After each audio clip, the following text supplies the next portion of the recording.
in the week, I called Karl up. I said, how are you, mate? He went, not too bad. Now, as you know, his girlfriend's been away for ages, hasn't she? Covering the World Cup, the African Nations Cup. She's a sports journalist. Well, yeah.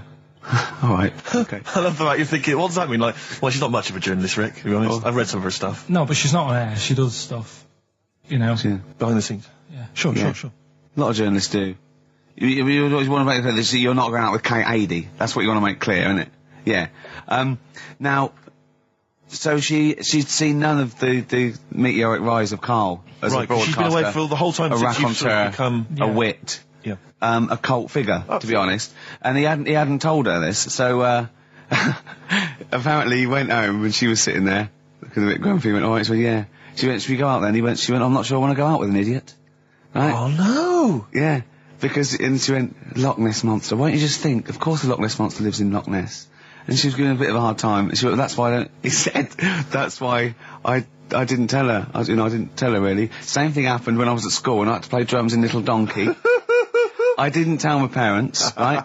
But my dad turned up anyway. And what happened? He, How old were you, Karl? Well, it was the school that I used to go to. Oh, yeah. Like, Oh, yeah. You went, you used to go to the school you used to go to? No, but what I mean is, on. I didn't go to secondary, did I? So I missed a lot of that. Sure. But primary, I liked. Oh, it was all colouring in and stuff. Yep. And, it was a Christmas play, and I managed to get a part in it. And, Did you audition? No. Got a part in it, and I should have been playing the drums to, the one about Kings. We Three Kings. Yeah. I was meant to be doing that. But Little Donkey came on. And it was one of the... What do you mean came on? That was like next up on you know, the next song. Right. And it's one of them songs that you can't help sort of... Tapping along to. Yeah.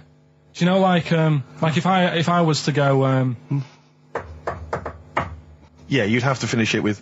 Yeah. Do you know that they actually send that into space? Do they? And... What, hoping that aliens will respond with that? Yeah. They do that. Because apparently it is one of them things that you can't help. What, even if you're an alien life form? Yeah. They know that, do they? Yeah. But anyway... What, because they watch Star Trek or something? Hello. Knock, knock. Yeah. No, seriously. Is it true, like, if you send out knock knock into space, they have to say that? Oggy, oggy, oggy. Oh, that is great. Seriously. Oh, hold on, what's something out there? Was a little green fellow? That is great. Yeah, so anyway, That is Little Donkey is like one of them tunes that you can't, and I was there and I had the drumstick and I thought, oh god. The drumstick! I could feel myself, and anyway, Just wanting to do it, yeah. I started going along and playing Little Donkey, which I wasn't meant to do, but it went down such a storm.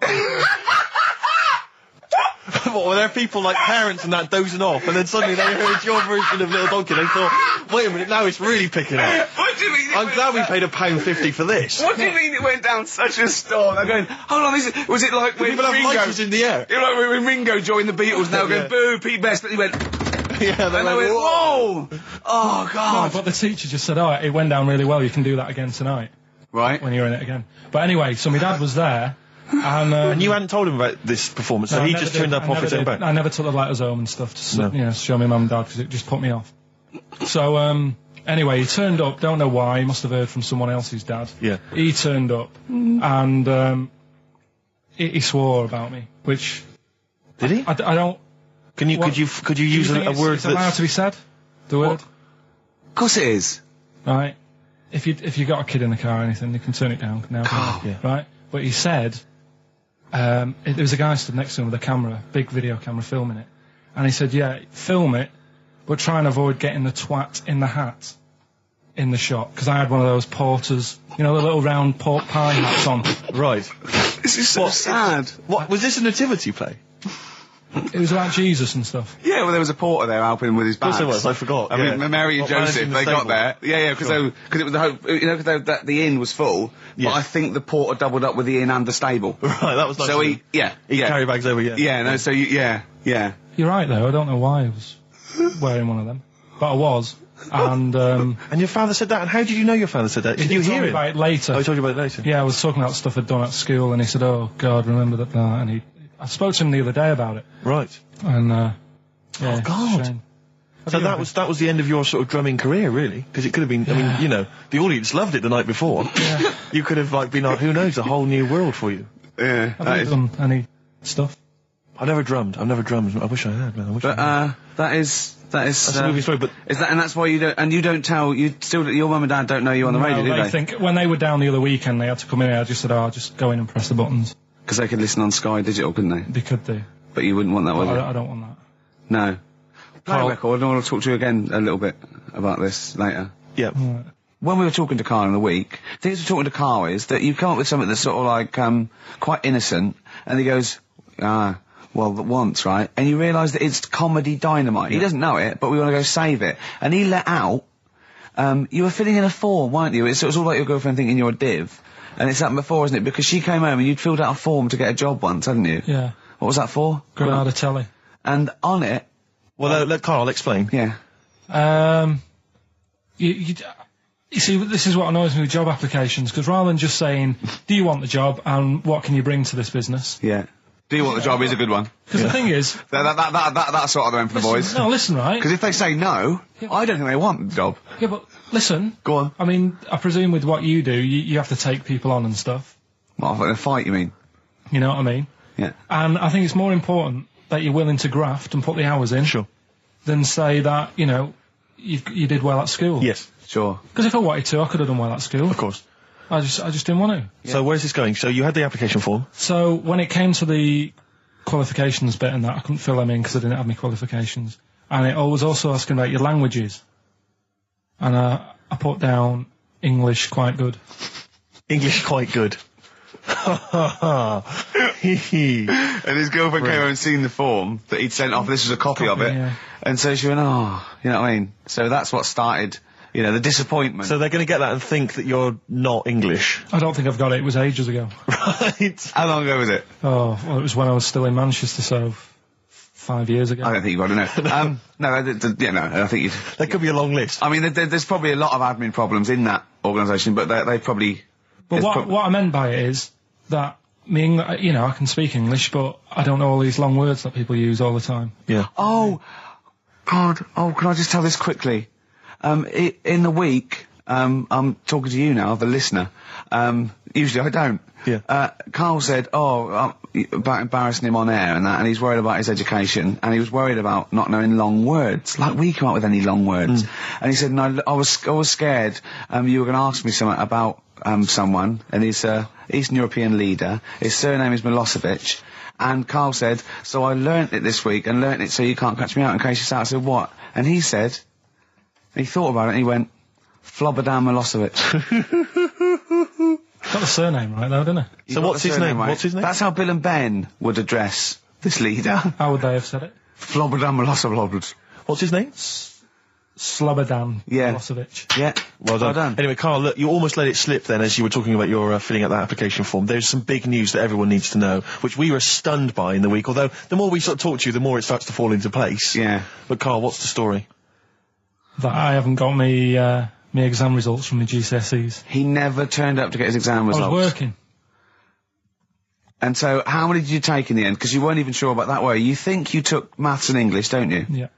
And you think you've handed in the artwork for art, don't you? Now, art was continual assessment, wasn't it? Coursework. And what was that you made? I made a man sort of putting his arms into a car. You made a model of a man putting his arms into a car. What was this? So sort of that like, one's passed. Was that, this is a homage to break-ins in Manchester? Was this? What was this? Oh look, he does what he sees. Yeah. So you've what's got that. That's safe. You definitely got that one. So you've taken art, you've taken English and maths, you think? So this is what we're going to do, listeners.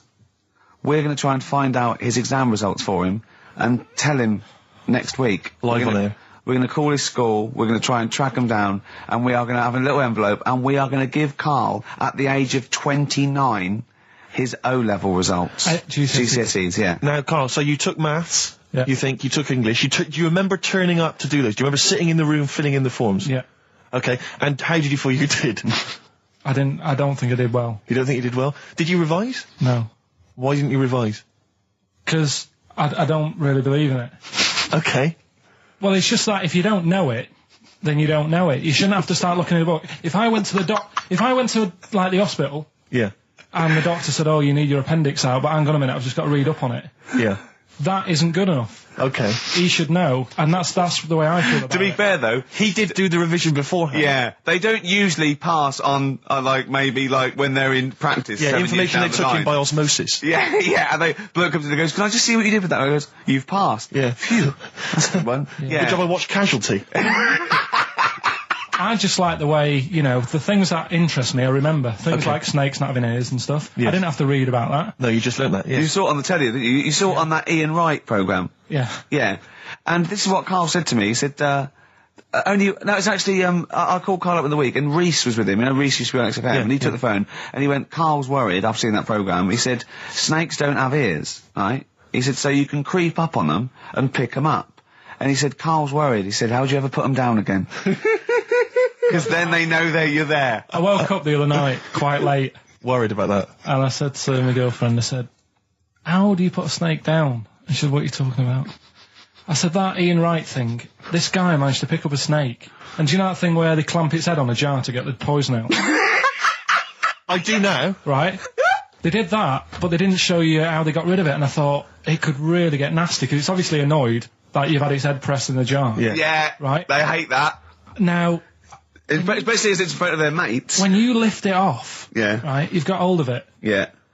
If you go to chuck it down, it's going to turn on you. It's going to go wild, isn't it? So, I just wondered. Well, what you do is you never put it down, Carl. Yeah, that's why That's what that bloke has got about 11 or 12 just carrying him. Exactly. Yeah, you never put it down. You sling it. Who cares? You just throw it, don't you, really far.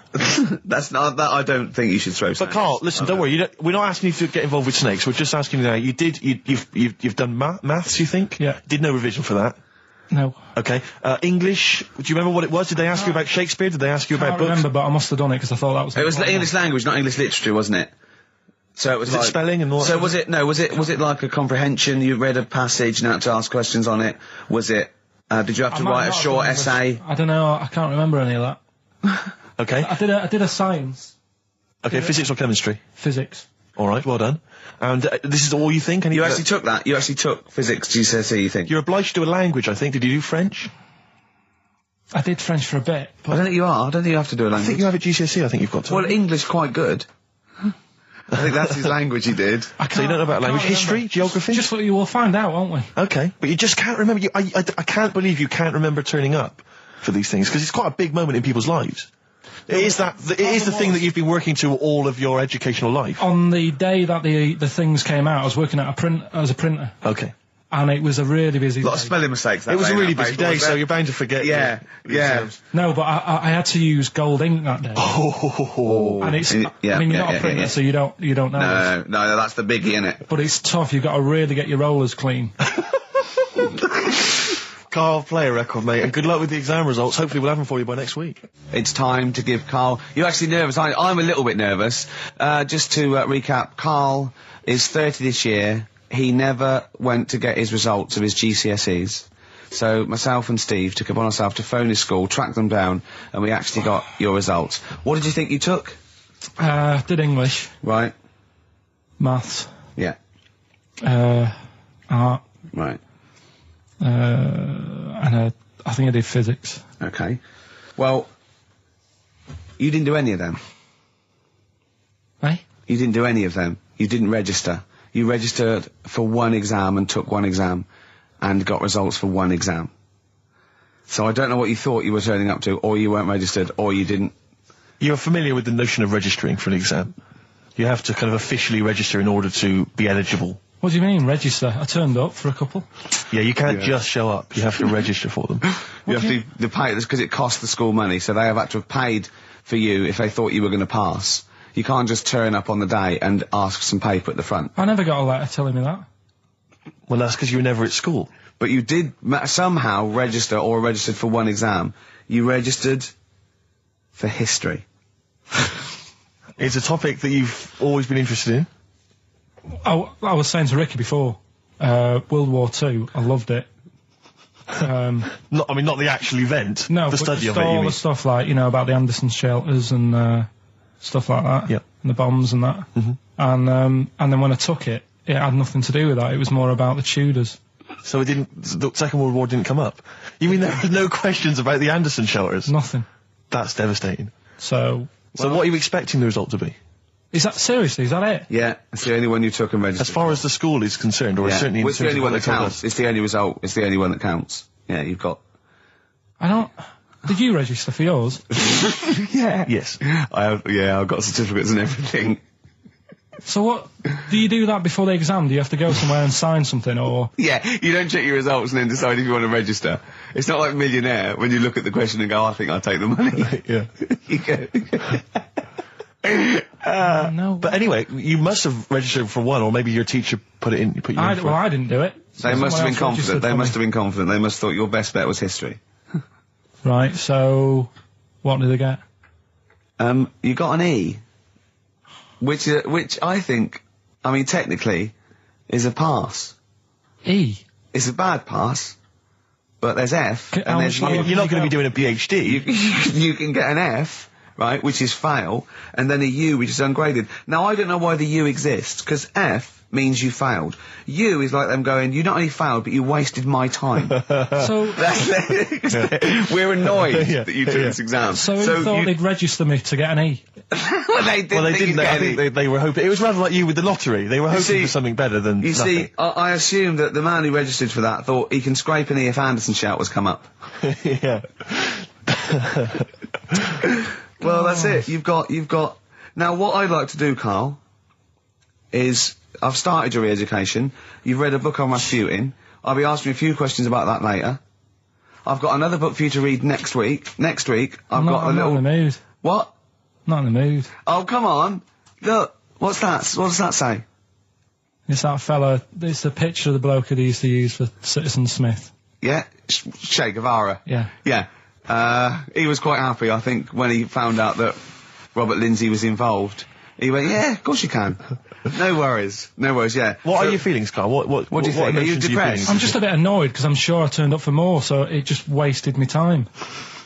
Listen, they don't matter. I'm sure I you're did doing. more You're than doing one. very well. You know, you can educate yourself. GCSEs are merely a step on the ladder to help you, not just for education, but you know, they're more vocational than anything else. You're doing very well, and you're reading books. Don't worry about it. But It's can I not a suggest concern. something? But if you want, I'll pay for you to take history again. Carl, we'd love to see you get a C or above. And Well, we're I'll willing pay to... for you, and I'll get you some books. Right now, listen. We can let's get. I reckon. When are the exams? June. Something like that, yeah. We're registered. We'll try and register next week, and I reckon you can get an A or B I'm history. Busy, I'm busy. in history. No, don't worry about it. It's just easy. I get you Brody's notes. If Heat magazine, they love you, Carl. They could probably sort something out. They could probably pay for a tutor. They got a lot of money. They sell a lot of magazines. I mean, it is always, almost always, and you found that out, I discovered this, it's always the Tudors and Stuarts. There's no fear for them not coming up. Now, what do you already know about them? You must already know stuff about Henry VIII and Elizabeth. No, because it's too long ago to even get interested in. Do you know what I mean? You can't Is that why you relate to didn't- it. Okay. The Anderson thing, it was like, God, you know, I bet my mum and dad were in an Anderson shelter. You know, this is interesting. What, when they- Oh, my granddad would have, like, had something to do with this. But the Tudors, it's like, I don't know even if they had a family back then. Play a record. If we come back Hang to on, this. hang Sorry, on, hang on. Steve, Just because I need to introduce my the new feature. Yeah. for the I record. don't know if I had a family back then. Carl, You're a listen, genius, let me just Carl. ask you now, right? If you can finish this sentence, we've got a chance. Divorced, beheaded, died. Divorced, beheaded. Died. What is it? We just need to do a little bit of work, but otherwise I think you're going to be fine. It's how you remember what happened to Henry VIII's wives. They're little. Divorced, beheaded, died. Divorced, beheaded. It's like spam. Support. What's it? Support, protection, anchorage, movement. That's how You're you going to that's nothing to do with the Tudors No, and that's to Stuarts. do with the skeleton. Yeah, see, no, we're not doing biology. Mnemonics and acronyms. and What happened to Henry VIII's last wife? Did she die or did she not die? Divorced, beheaded, died. Divorced, beheaded. Do you know that the only king that has got a moustache is... No. The only king that hasn't got a moustache is the King of Hearts on the playing cards. Carl is genuinely. I don't know if he's actually upset or embarrassed, but it doesn't matter. Why does it matter? You were 15 and didn't go to school. If you were my friends, I think you would have just said, "Oh, we can't find them." Why? But you just wanted matter to know. though. To do with that? Well, what do you mean? What do you mean? It's ridiculous. Do it again because you want to learn, because there's great things in the world to learn about. Don't worry. Look, GCSE is vocational. Is vocationally for a 15, 16-year-old to go on to do A-levels or whatever, or to get results. But you don't need that because you've done very well. You don't care about the Tudors and the Stuarts.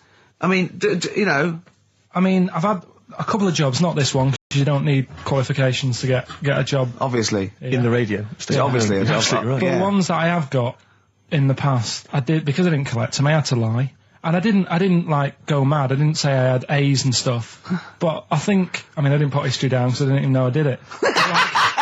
So it's a bonus. I kind of treated myself to like a D and a couple of C's and that, so it's like, well, he's not. I love the fact that Karl even then was honourable. It's like, I'll at least put down the ones I think I took and lie, but the ones I didn't take, I won't lie about. Yeah, and don't give yourself a B. Exactly. If they're going to find out you lied, give yourself a B next time, It could Karl. backfire, couldn't it? I mean, my brother's a bit mental, and he used to do things like go for jobs and say, "Oh yeah, I've done this before," like being a mechanic, and he's never even picked up a spanner, and yet he'd have the confidence to go and try and fix cars. Well, I'm not that daft, but God, and he. Who do you blame for this?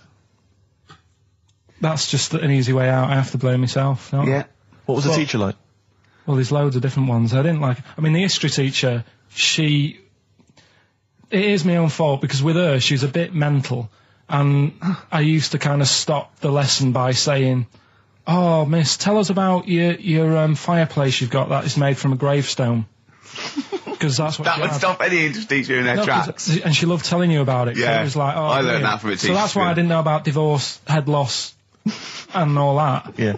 Dandruff legs. Horse, head loss, dandruff legs. But remember now, divorced, beheaded, died, divorced, beheaded, survived. That's all you got to remember. And what's that? That's what happened to Henry VIII's various wives. In order. What does it spell out? No, it doesn't spell out anything. You just got to remember the rhythm. In order in which he married. Yeah, but it helps. It's like when my mum taught me the alphabet. She taught me as like a song. A, B, C, D, E, F, G. Yeah, constantly. No, not like that. Huh. That's how everyone else could do it, and I couldn't do it that way. Why? What tune did she do it to? It was A, B, C, D, E, F, G, H, I, J, K, L, M, N, O, P, Q, R, S, T, U, V, W, X, Y, Z. I feel like, feels like Christmas Day. Well, you didn't get the gift you wanted. Yeah, do you know that, like, anticlimax? Yeah. When, You've been looking forward to it for so long. Yeah, you know. Well, I mean, I knew you were looking forward to it. That's why it took you 14 years to get the result, and then it was 2 other people that got them for you. Do you wish that we hadn't done it? No. It's alright. It's alright, isn't it? What's your girlfriend going to say? I don't think I'll see her again. She likes a man who knows about the Tudors and Stuarts, does she? Yeah, first gladiator, then the... Yeah, you've been bluffing. Whenever she said, where did you go to Stuarts? You go, good. Like, lots of things, but look, there's a bird. What happened to Henry VIII's last wife? Oh, I wouldn't... oh, yeah. Oh, look, Friends is on telly. Friends is on. No, I just changed the subject by saying things like, you know, about the only king in a pack of cards. That threw off the scent. That threw us off the scent. That wouldn't fool an invigilator, would it? That's the thing. You can't use that one with an exam board. Karl, have you ever logged on to Friends Reunited? It was the site that everyone was talking about last year. No. Are you aware of the concept? I've heard about it, but there's no one from school who'd want to see it again, really. So basically, for those that don't know, you have to log on to his website, and then it helps you track down your old schoolmates if they've also logged on and stuff. And we took the liberty, really, of looking on the Friends Reunited site and typing in your school and trying to track down any of your old mates. We didn't get in touch with any of them, don't worry. We didn't do that. We're not going to surprise you with them now. No. But I was just interested to know, like, some of your thoughts on some of the names that I could run past you. I mean, these are people from your year. Just tell me if you recognise the names. Sarah Morris? God, yeah. Remember her? Go on, you're grinning, what's the thought? Go on. No, just, she was alright, she was a popular one. What does that mean? She was nice. Yeah. Okay, okay, what about Darren Buckley? He was one of my best mates. Was he really? Yeah. Seriously? Yeah. What do you reckon he's doing now? Do you still keep in touch? When my mum and dad were still in Manchester and they had a butty shop, he used to go in because the bookies was next door. I love the way you paint a picture. If you did this in your history exam, Carl, you will walk it. Go on. So your parents had a butty shop. There was a bookies next door. Yeah, and he liked having a bit of a gamble, so he used to. I think he works for some insurance company. Do you think that his fiancée Beth knows he's got a gambling problem? Or that his 2-year-old son Lewis? No. Yeah, they live in Cheadle Holme. Hume. Cheadle Hume. He must be doing well. He's still supporting the Blue Army and frequents the shrine on a fortnightly basis. Funny thing with him is, right, when I used to stay over at his house, and his dad was a copper, and I remember his dad came down and said, right, I want to see you two. I was like, oh God, what's happened? And got us round the table. And he said, do you know much about drugs? So we were like, what's all this about? So he goes, you know, they're not good for anyone, you know, the stupid thing to get into. And we're like, yeah, we know. And he went, you know, do you? We said, yeah. He said, what's this then? And he'd found something in his bedroom, and it was a Skittle. What, the sweet? Do you know little sweets with the S on it? And Oh, really? Drugs. Yeah. So he said, well, yeah, it's a Skittle. Yeah, I know what it is. Oh, he was bluffing like that as a slang word. Yeah, he thought because he was a copper, he probably had to be down with all the terms and that. So we said, oh, it's a Skittle. And he said, yeah, I know what it is, but what's it doing in your bedroom? Oh. It was like, no, it's a toffee. So, Darren, Yeah, I know, it's a toffee, it's a squib, it's a, yeah. Carl, more people from your past. Debbie Carr? Yeah, she was another nice one. What does that mean? Is that a euphemism? No, she was one of them that you'd sort of go, she's nice, but she'd never be your girlfriend. Do you know what I mean? She was, Not really. Even though she was in the same year, she seemed a lot older. Right. And It wasn't a teacher, was it? There was 3 of them who all hung together, and they seemed to hang around like the older kids, the ones who looked like men. Do you know what I mean? Yeah. What did you look like then? Well, it's just that I had youthful sort of looks, whereas like the older ones had like beards and stuff.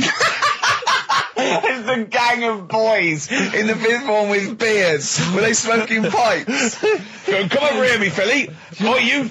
Oi, Debbie Carr, come over here, you little beauty. No, but she was like, I love that. Hanging around with beards. There's the big boys. Oh, fishing. That's lovely beards. What do you I mean? just see a whole row of George Bernard Shaws. Brilliant. How do you do in history, boy? Think on E. You're an idiot. Oh. they were like, you know, I'd be there sort of plain punching people in the arm. Oh, yeah. Oh, that's a great game. Oh, I love that, punch people in the arm. Is that part of the Olympics now? it's, I think it was exhibition this year. Right. But it's going to be a pro next It's going to be the Winter Olympics because you've got to do it in just a cap sleeve shirt in winter. Yeah. So you're also playing that? She, but whilst I But was she didn't doing appreciate that. She used to go, ow! No, I always think whilst I was doing that, they were like the Charlie's Angels and they'd be sorting out a mission somewhere. Because they were really like, there was something about them that you thought, you know, yeah, they're special. They were private detectives. What do they work for a man they never see? Okay, well, here's a name I'm interested in because, well, let me just tell you the name first. Adam Clifton. Oh. Go on, what are your thoughts on Clifton? He was one of them kids, he was alright, but he had that thing when, if you didn't have enough milk, he had like, wrinkly hands and like white bits in his nails. Oh! Because you didn't have enough milk? Yeah. So therefore, you didn't like him because you didn't get enough milk? This is not to be confused with the 2 people with the big heads and the webbed feet, is it? Webbed hands. Well, this was I interesting. know that they weren't related. They must have been somewhere along the evolutionary sort of trail. Do you know what I mean? They must have come from the same sort of stock. But no, you wouldn't have liked him. It's just one of them people. He was alright, but... XFM 104.9, I'm with Gervais, with me Steve Merchant, Karl Pilkington. Steve. Well, we were talking about the news just now, and there was a story I heard in the week. I think it was on the radio, and I don't know all the details, but what I heard was that a number of, I think it was Falkland, maybe Gulf War veterans, were, I think, suing or complaining to the government because they wanted compensation for post-traumatic stress disorder. Now, I don't know all the ins and outs of it, but it seems to me that if you're in the army and you're a soldier, a certain degree of trauma is kind of inevitable. I mean, after all, if you're any good at your job, you are going to see people getting killed. So I don't understand what the ins and outs of it are. I don't know why. No, when it came back and Tony Blair met him and go, all right, well, not really, no. Go on, what's the matter? Well, there was people shooting at us and everything. It was all muddy. Well, calm down, don't cry. Well, I will cry. There was a drill sergeant just kept shouting, saying, "Look at you, stupid boy! Where's this gun's not clean?" I just cleaned the gun and it was fine, and now he's telling me to clean it again. Yeah, the boots, they were shiny. Fine, he was he's got to do that. It's more distant. His neck was as big as his head. Well, yeah, but you don't know what they, I don't know what the ins and outs of it are, but what you got to do is make sure you know what you're going into. That's what I do. You got to check the small print. So if I was, going over to like the Falklands or the Gulf, I'd put my hand up and go, will it be horrible? I go, you at the back, yes? Will it be horrible? It will be horrible, yes. It will be horrible. There will be shooting and lots of death and everything. I go, right, I'm not going to go. And they go, okay then. Okay. That should be fine, yeah. Should be fine, yeah. Just like that. Is anyone else scared about this? Pretty much all of us. Okay, then we won't send anyone then. Exactly. My brother went into the army, right, because he couldn't get a normal job. And my dad said, if you don't get a job by such a date, that's it, son, you're going in the army. And so when was the Falklands? Was it about 81? Right, and he joined back in like 81 or something. And he I don't know, he was in Aldershot or something. Oh yeah. And he wrote back to my mum saying, a bad time to join, bad time in this. So she wrote. What bad time to join? That's so sweet, Carl, isn't it? That's like, dear Dad. Yeah, well done. Don't know if you've noticed. Yeah. I was on the dole, that's for sure. Thank you for joining a month before the Belgrano. Anyway, go on. My mum called up, spoke to the sergeant and said, can you leave him out of this one? Can you leave him out of this one? What, the Falkland War? He's only just joined, and she called him Chuck, which he got done for. Like, she's one of them, I think it's a northern thing, like saying, how are you, Chuck? Yeah. And she called the sergeant Chuck, and the sergeant said to my brother, your mum, she's called up and asked if you can not go, which, of course, we'll see how it goes. But can you tell What do you mean? Why did the sergeant even entertain this? Well, Pilkington, come here. Your mum's been giving me a bit of earache. Now listen, tell her I've told you, but can you call her, because she called me Chuck and everything. Can you call her and say you don't mind? Well, not really. Oh, please, because I've promised her say you want to go. No, please, say you want to go. Why was he entertaining this phone call? Because he was new to the army, I suppose. Who? No, I mean the sergeant. I don't know, maybe they do that. So what happened? He didn't go in the end? So he didn't go, no. You can't do it. But that's ludicrous. I love it, though. Okay, we went over the top. Pilkington, I've got a note. Yeah. Is this really your mum? Yeah. Okay, no, this seems to be in order. Because I noticed it says, I do not want to go into the army, I don't want to go and fight, and it's crossed out and it's good, mum says don't go. Now, you didn't write this yourself? No, my mum wrote this. Okay, you definitely wrote this yourself. You're going to have to fill envelopes. No, I'm sure if he was needed, he would have had to go, but I think they made a bit of a special effort. They sort of said, Well, it wasn't conscription anyway. Oh, no, I was saying. Were the other soldiers going around just going, Pilkington. No, he ended up being a mechanic in there, and he got kicked out for going for a packet of fags in a tank. What? Now, wait a minute. Do you mean he nipped down the shops in a tank? Yeah. I don't believe that, Carl. You've Honest made to God. That, and he went off with the sergeant's wife. So that didn't help, and he ended up getting kicked out. Sorry, your brother's a genius. I love this. First of all, he gets a call from his mum, go and let him off, and he goes, oh, God. Then he goes, where's Pilkington? His mum's on the phone. Where is he? He's near your house, Sergeant. Near my house? Well, why is... No reason. Well, when he comes back, when he's finished, tell him his mum called. And can he get me a packet of fags? Tell him to walk this time. Wow. This is ludicrous. So the sergeant found out that he was sleeping with his wife? Yeah, I don't know. I mean, did your mum phone up and say, let him off? No, let him off this time. Can he... Yeah. That's fantastic. But he misses it. I mean, I haven't seen him for about 11 years. But ever since he came out, he's just kept getting into trouble and that. And the army, people slag it off. But I think if you're a certain type of person, it's good for you. It didn't straight him out, did it? No. He was going down the shops in a tank, he was shagging someone behind their back. It's really weird. It's like back then, he was like a proper adult and he had a house and he collected crystal with his wife and that. And now, he hasn't got any of that. Has he got the wife? No. Has he got the crystal? Don't think he has. And he I seriously haven't seen him for about 11 or 12 years. I haven't even spoken to him. Carl's stories always start off nice and funny, and then they just leave me empty and slightly depressed. I don't know whether to hug him or shoot him, put him out of his misery. Can we take Carl to the... phone in if you think I should take Carl to the vets and have him put down, because it's just too stressful. Look at Carl. I love that look at Carl. Carl is looking back and forth. You know when you sort of you go to a cat and it looks back and forth between two people. That's very much like Carl's looking at us now. Or when like a child sees a midget or something in the street. They're just transfixed, aren't they? And the parents go, don't stare. When we were pushing Ash, yesterday, our producer's in a wheelchair, and we were pushing him through the He's not a BBC. midget, we should make that No, he's clear. not a little midget. He's not tall. But we were pushing him through the BBC, and this little kid just came up and just stood in front of him and looked at him. Yeah. I just laughed. It was funny. Do you do that? I imagine you get caught staring at things. Yeah, do you go up to people with problems and go, Mummy, is that a monster? Well, I was telling you one about when I used to go with my dad in the taxi. Oh, yeah. What Tell us happened? this story. Well, Your father was a taxi driver? my dad he had loads of jobs, which he did back then. And they don't do that anymore, do they? People they don't Have a variety of loads of jobs? stuff. Sure. But at one point, he had a black cab, and I used to go with him. Used to get a beer crate and put it in the front of the black cab and sort of sit just next to the Comfortable. meter. And anyway, we got this call, and like the guy on the end of the radio said, "Oh, you've got your son with you, haven't you?" So he said, "Yeah." So it's just like, we've got to pick up at number 11 Village Lane or whatever. And I said, all right. And it was this woman. It was like a woman version of the Elephant Man. Wow. The Elephant Woman. Yeah, it looked like... it was really strange because I was in the front of the cab, and when you're a kid, if something looks odd, you're a bit scared of it, aren't you? Yeah. And my dad was like, look, be all right.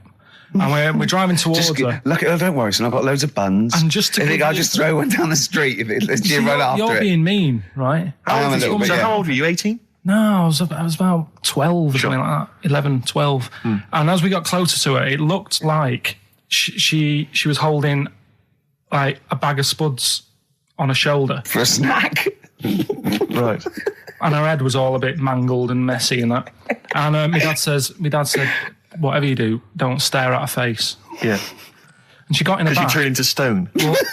She got in the back, and I had like the mirror, the driver's mirror thing, and sort of having a look, trying to work out. And he said, don't stare at her face. I couldn't work out where her face was.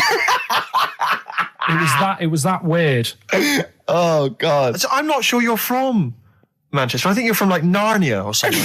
Yeah, you got frog boys walking around. the Lord of with- the Rings. That got like the claws of a lobster and the head of a toad. Yeah. And you got women getting in with spuds for heads. I mean, what This is not Manchester. is This is not the place you grew up. This is Yeah. mad. Oh, you can't believe it in London, can you? You come down and go, look, symmetry.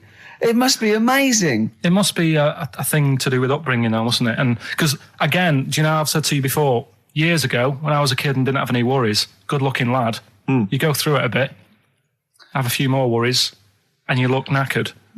Now, back there's a lot more worries and stuff, so you get a lot more freaks. Whereas in London, everyone's like happy, aren't they? I love the fact that stress can cause your fingers to fuse and your heads to grow. No, but if She must have been really stressed to have a head. Yeah. She what was? Bag of Yeah, spuds. was she an accountant or something? you know what I mean. But what did she do? What did she say? Where when was she got in? going, by the way? And she couldn't speak. London Zoo, please. I think she was going to like To a the pet fair. shop. Seriously, honest to God. On my mum's life, she was. Because at the end of the day, that's a good thing with animals. They don't judge you, do they? She's not She an was an animal. animal. She's a human being. Not actually an elephant. No, but she- you know the elephant man was not actually an elephant. You understand that? He's got no elephant genes in him at all. No. That was just a cool name people gave him. Yeah. No, it's the name of the disease, isn't it? Elephantitis. Look, so listen. So this woman, why was she going to a pet shop? She was going to a pet shop. What, to find a husband? Like, play a song. Is this true? No, it is true, yeah. Oh, God. I'm not taking the mickey because it must be really bad for Of you. course it is. Carl, I we need to haven't- ask. I'm going on to you today about cutting myself shaving. Yeah. I was going on about that. To think that she's probably not alive now, but to think, But you're saying that you're going to say this is a worse problem than a little cut shaving, aren't you? yeah. Yeah. Do you know what I mean? The I think things you're that right. Carl, you worry about. there's a couple of key questions I need to ask. One, if she couldn't talk, Yeah. how did she tell your father where to drive it? Did she have it Probably written got on a some note? help Did she for that. point with her nose? Yeah. Right, this has got silly. Pick your song. But and also, finally, where did you say she lived again? It was like in a village, a little small village. Right. Just hidden out of the way. All I'm saying is we could maybe get like some sort of coach, book some coaches, get a coach party up there to have a look at her. Take some photos. And now You can make some lemonade. the offspring of a woman and some spuds. Guess how many balloons it would take, helium balloons, to lift a human up? Go on. 6,000. Should we do it? If you want. Brilliant. Next week, that's got to be a challenge. Can we, is there a sort of balloon company or some sort of, party company that are willing to sponsor us to lift Karl Into the air Right. with helium balloons. 10 feet off the ground, where we're tether him down, right? Is there someone willing to pay for 6,000 balloons to try and lift We Karl can maybe up? get some kind of company to sponsor it. I'm thinking like Electrolux, if they're going to sponsor puddings. If they're going to sponsor puddings, and celebrities, Russ Abbott, they will sponsor Karl being lifted. Heat magazine, come on. They're big selling, very successful magazine there, and they know about Karl because they've mentioned him. Heat magazine, can we have a heat balloon? Yeah? Oh, 6,000 is an awful lot, into Rick. the air. It's the heat 6,000 Karl challenge. Lift Karl 10 feet into the air. Yeah. Come on. What about if it was Karl and Dr. Fox? We could get 2 different balloons. I think we need a lot more than 6,000. a lot more for Fox, isn't it? Mix, yeah. The heights. I just explained what I'm laughing at, right? We just had a call from someone saying his company would sponsor Karl, right, to be raised by all these balloons if he could have a walk-on part in the office. And we immediately went, we're worried about that sort of thing. You can't really promise that artistic, And I was worried about the legality of it as well. How can you promise someone that for personal gain that's a private and all that sort of stuff, right? And I went, I don't know. And anyway, put the phone down to him and Karl went... I love the fact you're more effing worried about that than me being raised 30 feet in the effing air. You started getting scared, did you? Are you worried about it? Well, You're quite excited about the idea of the challenge, aren't you? I like the idea, but I want, like... Why do you like the idea, Karl? Oh, what if it went all wrong and we're there going, the humanity of it. I think we need Karl, to get... he's just And the rope would pull out my trousers. Oh, no, it's definitely got to be Dr. Fox if that's going to happen. God. Oh, we've got to do this. So hang on, but let's just think about because wait a minute, we say this, but we'd have to get all kinds of health and safety people involved. No, we wouldn't. Of course we can't just start raising it in the air. No, you're allowed to do it on private land, aren't you? Look what happened to the Hindenburg. No, but I was just saying there was lots of people died. Listen, look, all we do is we get someone, right? But what if he gets loose and he just floats off into the air? We never, and he meets his magpie that he lost. He used to peck his grifter. Balloons. His balloons. So I'm so excited about this. Listen, we've got to do this. No, but Please. shut up a minute. Let's just stop and think about it. It's Right. 60,000 balloons. Look, no, it's not. It's 6,000. But 6,000 balloons, that's a lot of balloons. No, it's not. No, it's don't not. be silly. For 6,000 sponsorship, people pay for... no, listen, it's worth it. There must be a company out there that'll pay for this, just so we can film Hang it. on, is there not an easier way of just getting one big balloon? Then the challenge is there's no challenge. No, then. it's got to be. It's got to have people coming up and hooking balloons. It'd be like Buckaroo, and the person who puts the balloon that actually raises him 10 feet wins a prize or something.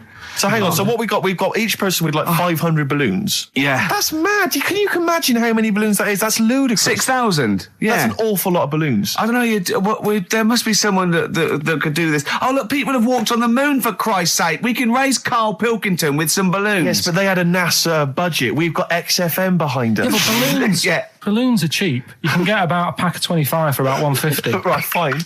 No. True. Yeah, the helium, though, Karl. You can't just, attach yourself to a pack of balloons. No, but What, you think we blow them all up? with helium, Right. Oh. off you go. But then we can do something with the balloons, can't we? Release them afterwards. Oh, we'll release them back into the wild. Brilliant. As a sign of peace. Fly, my pretties, fly. Listen, Be free. I am so excited. I've not been so excited about when I thought that Robin Ince was going to stay in my cupboard for £1,000. Look, we've got to do this. 6,000 balloons. I don't think it's going to happen. That's an awful lot of balloons, and I just I don't see how we can tether them all to Karl. He's a small man. No, but because you have them at different lengths, don't you? yeah, exactly. Karl knows. Can you think about the logistics of this? Oh, someone must know. There must be a company. There's a bloke willing to do it. I know he doesn't know the technology of it. He's willing to sort of stand up. And What if so- a company just Come on, has access to helium like that? No, we can do this. Come on, And London. someone's done Londoners. it. It was on the internet already, so someone obviously has done it. Yeah. So they didn't say, we can't get hold of the balloons. No, they probably worked it out. didn't they? Carl, you're more excited about this than anything else, about your education, about your exam results. You're so excited. And we'll have a little rope. We'll be like flying a little kite, a little Carl. Let's go, Carl, what will you wear? Like a one-piece jumpsuit? Yeah, it'd be lovely. With sponsorship all over it? Oh, it'd be great. You're like Jackie Stewart, and just as you go up, your little face. Oh my God, I'm not going to sleep until this is done. This is the most exciting thing ever. Only 10 feet. 10 feet, yeah. And we'd need some kind of rope to sort of tether you to the ground. Yeah. We don't want you sort of flying off. This is going to be great. And he'd have a little crash helmet and everything, and little Dee boppers on the crash helmet, like he's a little flying ant. Definitely. We give him a little, oh my God, can we give you an outfit, like little wings and everything? Can we paint your face with like children's paint? I'm not doing all that. Why? Oh, because that would be silly. Oh, please, Carl, do this. Do it. We'll do it for charity. We'll do it for charity, yeah? All right. Yeah? Oh, this is We'll do it for children in need. Please, just phone in if you can help us. Lift Carl up 30 feet. Let's say 30 feet. I think it has to be a decent... Yeah, it has to be a decent height. Is there a world record? Because we want to break that if we can. Yeah, we want to break that. What is the world record for raising a man by balloons? Yeah. Okay, so listen, let's just finalise details here. We've got... I'm so excited. Email address, ricky.gervais@xfm.co.uk. Ricky.gervais@xfm.co.uk. What's the number? The number, Carl? 08700 800 1234. Give it again. Lift Carl. 08700 800 1234. Sponsored by Heat Magazine or something. Maybe even if you've just got an idea about how we might be able to organise it, how we might be able to get it done, if you've got contacts, anything, just get in touch, give us some information. Oh, that'd be great. Carl, we're going to try and get Carl in the air. Anyone that can help us, take him up with helium balloons. Our friend Johnny Mango called again. And apparently the record's 11,000 feet. Carl is getting a little bit nervous. Yeah, the world record is 11,631 feet raised by hot air balloons. Yeah. How tall's Canary Wharf? It's 11,631 feet. Exactly. I don't know, Carl. Is it? How much higher? It's a long way. More. I'm not doing that. Because I'm like 6 foot something. Yeah, think of that. Just look at Steve. All right. Yeah. But you can change your record. You could say, well, the sort of balloons are the one with Mickey Mouse on it or something. Yeah, could I just say something? That man did 11,000 feet, but he wasn't naked. All right? Come on, Carl. Your 30 feet will be the world record for naked ballooning. Yeah?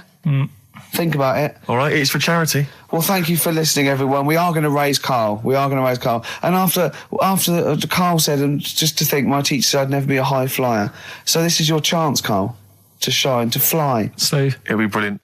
I noticed the other day when Carl was sitting on your knee having his picture taken. It's a long story, right? He's got a completely spherical head. It's slightly too small. I'm not being funny because, I mean, I'm not perfect. But he's got a completely spherical little head. He looks a little bit like a baby hamburger. You know Hamburger off McDonald's? Sure. He looks like a little baby hamburger. And it's sort of quite put upon. Suzanne thinks a lot like that thing in that Dulux advert. Do you know when the woman pulls the head off that? That little plasticine morph type and then they make a new head for it. And it's like a little head. Really? And that's your girlfriend saying it. I know. I'm getting excited now because we've had loads of calls and emails, not only backing me up, but going a little bit further. Apparently, Johnny Mango called in again. He's become our sort of official researcher on this show. There is evidence that Queen Victoria in Balmoral, with a young house guest, Winston Churchill, used to consume cocaine-filled lozenges. So there you go. Also, MDMA was a precursor of sort of ecstasy, a derivative, and that was big in the day, giving soldiers, a little pick-me-up. So it's not so mad, is it? It sort of makes sense because he was into his speeches and that, and they say that coke gives you sort of, the balls to stand up and say like... Not that that's a good thing. And no, it's not. No. Definitely not. No. Right? But... Apparently, it makes you confident, doesn't it? So you can stand up and say, we're going to fight them on the beaches. Yeah. And all that. And sound like you mean it. It's exactly, yeah. When he was sort of like, a little bit pissed up with his cigar on, coked off his tits, he wanted to fight. He didn't care where it was. He'd fight on a beach. He didn't care. He didn't care if he got sand in his new trainers. Exactly. He was boozed up. Yeah. You want to fight. Yeah. That's why he was coming hard. He was very much, you got to think of him as the Liam Gallagher of his day. Yeah. Oh, dear. Are we allowed to talk about this? I mean, I don't mean in terms of referencing drugs, but are we allowed to... Is this like libelous to Winston Churchill? One, you can't libel the dead. Yeah, but two, is a lot that of only in America? I'm asking, and we're not saying, two, I think you're probably going to do also a fair comment. Three, we say we were joking. Yeah. 4, it's a satire. Yeah. 5, we love him. 5, we're not condoning drugs in any way. 6, this is Dermot O'Leary's show. I didn't have a go at him anyway. I said he's all right. If there's any law against Rasputin, we might be in trouble. Law against you did willfully Rasputin. Yeah. All over the airwaves. You did slag off Russia's greatest love machine. Yeah. You didn't shoot him till he was dead, did you? Oh, put some poison into his I'll tell you this, if there's any other historical questions that people want answered, then we're the men. Because really, with the three of us, our knowledge of the fact that the Hindenburg was filled with helium, the kind of coke habits and various drug habits of Britain's most famous political leader, we've got the answers to all of it. Einstein. Go on. I found out in the week that he didn't talk till he was 6. See, it's all these people who are weird. Churchill couldn't read, could he, till he was 8 or 9? Really? Yeah. So there you go.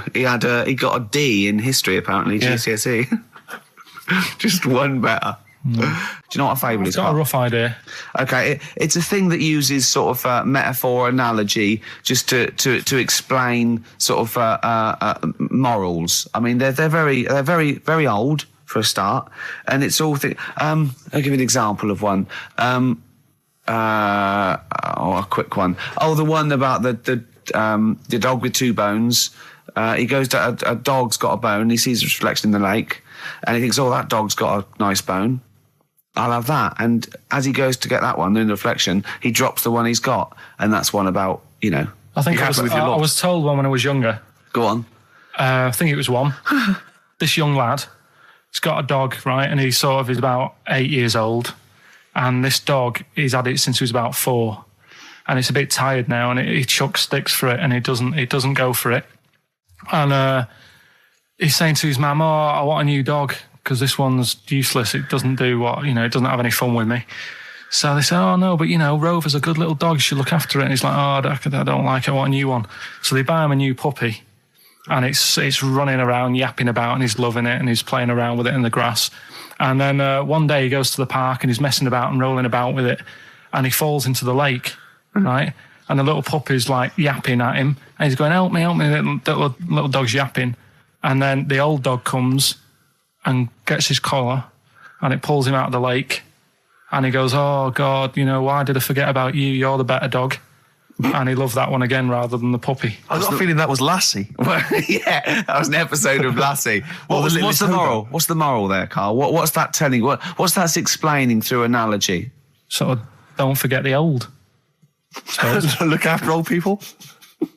I remember there was one I heard once about a young boy who got trapped in a lake inside a cage. But he loved his trainers so much. He wasn't going to get them wet. But even though he had to get out there, and even though he thought that was the important thing because it's material value, he actually drowned, and the trainers were no good to him then. Now listen, I'll give this one. This is an easy one. Now just think just what it means. They're not that hidden. They're not that cryptic. Just think what this means, okay? Okay. When the hares addressed a public meeting and claimed that all should have fair shares, the lions answered, "A good speech, hairy feet, but it lacks claws and teeth such as we have." How would you use that? No. What do you think that means? This is translated from the, I don't know, Greek or something. I don't know. It was Aesop. Where's he from? Greek. Yeah. So shall I do it in my own language? Okay. So what would happen if there's hares and they have a meeting in the jungle with like loads of lions and go, "Hey, hold on, wait a minute. I think we should all be equal and share everything, all right?" And the lions go, "Well, yeah, it's easy for you to say. We've got claws and teeth." Yeah. What does that mean? It's saying like, of course the hares want that because it's better for them. The lions get nothing out of it because they're already king of the jungle. That's right.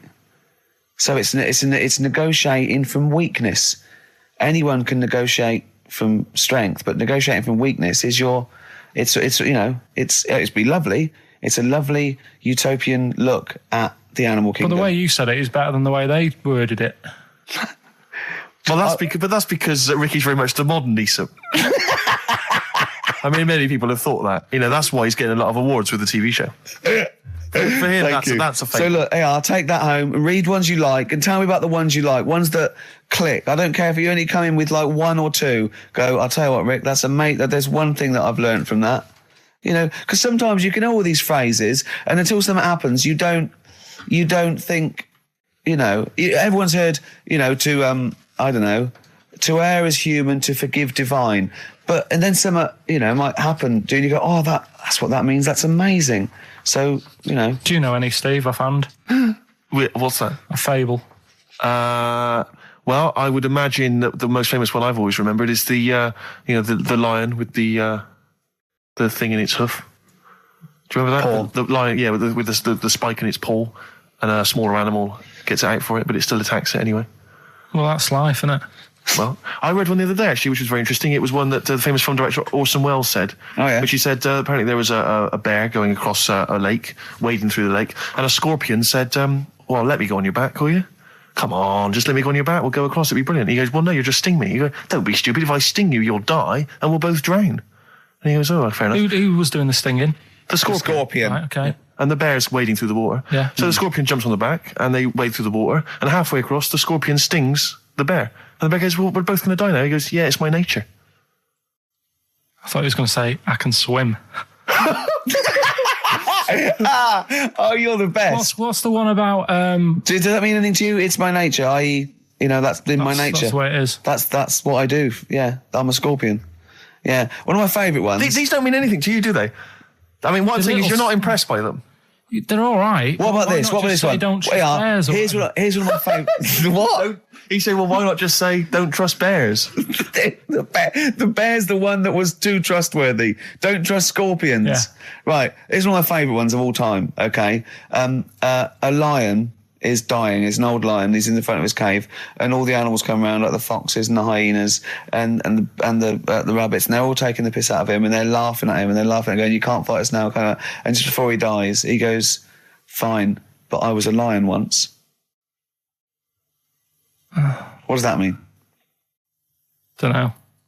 Well, he's saying it's better to have lived and had what I had, because I was great, if only for a short time, and you lot are still alive, but you're nothing.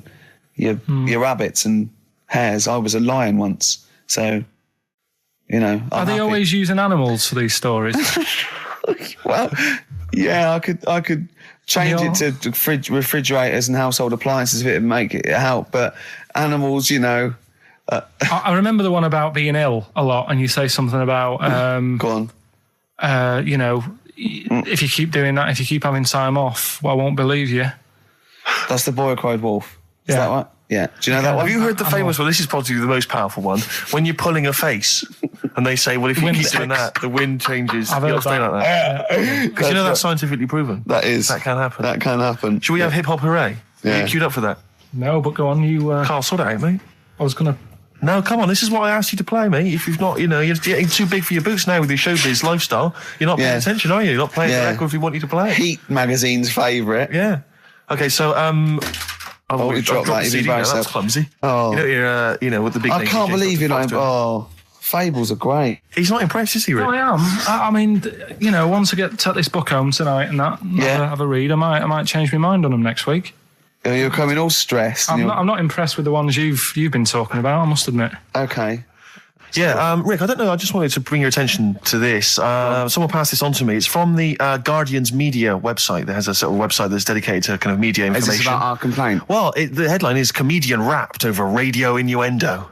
Right. Jessica Hodgson has written the article. Are you familiar with this? Have you seen Well, this? be careful now, because we actually got a complaint. A lot of people don't know this. We got a complaint upheld, and Well, all of this we're very sorry. We didn't mean to offend, and it was a while ago.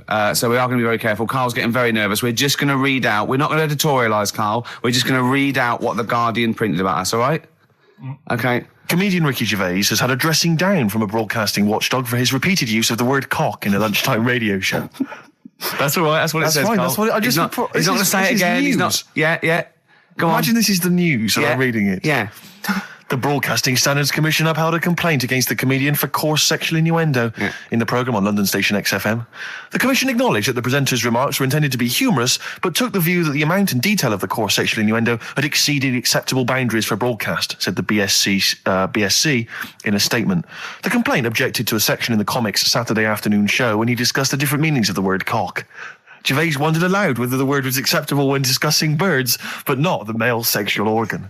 A BSC spokesman said the comedian went on and on about it for nearly 5 minutes. XFM, a self-styled alternative radio station, said in its defence that its remit was to provide cutting-edge programmes for a youth audience. The station said the programme's brief was to include elements of alternative comedy within certain shows that would not fit within a more mainstream radio station format. In this particular show, it was not the presenter's intention to shock when they took a humorous look at how the English language could be construed in different ways within different contexts.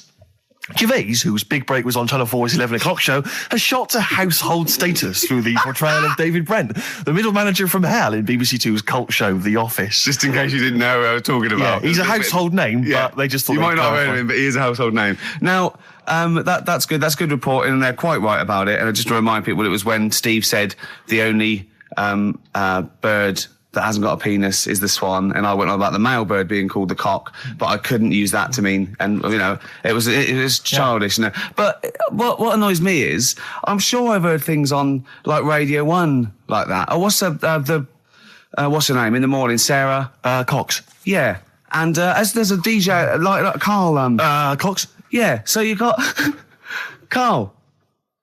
What's the matter? I'm just saying. You're just saying there's a pair of DJs on, yeah, but we've done this. And what are you talking about? We're just talking about names.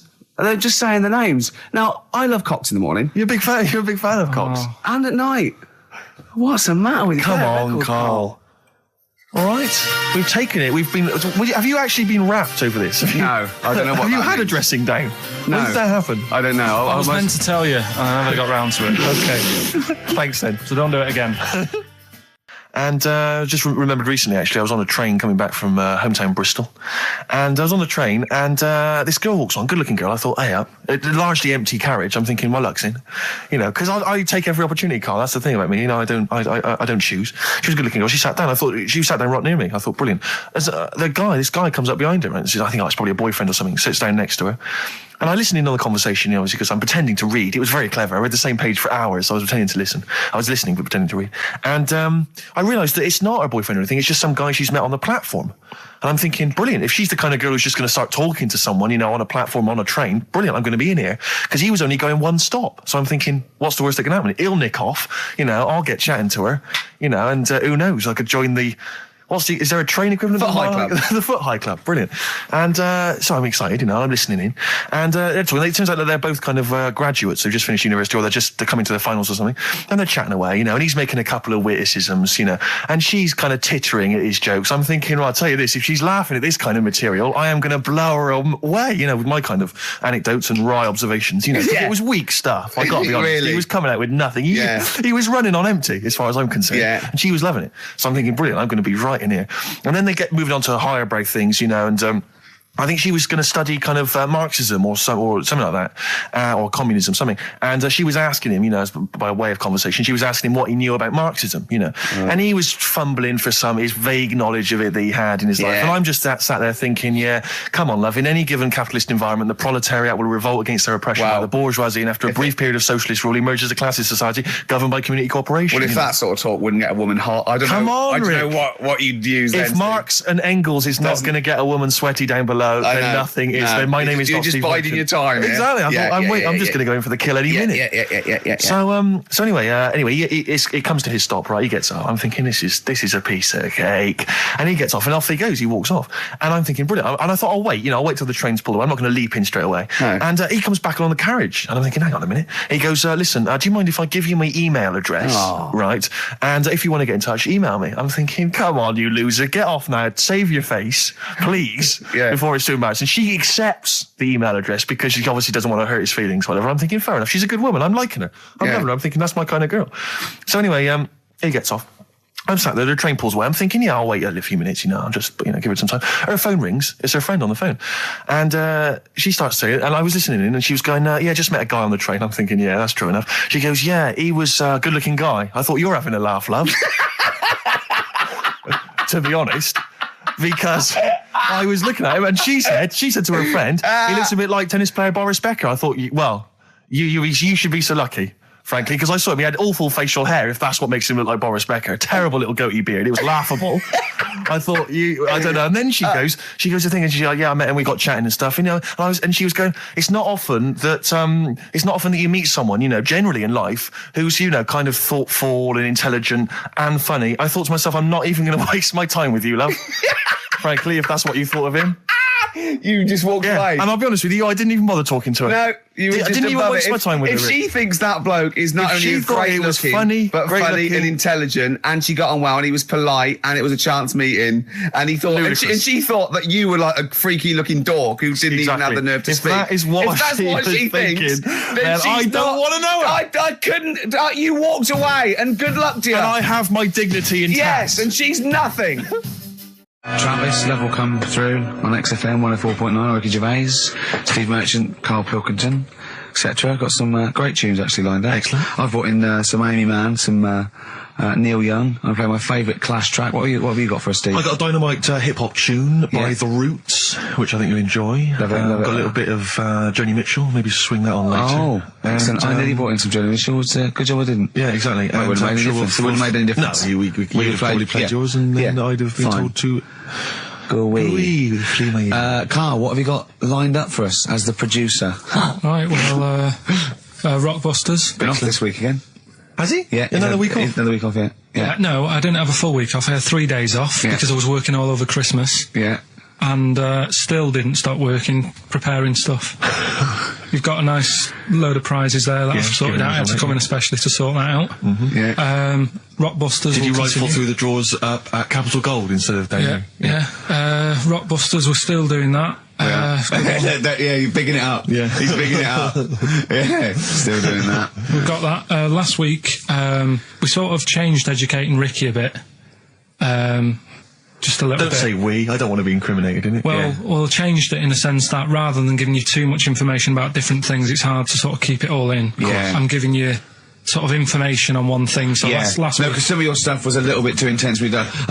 My favourite story was there was a blind girl, she hit her head and got better, and I couldn't take all that in at once. So you should really ration some of the education. We sort of started... Wasn't last week war-related stories? Yeah, it was war, do you think of that then? What do you think of that? Sure. 3 things. And it was the French battle... going over the top was John's got a moustache, which you think was ambiguous because someone might have said that anyway. Well, look, you've remembered it, so it's working. So we'll be doing that, and last week loads of French people have just gone to war who were listening to this. Yeah. You said you wanted to learn some science this week. Did I? Yeah. so the title this week for that is I Said I Would Sort You Some Science Out. Acid. How long did that take you to come? Listen, well, people love Karl. There's comedians come to me and go, Karl's the funniest man. They absolutely love him, right? But I think we're only seeing half of it, right? If we can get him on television, his face then, when he's told me that title, was like a child at Christmas. Yeah. He was so proud of it. He was excited what I was it was brilliant. It's a bit like when a child's drawn a picture in art class, you've got to stick it on the fridge, but you basically think it's crap. Yeah. It's very much like that. All right, Karl? Is that good? Yes. So we'll be doing that. Do we need them? Mm-hmm. Yeah. Have you got another one? Yeah, I've got another one. Looking at snails this week. Do we need snails? Because I know you're not a fan of snails, are you? Well, after a bit of research, I found some good stuff out about, they sleep for 13 years, some of them. Yeah. And that. So we'll be looking into that you later. tried that one. Yeah. We've got Ritual, which is something that I told Ricky about. Yeah, well, last week's was brilliant. It's good to have a flathead in India. It's good to have a flathead in India. That's brilliant. Yeah. Well, I'm going to just play one of my favourite Smith tracks. Can I just make a request? So I'd quite like, if you've got time, to bring back, just for 1 week only, White Van Karl. Sure. Because there's some quite interesting topics this week. Oh, there's things happening in the world. There's some Karl things happening. There is. No. There is a light that never goes out. What?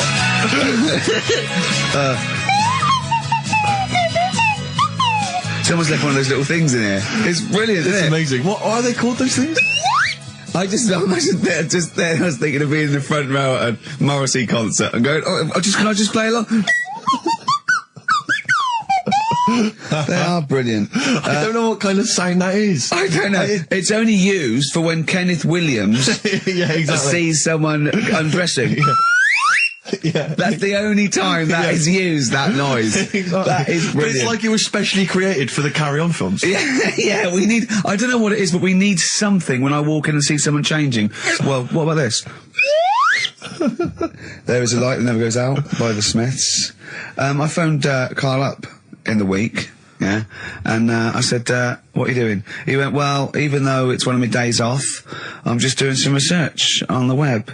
Found anything and said, yeah, I'm doing science. And then he said, you can get wigs for dogs in Tokyo. That's his scientific fact.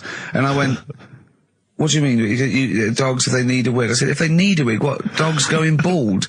And he went, like, this is fine to him. He went, it's a stressful city, Tokyo. The world's all right with Karl. He's always got an explanation. I've only ever seen him confused once. When, in Edinburgh, he looked out of his window one day and he saw a bloke putting a parking ticket on some rubbish. Yeah. And that genuinely confused him. Yeah. He couldn't work out, could you? It's a bit weird, isn't it? And the woman breastfeeding her 8-year-old child, you didn't like, did you? I don't like that. But, the what's the name? Animals with wigs. I kind of thought, after I put the phone down to you, I kind of thought about it and thought, yeah, it's a bit daft, that. You sure he's not the ageing pop group? No. The Animals? But when you think, have you ever seen, like, a bald pet? No. It's weird. What do you mean? Because my mum, we had a cat, we used to get through loads of cats because we lived on a... Oh, God, it started early today, innit? What do you mean? It's only 10 past one. Cause What we are you lived doing? No, Running a restaurant? We lived on... Oh, God, what do you mean? No, we lived on like a main road. Oh, yeah. Right? So Yeah. we used to get through a lot of them. My dad It was kept their saying, risk. you know, stop wasting money, you know, it's not Not good. wasting money, not wasting cats. Right, so, anyway, we had this cat that was ill all the time. And, It's just bag of nerves, probably. Yeah, malingerer. Yeah, I'm terrified. I'm going to which house? Rome. Oh, God, bloody hell. Rome. Don't let me go to the Pilkingtons. and it, for some reason, it kept being sick all the time. Right? Yeah, that is nerves. That's definitely nerves. So my mum kind of thought, I've had enough of this, and she shaved it. Whoa. Whoa. Now, I know you're not vets in your family, but what correlation did your mum think there was between you being sick and shaving it? Because it kept being sick, and it was a pain to wash, because it kept getting So caught she up. wanted a dry wipe cat. So, Why didn't you just varnish it? What? it's weird though. So now he's cold and sick. No, but not all of it. She left sort of the back half, but sort of from its waist, sort of. I love that! Shave it because it's sick on itself! And That is it was genius. the weirdest looking thing. I mean, normally I like cats. I'm always like giving yours a stroke on the head and that. Yeah. But as soon as she did that, it was like, oh, Yeah. can't touch it. And then So now it's sick, cold, and hated. Yeah. I love... Carl. It must have, I mean, the other cats must have been taking the mick out of it constantly. It's just making things worse. I'm hoping that it got run over and was put out of its misery. no, I think it got all right, that one. Or is that the? Yeah, it did get run over. It did. Oh, God. Oh dear. How many cats do you say you've got through? I'd say whilst I was living at home. I mean, it's still on the increase, even though I'm not there. So whilst I was there, probably 5. God. Wow. Oh. Yeah. And were you upset each time, or you just got used to it? It's one of them things, isn't it? Like I've said before, when you first see something, it's a bit of a shock. Do you know what I mean? It's like the Elephant Man or whatever. Yeah. First time you see him, it's that sort of, oh, look at that. Do you remember the first time you saw Steve? No, I'm not being funny. Do you remember the first... Yeah, but I've said this before. It's always, then you get used to how people look, and you don't... No. I'm going to burst. You have to play a record. No, but... Because I just see Steve's No, but I've got used to it. Shut up. Gold Rush on XFM 104.9. Ricky Gervais, Steve Merchant, Karl Pilkington. Brilliant. Rick, I was in, I don't know whether I should tell you this because it might rock you to the very core. Go on. But I was in an Indian restaurant the other night, and you've not seen the film. Have you seen the film Notting Hill? I haven't, no. Right, in the film Notting Hill, have you seen that, Carl? Yeah. Do you remember the bit, Julia Roberts plays a movie star, rather like Julia She's the Roberts. most famous, I know and she's her. in a restaurant having dinner with Hugh Grant, and she overhears some people in the restaurant slagging her off. And saying, she's a slapper, probably all actresses are. And she's sort of stewing on it, and Hugh Grant wants to say something, and she says, no, I won't let you. And then as she's walking out, she goes and says something to them, and of course their faces drop, they can't believe it's her. Anyway, I was in Indian restaurant the other night, and they were slagging you off, Rick. Well, they were what they were saying is they were going, Ricky Gervais, the thing about Ricky Gervais is he's just like the character he plays. Right. He's just like David Brent in real life. And I was listening in, and I was thinking, well, I want to say something. I want to go over and have a word and say, you're partially right, but I couldn't. I didn't know what to do. I didn't know what to say. I couldn't. What could I do? I couldn't really go over there and get into a rumble. I want to say, what do you mean that I'm like him? I use his face and his vocal cords, but I mean, I can't help that. But it's that thing as well of I don't know where they've got this information from. But no. Because you're not. It's so received. they're wrong. Well, so it's they've received it from somewhere, or they've read it, or something. It's just, but I don't know. I mean, I can't really be annoyed that they're just wrong. But it was very weird. It's like being annoyed at a vicar believing in God. I can't get annoyed with him. I just don't believe. But because obviously they didn't recognise me, it's rather like, when they talk about that idea that if you could go to your funeral, what would people be saying about you? It's the closest you can get to that. That you can hear what people are saying about your friends. But why don't you, to get around to that, you go, he is, What do you think of the other fella sometimes with him? That tall fella, he's good, isn't he? Yeah. I know, It's a shame actually because, on the occasions I do get recognised from minor appearances, I never get any cool fans. I just get the nerds. I get the real nerdlingers. I don't get, beautiful women coming out. You're putting them off, though. You're putting them off. You've got to take what you can. Well... but you'll have nothing. No, I know, but this girl came out the other day and she said, hey, are you that guy who's involved with The Office? I went, oh, yes, I am. She went, my boyfriend loves you, he's over here. And she pointed him out. I was devastated. I thought, I'm in here. Yeah. There was nothing going on. But there was a guy who was in HMV and he was working with the till. He'd been working with the till and he saw me. He said, would you sign this DVD? I went, no problem. I said, and I was trying to make conversation. I was trying to be frothy. And I said to him, selling well, is it? And he went, it is. Although we've had quite a lot of returns.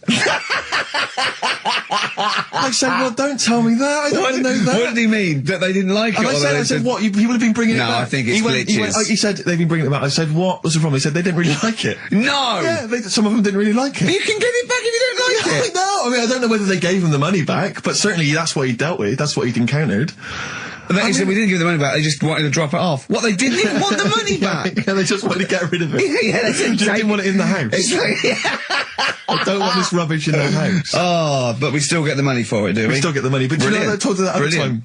Again, because people don't recognise me, again, I was in a record shop, there was a stack of Office videos, and this guy went by, and I sort of heard them as they went by, he went, Office, yeah, a lot of people like that.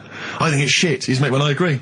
Really? And of course, again, what could I do? I couldn't say anything. I couldn't pipe up and go, well, that's sort of... I like the fact that you're always hearing these loud vocals. Yeah. What's the chance of that? That's brilliant. Maybe everyone's always slagging it off. But it's part That's it. Yeah, that's part of it, but also because I keep hanging out by stacks of Office DVDs. Oh, dear. Wearing a t-shirt with a picture of you and me on it. Yeah, that'd do it. What we got to play, Carl? Something Steve wants. Well, actually, I must dedicate this to someone who's emailed in. I mentioned earlier that I was going to play some of the Roots, and Joe from Peterborough's very excited about that. So, this is not from the current Roots album, sadly, which I've not fully absorbed yet, and therefore don't feel I can make a decision on which track to play, but maybe that'll come That's the sort of sometime in the future. And thought we put into our... picking music. Exactly. I had these cassettes still in my bag from last week. Sure. Anyway, this is from the album Things Fall Apart. It's The Roots featuring Erykah Badu. You Got Me. Let's play it. Featuring Erykah Badu, that's The Roots, and You Got Me. Good. I like that one. Yeah, you've enjoyed that? Yeah, I love it, yeah. Well, it's coming up to 1:30. And so it's time for Rockbusters. It's a structured show. It's a new leaf. This show in the new year is going to be structured. Set pieces, hitting our marks. Do you know what I mean? There'll be time checks, weather checks, quick hold out. If you're driving, careful on that. So do the prizes. Check for traffic, if it's bad. Yeah. Okay, well, again, an arbitrary selection of goodies. What are those politicians doing? Was that XFM News? Yeah.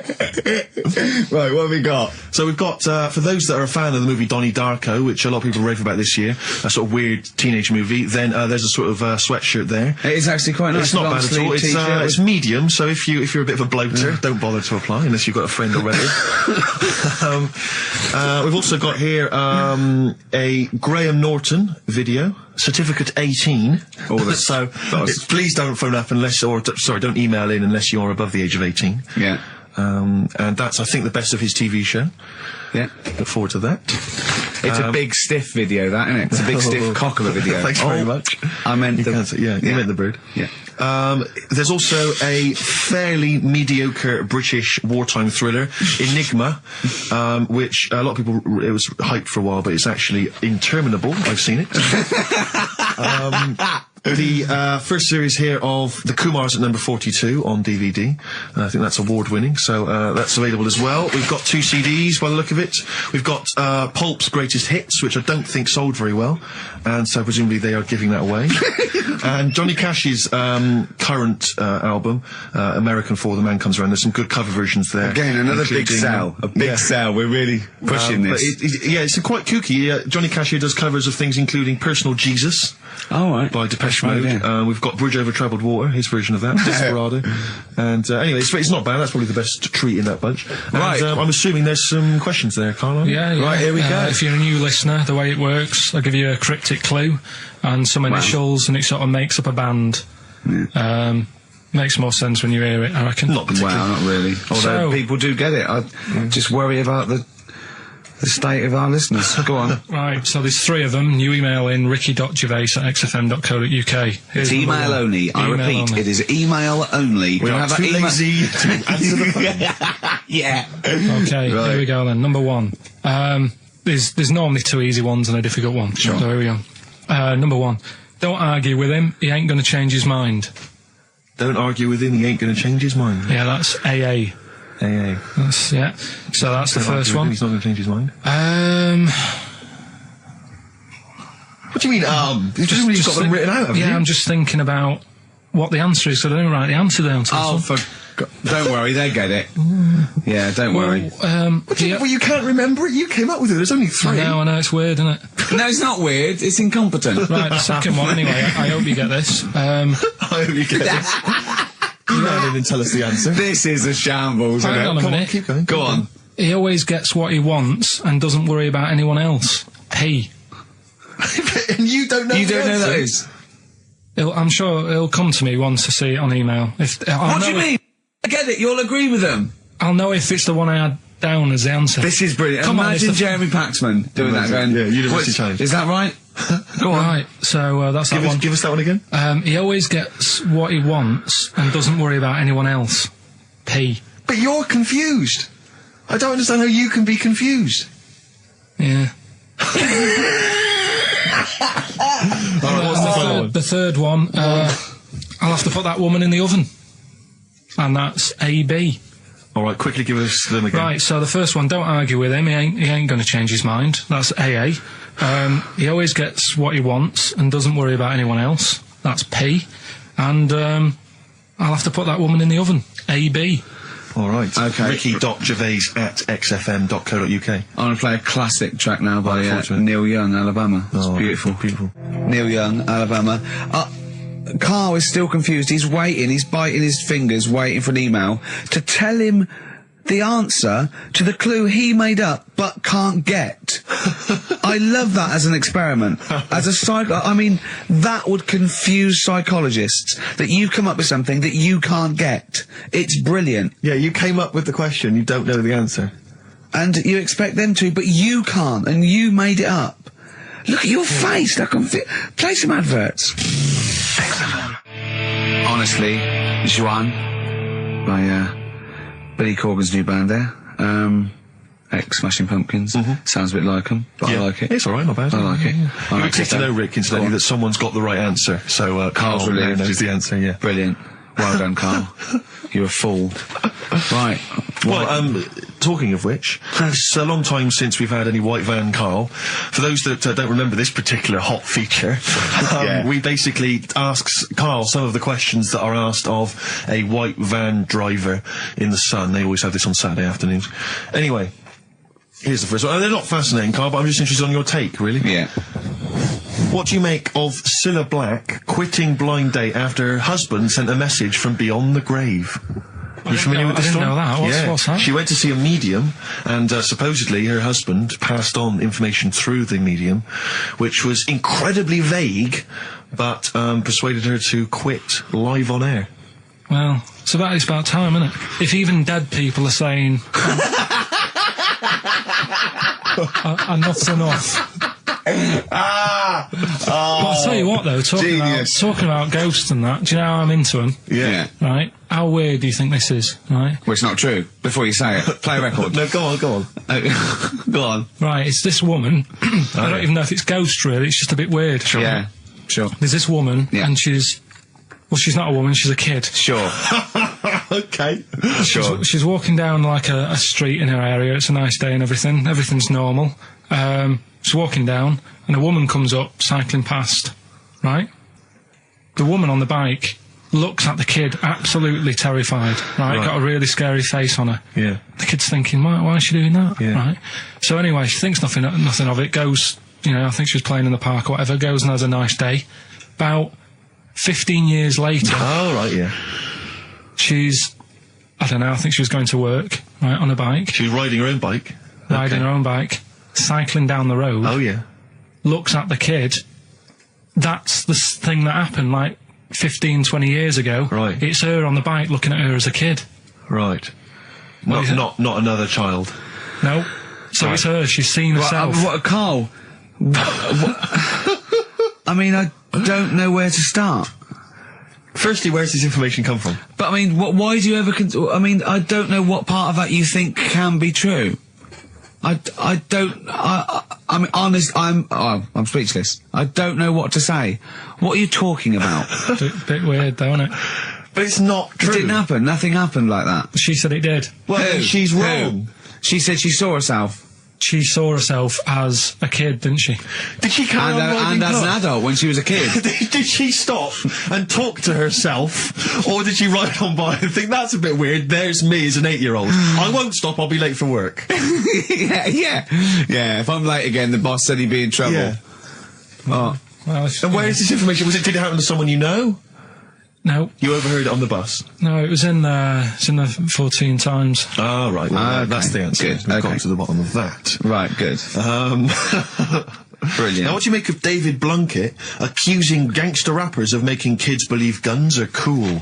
It's a hot topic there, Carl, and I imagine you've got some strong opinions. He's saying what? He is saying, basically, that all this rap music is advocating gun use and violence against people, and he's very worried about it. Nah. Okay. All right. Next one. Have you thought about going into politics? Because I'll tell you this, they wouldn't be able to argue with you, really, in the Houses of Parliament. Where would they start? Yeah. My fellow is an idiot. Yeah. No, but violence has always been about, isn't it? Like cowboys and Indians, they didn't have PlayStations and Tupac then, and there was still violence. What do you mean? In the Wild West? Yeah. Do you know what I mean? So you can't really blame it on stuff. It'll always happen. That's the world, and it's made up of different types and that. Again, he's right. Again, he's sort of right in a way, in his innocence, in his buffoonery. I didn't hear what he said. He just said there's always been violence. You know what I mean? It's sort of like, dinosaurs. Look at them. They cause a lot. And of then trouble. he went too far and made himself sound like a fool again. But I'm just saying, it's always happened. It always will. Yeah. Don't try and change it. Yeah. Just chill out is what you're saying. Do you know what we should do? We should all get on our bike, go and find ourselves when we're little, and go, be careful what you do in life. Oasis, Supersonic, still good, still as good as ever. Still good on XFM 104.9. Ricky Gervais, Steve Merchant, Karl Pilkington. You'll be pleased, Rick. Go on. Ricky Anderson has emailed him. Dickers, Danderson. Oh, yeah, what are you doing, Dindo? He's probably our biggest fan. Diddler, you little diddler. Exactly. He has emailed in, as ever. Ricky, your show fascinates me. How do you maintain such levels of senseless drivel? That's from Randy Anders. Little diddle dog Rockbusters! Oh. So, thanks again, Dudley. Yep. Well done. He's, that's great. I get a buzz. I was disappointed last week where he didn't. Ask him why he's didn't. He didn't respond last week. No, it's a shame. Probably busy. I don't believe he had something better to do. Well, I wouldn't have thought so. I can't believe that of anyone when you've got this sort of level, exactly, intense chat. What have you done this week, Carl? Well, I've had a few days off, haven't I? Yeah. Still, doing stuff for this show and that, but managed to get a few hours in. Yeah. Not really. Just doing nothing, and bought a place. So I was looking at kitchens. Yeah. Weighing some of them up and checking them out, and also ordered a sofa. Yeah. Nice sort of comfy sort of leatherish sofa. Oh, a leatherish. Oh, I don't like leather sofas. But what are you picturing? A leather sofa. A leather sofa. Yeah, It's squeaky and it's... No, this isn't. Isn't it? No, this isn't like that. But I want a really old, sinky into fabric. I want a sofa that is as comfortable as a bed. Do you know what I mean? Well, if it was acceptable, you'd have a bed in your lounge, wouldn't you? If that was allowed, without seeming like you were sort of like elderly, or that would be good. And I'd have a drip going in, sort of like with nutrients. Because I can't be bothered to chew. No, you can sort of lager with sort of vitamins, and then one going from my knob down to the toilet, to the lavatory, and with all the remote controls. And that would be amazing. To be fair, you're almost there, Rick. I've certainly seen the toilet tubing when I've been round in the past. My dad's bed, right? My dad would never change his chair. Mine would try and get rid of it because it would just fit to him and it'd just be absolutely dilapidated, right? And he had like his own chair in the lane. Yeah, his own chair, right? And then and his bed, right? When they had separate rooms towards the end, and his bed, right? It had it for years, and it was a big dip. It was just like a spoon in the middle where it was concave. And my mum used to just vacuum it out. Oh! Where all the little bits are like, he'd have a fag in bed or he'd do his roll-ups in bed. Yeah. And, oh, that's good. Why do you like that bed? It's curved. He goes, it means I can't fall out. I did. It was like in a hammock. That's great. That can't have been good for his back. Well, I don't think it mattered towards the end. A hammock would be. I really would love a hammock. I think a big beanbag would be good, wouldn't it? With a telly. I bet a beanbag as big as a bed would be amazing. Yeah, but this is still the telly thing, because do you prop yourself up a little bit to watch it? Do you watch it on the side, which is annoying? Do you turn the telly on the side? I've always wondered about that. The weird thing is, right, I've mentioned before about certain things that are just right, like your hand. 5 fingers is just enough, right? One more. The sex tips. It ruins stuff. Yeah, one less. One less, and I was saying about drying your pots and that, it'd be really slippery and that. Yeah. Right? And the weird thing is, right? I think that's what nature had in its mind. No, but my mum and dad, right, they moved to this little house, right? And they had loads of furniture that they've collected over the years without chucking out, and they've moved to this small house. So they just had too much furniture, right? And they had this double bed, and that was for when friends come round and that, they can stay there. But the problem was he wanted to sort of put these wardrobes in the bedroom, right? Right. That went on either side of the bed. Sort of wrapped around the bed. Yeah, but because the room was so small, he thought, I can sort that out. Yeah. Right? And he sawed the bed. He sawed the bed? He sawed the whole thing, so you've got your mattress, your bed, and everything. What, he just sliced some off? Like a big sandwich, just cut a bit off the edge. Cut the crust off. But how much is that, would you say? About 8 inches, 6 inches. 8 inches. But hold on, that won't work. Because it'll all fall out the side, and then what happened to the springs and all the supports and stuff? He It'll just collapse. It didn't all come out and that. I mean, it's not the comfiest bed. but the weird thing is, he did it, and even though it's only like that 8 inches or whatever, it totally ruined it. It's well, of course it would. No, but what do you think I mean? I don't mean it ruined it as in it looks a mess. No, it would have been uncomfortable. Not even that, though. Just the fact it's that little bit shorter. It's like, God, for 2 people, this is hard work now. This is like, you haven't got enough room, even though it's only 8 inches. Why did he build the wardrobes first without measuring, putting the... I think he did all that and then thought, it'll easily fit in there, and it didn't, so he had to sort of saw a bit off the bed. But it's just weird how only 8 inches... Did he use one of those electric saws? Yeah. And That's presumably there was just kind of sort of material and wood just flying everywhere. What did he do with the legs? Did he have to move the legs in a bit? He moved the legs. Looking at it, right, once it's got like the quilt on it and everything, you wouldn't know. I was like, yeah, that's all right, you've done a good job. Yeah. And I went to bed at night. He's like, sleep well. Got up in the morning after having about 45 minutes sleep and said, something not right with that. Yeah. You really are your father's son, aren't you? There's something not right with that. It's not right. And he said, oh, well, I said, what have you done? It doesn't seem the same. And he said, oh, I had to shorten it, sort of thing, to fit in the gap. I said, well, I can't sleep in it. I said, and there was a big kerfuffle. My mum was saying, look, you have our bed then, and we'll sleep in that one. And my dad was like, sod that. Yeah, it's ruined. Some idiot cut it. So there was a big debate going on about where we should sleep, and I was saying, look, I only come and see you like every couple of, probably once every 6 months. I'm not being funny, but next time we go home, can I film it? Just for, Channel 4 or something? Well, the Osbournes is not on at the moment. The Pilkingtons. That would be extraordinary. Oh, can we film it? That's brilliant. Is there anyone from Channel 5 listening to this show? Or Bravo? The Pilkingtons. Weird, though. Play a record? What do you want to play? Do you want to play, do you fancy playing some of yours? What, have we got anything? I don't know, something that was sent in to you, maybe? Oh, yeah, no, I'll tell you, I'd like to play this. Yeah, Bronze Age Fox, band from Bristol, my neck of the woods. Always working, play the tune, Carl, always working, he's always working, he's on the ball, he's on the Bobby ball. Bronze Age Fox, Sunshine Made the Desert, I've enjoyed that. I love the ending, that's really great, I love that chorus bit, that's really good. Rick, I know what you're thinking of. What? You'd love some, wouldn't you? Yeah, adverts. Lovely. Coldplay, The Scientist, XFM 104.9, I'm Ricky Gervais from Stephen Merchant and Karl Pilkington. Karl, what are you doing? I wish that's how you spoke. Right, what are you doing then? Let's have a quick reprise, if we could, of the Rockbusters clues. Yeah, Rockbusters, if you've just tuned in, you've missed it this week. Here's your 3 clues. No, you haven't, that's why we're giving the clues again. Yeah, no, but if they haven't. Eh? What? Say if they've been busy. Just give the clues again. First one. God. Don't argue with him, because he isn't going to change his mind. That's AA. Second one, he always gets what he wants and doesn't worry about anyone else. That's P. Yeah. And the third and final one, I might have to put that woman in the oven. AB. Interesting. Are we telling them or still? No. People have still got a chance to win those extraordinary prizes. ricky.gervais@xfm.co.uk. We've still got features to come, though, Steve. It's incredible. We've still got Ritual. Remember last time? People in India, it's good to have a flat head. Yes. We've got Do We Need 'Em? I've got That's Ridiculous. That's a great game. What should we do next? It's too much. We get Do We Need 'Em out of the way? Get Do We Need 'Em out of the way? Yeah, just let's explain it again. If you're new, I'm sort of on a bit of a mission to find out, we've got a lot of animals and insects in the world and stuff. Yeah. Do we need them all? It still amuses me. So we've found out we've got to keep jellyfish. We've done octopus. She said we've got to keep them.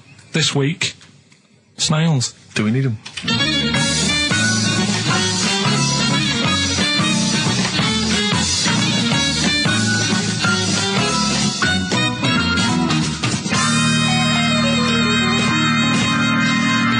Just doing some research, right?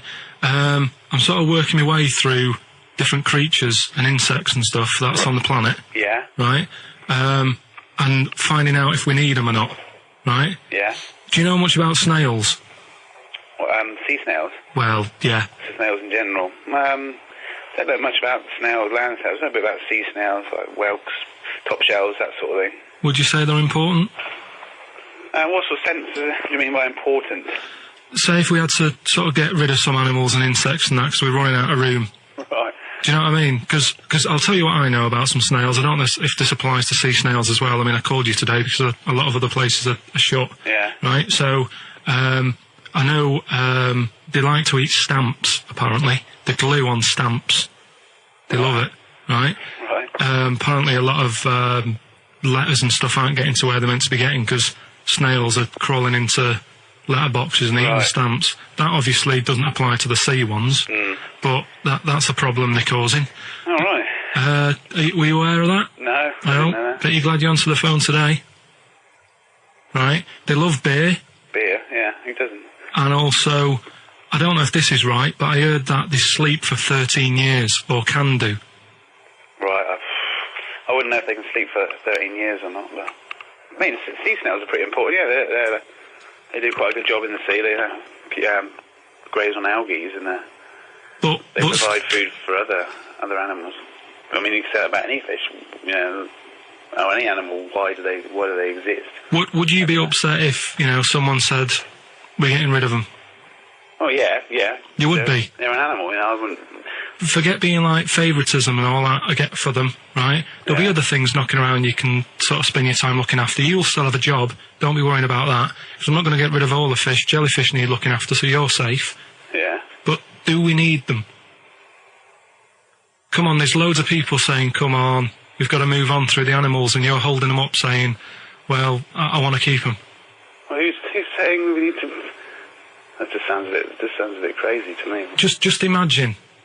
Do you know what I mean? And they would come to you because you work in an aquarium, so they'd be asking for your advice. Right. And you're slowing it down. Well, they asked for my advice and I'm giving it to them, so, you know, that's what I think anyway. Yeah, but snails, you know, I mean, like I say, they drink beer and that, you know. What did they do apart from some food for a whelk?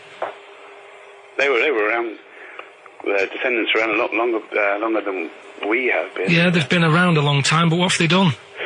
Well, they've survived that long, so they must be doing something pretty good. Well, apparently they sleep for 13 years, so really, even though they've been around for ages... I think that sounds a bit... I don't think they sleep for 13 years. Not all of them, just the tired ones. So, snails, do we need them? Well, yeah, I just think they've got to...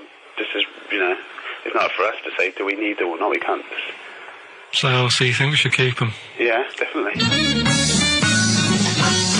And something new we're trying out, because Rockbusters... He's dead, thankfully, yes. It's gone for a bit. It's over. Crosswords. Oh, this sounds intriguing. Where'd you get the idea from? What's the basic format of this? Right, what I've done is, I've take like a popular saying from the show. A popular what? Popular saying, something that crops up quite a lot in the show. In our show? Yeah. Yeah. First thing that sprang to mind was, there's this airy Chinese kid. Oh, classic. But more commonly, it would be something like, Carl, you're an idiot. Yeah, Carl, you idiot. You're a fool. Carl, you're a fool. Oh, what did you mean? You let us down again. Yeah, Carl, where have you been? Yeah, oh, you've got a headache, have you, Carl? Yeah. You better have a lie down. Typical phrases like that, yeah, sure. typical phrases like that, yeah. Carl, you're a loser. Yeah. Oh, yeah. Right. And what I've done, I've got a load of different songs and took words from the different songs and then joined them together to make There's This Airy Chinese Kid. And then people have to email in and say what the 5 songs were. It sounds like the most complicated game ever. I'm looking forward to it. Have you heard any of this, Rick? Because I've not heard this at all. I'm not familiar with this. Well, all it is, it'd go like, Airy Chinese Kid! And it's from sort of 4 different songs. Right. And you've got to identify the songs. Right. Wow. How many songs in this, Carl? 5. There's This Hairy Chinese Kid. Okay. Right. So... And what are the prizes for that? Are these the prizes? Yeah. All right, well, let me tell you what they are. They're not too bad, actually. We've got Live Forever, which I assume is a CD that ties in with this new film. Think of that! A well-known phrase from the show, and it's Hairy Chinese Kid. Yeah. What other... Where would you There hear is no that other radio show in the life? world. This is... Go on. If you've just tuned in, I mean, what are you thinking? Think if you've just tuned in? You're going, well-known phrase from Shaw, Hairy Chinese Kid. Oh, yeah, classic. They'll be playing that in charades this Christmas. So yeah, this is a CD that ties in with this new film Live Forever, which is all about Britpop, and so there's stuff on there from Oasis, Blur, Pulp, etc. We've also got another Red Dwarf DVD, Marion and Jeff, first series of that, excellent. That's on VHS, sadly, but never mind. And also the very best of Led Zeppelin, a 2 CD set there with all the classics on. So that's not bad prizes, actually. Carl, you've done yourself proud. We've upped it. We're getting serious now. We're playing in the bigger league. We've upped the stakes. And we want Heat Magazine not to lose touch with us just because Rockbusters is gone. Yeah. I think they're still behind us. So we've got film. You appear in a film. We've got crosswords. How is that to do with the crossword? Because I've got words and sort of cross them. Okay. Right, you don't really cross them. But, good. So words. We're playing a game called Words. Word Song. Hello and welcome to Word Song. And obviously I imagine there'll be some more great music. The Thrills, One Horse Town on XFM 104.9, Ricky Gervais, Steve Merchant and Karl Pilkington. Now, Karl Pilkington is getting ready. It's the start of a new strand in the show, a new quiz, a new competition to replace Rockbusters. Now that's quite a tall order, but what have you done? Right, like I said, right, if you've only just tuned in, what it is, I've took, and I'll be taking, a well-known saying every week from the show, something that crops up a lot. First one that sprang to mind was... There's a little gay fella standing next to me in the urinal? That's next week. Okay. This week, there's this airy Chinese kid, right? Yeah. That crops up quite a lot. Sweeping the nation. Right. So what I've done, I've got 5 songs. Yeah. And I've edited them together to make that saying. You've got words from songs where any part of that sentence occurs to recreate it. Yeah. Now, what do they need to do? Do they need to say what the song is? Just the 5 songs? I mean, I was going to say song and artist, but if you want, just a song. So there's 5 things there, and if someone doesn't get all 5, it's still worth emailing in because we might give it to the one who's got the most, and then... Yeah. Can I suggest we go for artist rather than song? Only because sometimes it's quite tricky to get a song title. Sometimes it's very odd, or it's not quite what you think it is. So maybe artist is an easier one. Are you happy with that, Carl? It's your competition. I mean, Steve always does this whenever I come up with an idea. Oh yeah. I'm just trying to make sure it's just the best it can be, Carl. Yeah, no, he came up with a few game shows and Steve was going, no, it's no good. And Carl said to me, he said, it's the one of The Office ever got on telly. Yeah, but, well, we shall see how Cheapest Chimps plays out. But frankly, the fact that you said to me, Steve, I've come up with the best game show ever, it's called Cheapest Chimps, what's the idea? I don't know, I just like the name. It's something to do with chimps. I thought, well, I'm not sure that's the best game show ever. And what was the other one you came up with that you told me about? I think a few people will be disagreeing with him, Carl. I think people will say that Cheapest Chimps could be the best game show ever. You know, when I was at school, people like you, I really didn't like. You're a stirrer, Gervais. He flits, doesn't he, from one side to the next, Carl. The one thing, we may argue, mate, but at least we're consistent. Ricky Gervais flipping from one side to the other. One day he's on Carl's side. When was the last time Steve wrestled you to the ground and got you in a leg clamp? No, you're right. Never. What, is that supposed to be a good thing? Well, did you see us? Yeah, I saw you struggling in Carl's office earlier. He was punching my legs to release me. We were on the floor. And I was squeezing him with my mighty legs, wasn't I, Carl? Right. It was like, I imagine that's what a crab feels like when an octopus has got it. We were playing that, weren't we? So anyway... So, I'll play you this clip now. It's 10 seconds long. We'll play it a couple of times because you'll need to take it in. So here it is then. What are we saying? We're saying artists? Let's go with artists. Artists. So email in ricky.gervais@xfm.co.uk. Name the 5 artists it has taken to make up the saying, Give there's that this email airy address Chinese again. kid. Give that email address again. ricky.gervais@xfm.co.uk. There's this airy Chinese kid. Here we go.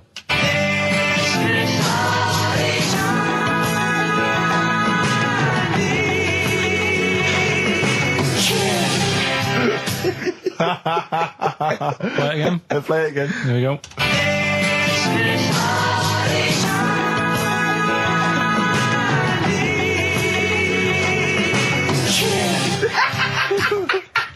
I think you better play it once more. Oh, I've got them. Have you got them all? Yeah. That's nice work. Here we go.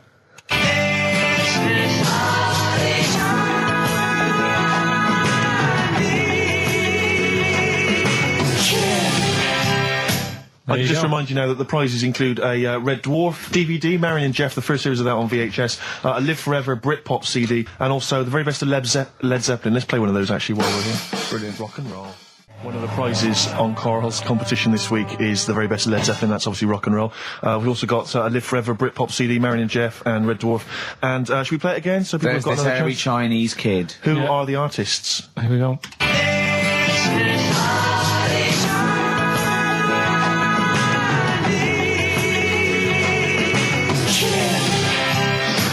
It's tricky. It's not very easy.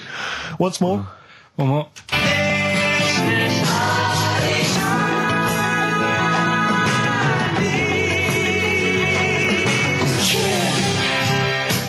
Well, there you go. Ricky.gervais@xfm.co.uk. Those prizes can be yours. Who is he and what is he to you? We have not had any successful answers on your quiz, Carl. We've had people who've got you get a when maximum you put of 4. A duck in a microwave. Yeah. Bill Withers. Nice. All right.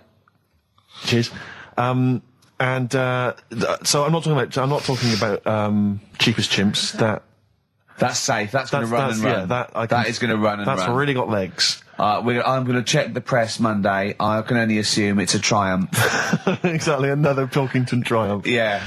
I'm going to give the prize, if you don't mind, Carl, to Karen and Jeff Gillian, because they're the only they were the only couple that got the second answer, which was very, very But tricky. they got 4 today. But they only got 4 right. 4 is the top answer, so should we give the answers play it, now? Carl, and then tell us who each one is. Right.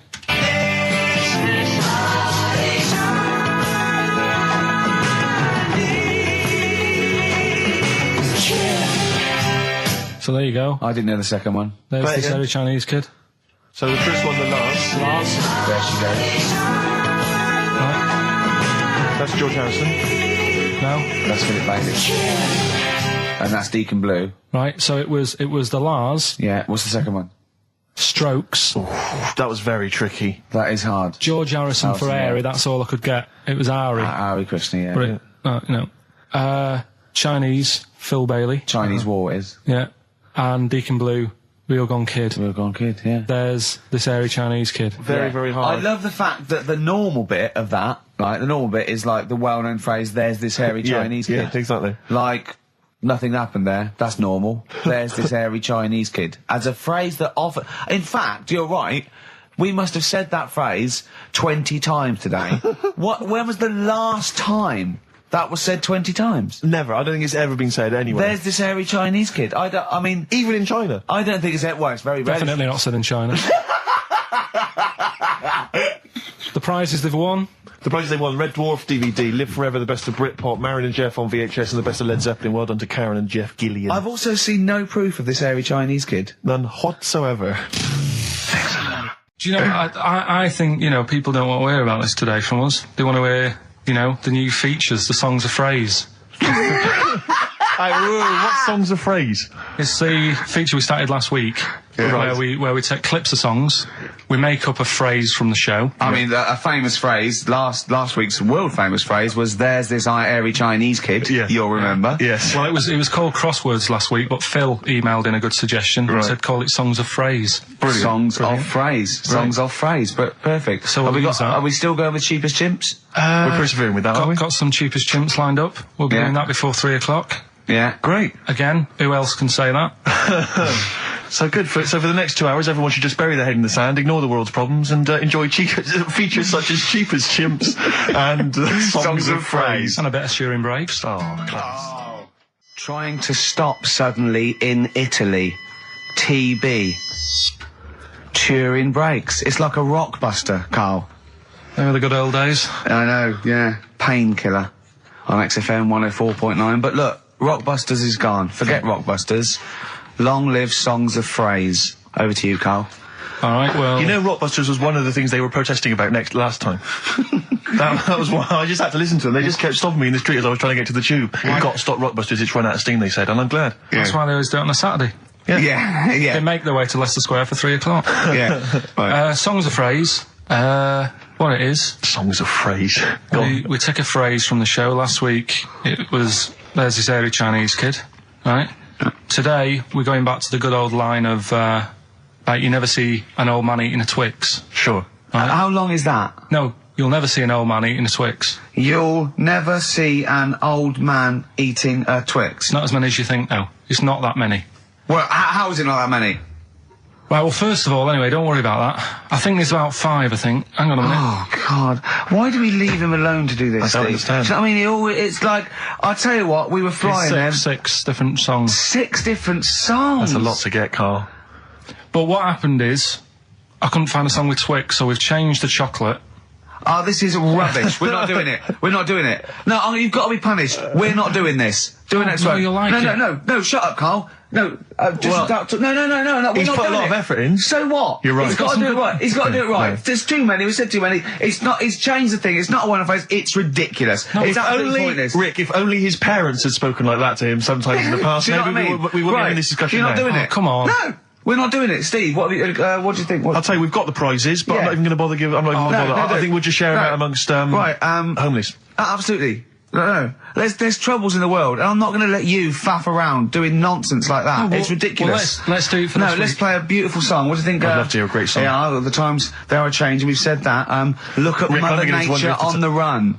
Look at Mother Nature on the run, Steve. Yeah. Play it. So we're not doing... No. It's your own fault. Now, Carl, the big question, as we know at the moment, is whether we're going to let you do songs of phrase or not. Rick, I should tell you now, there has been a flood of... Oh, no, there hasn't. Sorry, I was thinking there'd been a flood of emails, but it was people agreeing with you, Rick. I know Tony Blair has been trying to get through. Yeah, exactly. I'm just checking the emails now. There's absolutely nothing supporting you, Carl. So no one gives a side either way about No, well, that's not then. fair. There were a couple of phone calls, weren't there? One was a guy saying you should... I think the other one was you, Carl, was it, phoning from the kitchen? Can we do it? Can we do it? Right. No. If you don't like it, we won't do it next week. But I've made it. I don't know why you did that. I thought of lots of stuff that you could do. You chose one where you have to have 10 words and 6 songs to choose. You haven't got Twix. I don't know what you've substituted Twix for. Okay, I've got to say now, I'm going to sit on the fence, so I'm quite intrigued. Okay, right. What have you substituted Twix for? Well, I can't tell you. Of course you can. No, I can't because people have to listen to it and work out. All right, let's just hear it. Let's hear it then. No. They know what they have to know what the word is. They have to tell what the song is or the artist. I prefer just to play it. No, you've got to tell them what it is because they might not even know what word they're looking for. Let's hear him out, Rick. Right. Please, democracy. That's what we're fighting for. Come on. Right, you turn them up. Right, okay, I'll put the headphones on. Go on then. Right. Okay, so hang on. The phrase originally was you never see an old man eating a Twix. right, and we're trying to identify a number of songs which you've used to make up that phrase. And you email in xfm.co.uk/Ricky with as many as you can get, and whoever gets the most right can It's win so some. complicated. This is so not. complicated. Right, here we go. I'm baffled by the email address. I couldn't figure What's that the out. email address again? xfm.co.uk/Ricky. Right. Right? And there's some link on there, is there? Yeah, that you just press and it comes through. Or isn't that? Right, here we go then, right? And you'll never see an old man turn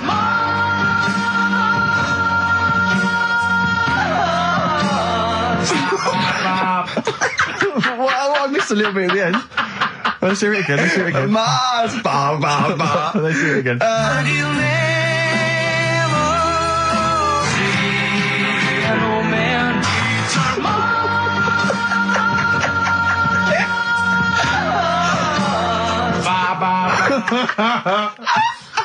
Oh, no. Oh God. Okay. Right, we'd say the prizes, Steve. Right, so how many songs were there? Do we know? I think it was 6. You think there was 6? And you'll never see an old man eat. It might be 5. 5 or 6? Yeah. Anyway, well, email in the answers and how many there were, and you might be in with a chance of winning on DVD the original series of Citizen Smith with Robert Lindsay. That was good. Paul Whitehouse's Happiness, the first series of that on DVD. We've also got a couple of CDs here. The Best of Britpop, Live Forever, Oasis, Blur, Radiohead, and all the rest of them on there. Right. Supergrass's current album as well. That's all I right. think it's a current album. Yeah, it is. And Okay. less convinced by this one. If I tell you that some of the artists include Delamitri and Deacon Blue, then I know you'll be rushing out later, Rick, to buy this. Scotland Rocks. A compilation of... Is Wet on there? Let's see. What about Biss? What happened to Biss? Let me see. I'm not gonna... I tell you, it doesn't... I mean, we've got Gun on there. Oh, yeah. We've got... baby, lately. Aztec Camera. Yeah. Big Country, obviously. Proclaimer's not on there. Wait a minute, where's Runrig? There they are. And obviously Rafferty, Baker Street. Do-do-do-do-do-do. Brilliant. So that's definitely worth entering for, surely. So xfm.co.uk/Ricky. Play it one more time. Yeah. Just right. and you'll never see an old man turn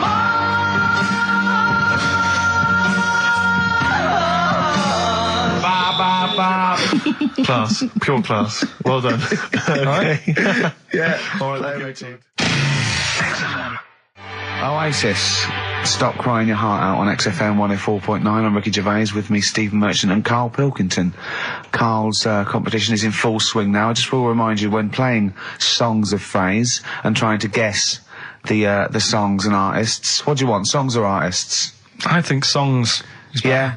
All right. But that's ambiguous, isn't it, what a song title is? Where Yeah, if I you think know it should the be artist, artists, definitely. maybe the artist who cleans it up really. Yeah? Yeah. Should we do artists? Artists. Okay, you know, if they know what it is, because that'll stop any ambiguity, won't it? And don't worry if you haven't got all of them, because the winner last week didn't have all of them, but it's the closest one. I understand when you're trying to guess what's in Carl's mind, you can only get so close. Yeah. Do you know what I mean?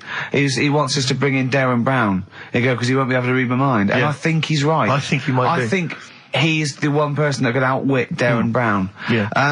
Now, moving on, Carl. As we have to. Should we just play it very quickly? Just play again. Just if Carl's you're okay, you want to competition? join in. Go on then, one more time. Here it is, Songs of Phrase. And you'll never see an old man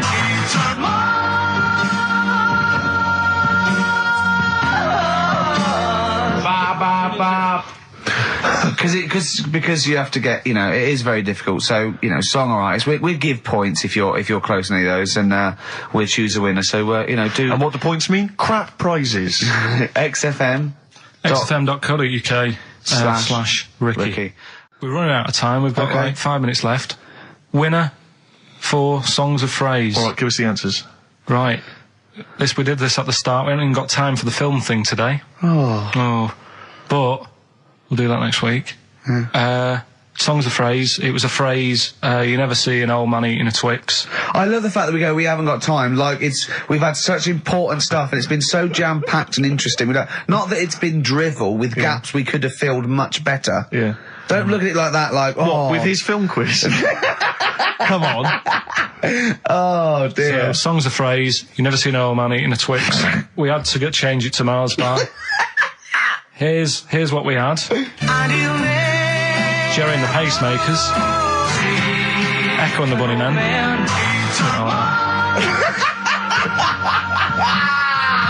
David Bowie. And the Beach Boys finished off. Oh, what do you mean? I thought that one was. What do you mean? Who's the winner? Oh, it doesn't matter. You got to give the answer. Who was that one you didn't know it was us? It was Neil Young, wasn't it? Jim Crochet, is it? Old Man River, it's called. Jim Crochet. Old Man River? Yeah. Jim Crochet sang Old Man River? I don't think so. What was it? Who cares? Right. Well, people... I can't believe this. Old Man River, it was. Let's give the prize to... Jim Crochet wouldn't have sung Old Man River. Well, let's give the... Paul Robeson. Let's give the prize to Mitchell Sterling, who has got some of the answers right. On XFM 104.9. How will we playing that great quiz again next week? Next week. Ricky Gervais with it on XFM Sports. And if you want to send an email, it's rickygervais.co.uk, or check out the website on XFM's All the Comms.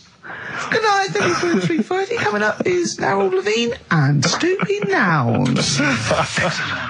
So I'm just looking at, we have got Cheap as Chimps coming. Songs of Phrase. Oh, we haven't forgotten about some stuff. Why don't we kick off with that so we don't forget it? Cheap as Chimps or Songs of Phrase, or the film thing. We didn't get the film done yesterday. We've also got a new feature, Cheeky Freak of the Week.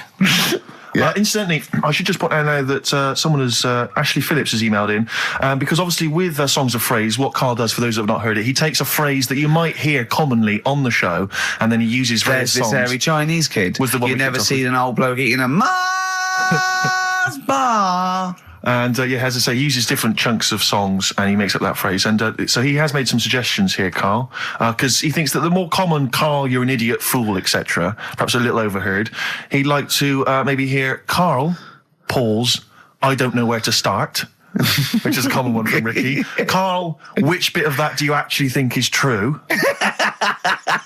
And then there's the regular dialogue between the three of us. Carl, well, you know, it could happen. Me, sure. Ricky, no, Carl, it could never happen. Not now, not ever. You're an idiot, play a record. So maybe some of those you could use next time. Well, will we get it going then for today? Yeah. This week we're.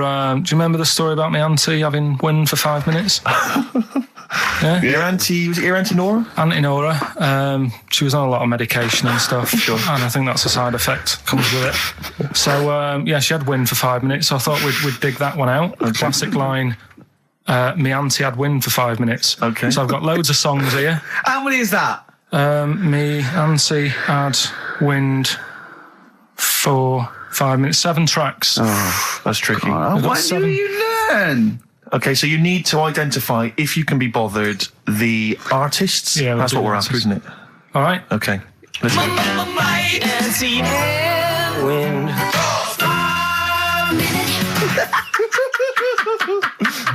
All right, we'll play it a few times. Just remember, as many as you can get, because the winner would probably be, who gets 5 or something. So don't worry if there's a couple you can't get, because you could still probably win. Here we go again. Might and see wind. Can I just, what's the email address? It's, well, if they go to xfm.co.uk/Ricky, they can just send them through there and They can that. send them through that way.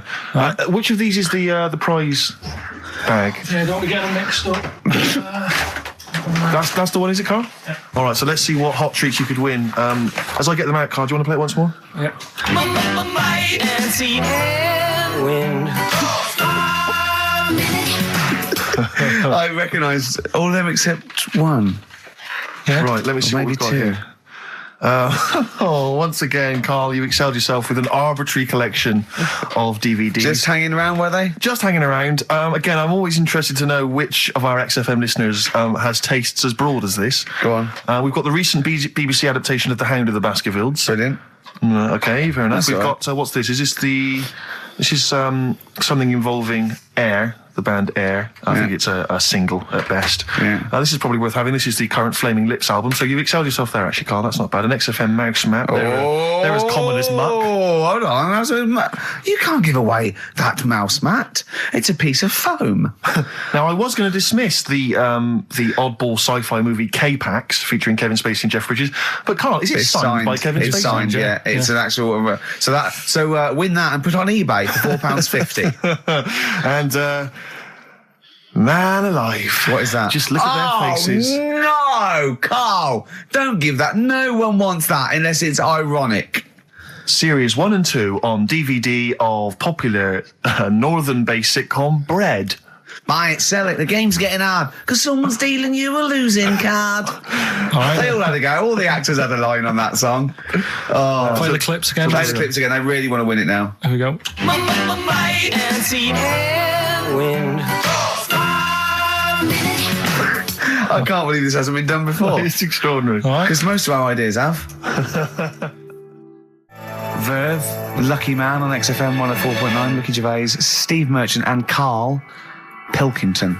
The emails, I should point out, aren't flooding in on the Nobody competition. always takes time when they go through the website. Does it? Yeah. Okay. So they'll be arriving in a bit. Do you want to play it once more for those that have just joined us? All right then. Might and see wind. There you go. Brilliant. My auntie had wind for 5 minutes. Brilliant. Genius. Name the artists. Right, I'm going to play this thing again because it is a bit slow today, the email. Oh, because it's too hard. It's not too hard. There's just clips of songs. What are the artists? Email in. Might and see wind.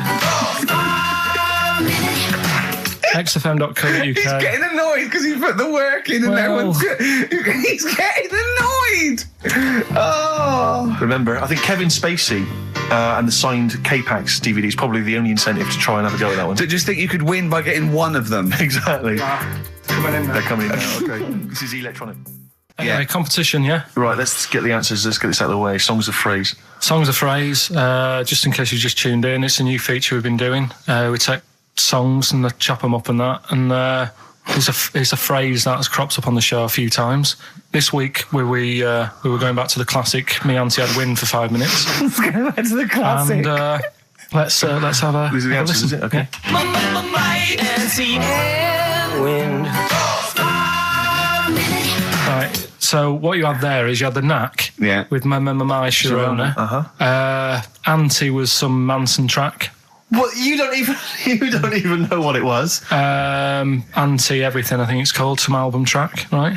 Then you had Bill Medley, Jennifer Warnes, I've Had the Time of My Life. You had Bob Dylan, Wind. Idiot wind. Blowing in the Wind. Oh, Blowing in the Wind, was it? What was after that? 4 was 2468 Bob Motorway. 2468 Motorway. Yeah. Tom Robinson. Tom Robinson, yeah. That was the 4. Then you had the 5 from Manfred Mann, 54321. We wrapped it up with a bit of 5-star for a minute. Something about...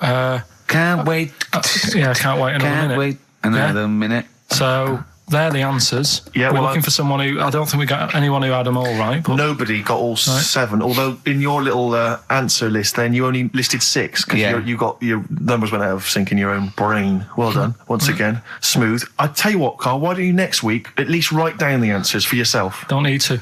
Well, you clearly do, because you just embarrassed yourself. Don't need to. You've proved that you do. Right, okay. Anyway, well done. I'm going to give it to Paul Tier. PJ Tier, because he got 5 of the 7 correct. Well done. So he gets... and he's getting that signed Kevin Spacey Yeah, DVD. if you can just email us your address as well and get them off to you today. All right. Brilliant. That's what you're dealing with. I think I do more than press the buttons. Right, see, this is it, right? Carl has had a little strop on since last night, okay? And it's... He's had a little strop on? Yeah. You said strop on. I just wanted to clarify. And, I don't know why. He says that I'm an annoying person. He says that I wound him up, right? Which I don't know. He says that you're winding up because you're sort of like negative about everything. Negative? Yeah. And, but what I think it is because we pointed out that his lateness is unacceptable. Yeah. He said, meet you at 6. He turned up at 20 past. He said, well, someone stopped me in the corridor. I don't care. I've got stuff to do. We had stuff to do. I think we're a bit busier than you, Carl. You've got one job. We've got loads of jobs. I keep telling you that. Yeah. You've got one job in a little room, a 9 to 5 there, that you don't even get done in 9 to 5. That's why you're late and mucking around all the time. There's loads of work to do. Yeah, one job. No, cool. It's not. It's one job with a lot of other jobs in it. It's like those little Russian dolls you get. Right? Well, it's not, is it? Go. Yeah, it is. Yeah. Everyone thinks, he only sits in his studio messing about, making songs a phrase. That's what I do in my free time. Which we've got coming up later. Super slick. Songs a phrase, we're doing that. You can win some stuff. Yeah, we've got the film that we haven't done for the last 2 weeks. The final film, we won't be doing that. Let him down. There's 2 weeks. So you're 2 weeks late on that. Yeah, can I just ask, guys, is there going to be some great music? Yeah. Well, what about something from the only ones? Yeah. Planet. Brilliant. Right. Songs a phrase coming soon. Is it? Yeah. What is it this week? What's the phrase? We're remember the story I told you ages ago about my neighbour having a horse in their house. Oh yeah, having a horse. What's happened with that? Lenny Henry doing it as a series. So and people nicking your ideas left, right, and centre. Well, that's the phrase we'll be using anyway. What? My neighbour had a horse in her house. How many words is that? 6. My neighbour had. So there's no grammar either. My neighbour had horse in the house. My neighbour had horse in house. What is the phrase? My neighbour had a horse in her house. Are there any prepositions? Are there any prepositions in this sentence? Look, don't judge it beforehand. You see, I'm turning over a new leaf. I think this is a great idea. I think Carl's a genius, and I look forward to hearing this enormously. Yeah, okay. And I won't be sick on your leg, or squeeze your head, or make you jump when you're making a cup of tea. Just looking through the Guinness. That's still the funniest thing, isn't it? Squeaking at someone when they got a cup of tea. Right. It's a good game. Drink 8 pints. Go on. Songs a phrase. Songs of phrase, nicely done. Right, we'll get this going. How do you feel, Carl? Yeah, Again, disappointment. Right. Disappointment probably to your family and friends. Well, I don't think they'll be that gutted, to be honest. Right, songs of phrase. Well, Carl, why don't we both come up with songs of phrase? Because it's a big tease. People love that. Yeah. It's one of the hot new We've got quizzes. one more thing for you to eat. No, I'm not doing any more of that. Seriously. Play a song? Right, songs of phrase next. Right. That was rubbish, that half hour. Rubbish. That's great. Roots. The Seed. XFM 104.9. I bet that is a record. Eating grapes whilst DJing. Possibly. I'm assuming if there's any listeners out there that have a record-breaking attempt they'd like to see Carl undertake in future weeks, they should email in. I think Jono's got that one. Right, what have we got then? That's that. Right. That's the silliness aside now. Let's get on with the proper show. Right, songs of phrase. Yeah, let's do that. On to the classy stuff. Yeah. Do you want to do the prizes first? Right, now then, where are they? Here they are. I haven't seen these, but I'm excited as ever. Alright, we have a t-shirt there, arbitrary t-shirt that you have probably stolen off of someone. What does it say? Is it the Red Hot Chili Peppers? So if you found that, that's not too bad. It's a big t-shirt there. On DVD, should you be giving this away? This looks like it's the film Don't Say a Word. Yeah. And it's it doesn't have all the proper packaging. It's literally the disc, the DVD disc, just loose. So enjoy that. The current album from Oasis, Heathen Chemistry, DVD, on DVD, The Life of Mammals, the complete series, the David Attenborough recent DVD, that. Walking with Cavemen, which I think is a DVD, it's currently on TV, isn't it? And, Well, there you go. Not Also bad. the X-List, which is a good new compilation, double CD compilation from XFM with loads of stuff on there, including Nerd, Snoop Doggy Dogg, Athlete, all sorts. Go on then, Carl. So not bad, actually. Simple Nice one. Well done. Right, so, yeah, it's a phrase that's been said at some point, or said a lot on the show. We've had, like, Hairy Chinese Kid. We went back to, my mum had wind for 5 minutes and that. Today we're looking at, my neighbour had a horse in a house, right? Yep. If you remember, we were talking about that probably about a year and a half ago now. Yeah. Yeah, of course we remember. They've been talking about it ever since, Carl, I imagine. Yeah. Well, so, it's famous. It's a world famous phrase. My neighbour had a horse in her house. right, so this is, this week's Songs of Phrase, and what I've done is I've got songs with those words in that make up that sentence. Yeah. You get to email in ricky.gervais@xfm.co.uk. There's 6 different songs, right? You email in with what? I don't what know. would There you- is 6. Me neighbour had horse in house. Is it really that sentence? My neighbour had a horse in her house. It does work. Honestly, it works. Yeah. Okay. Don't bother explaining it. You Just ready? play it. Right, Yeah. so here's the. Here it is. We're just Had horse in a house. Right? What in God's name was that? Yeah. Name the 6 songs. Had horse in a house. Huh? Are we naming the artists or the songs? Either. Artists. Anyone who gets anything can get a prize. What's Jeez. more, Carl? Artists. Here we go. Had horse in a house. That's tricky, Carl. That's very hard. Once more. Had horse in a house. Email in ricky.gervais@xfm.co.uk. I'll give it. Another letdown. Another It's letdown. brilliant, this. No. How can you just say that after I've just been stuffing grapes in my face and that? Well, you failed. You didn't get one burger in, right? Even when you tried to chop it up, there's 3, right? So that's it. Steve, out of the goodness of his heart, went to McDonald's. Okay, I got some grapes. You at 62. That's got nothing to do with this, though. This is my game show here. Bob Holness didn't say, yeah, Blockbusters is good, but I never see him eating grapes. So this is a different thing. Forget that. Right? Here's the clips again. Here's the clips. Had horse in a house. Oh, you know I said I was going to turn over a new leaf and not criticise your ideas? I think it's the end of this one, mate. Oh, he's done it again. It's atrocious. ricky.gervais@xfm.co.uk if you've got any idea.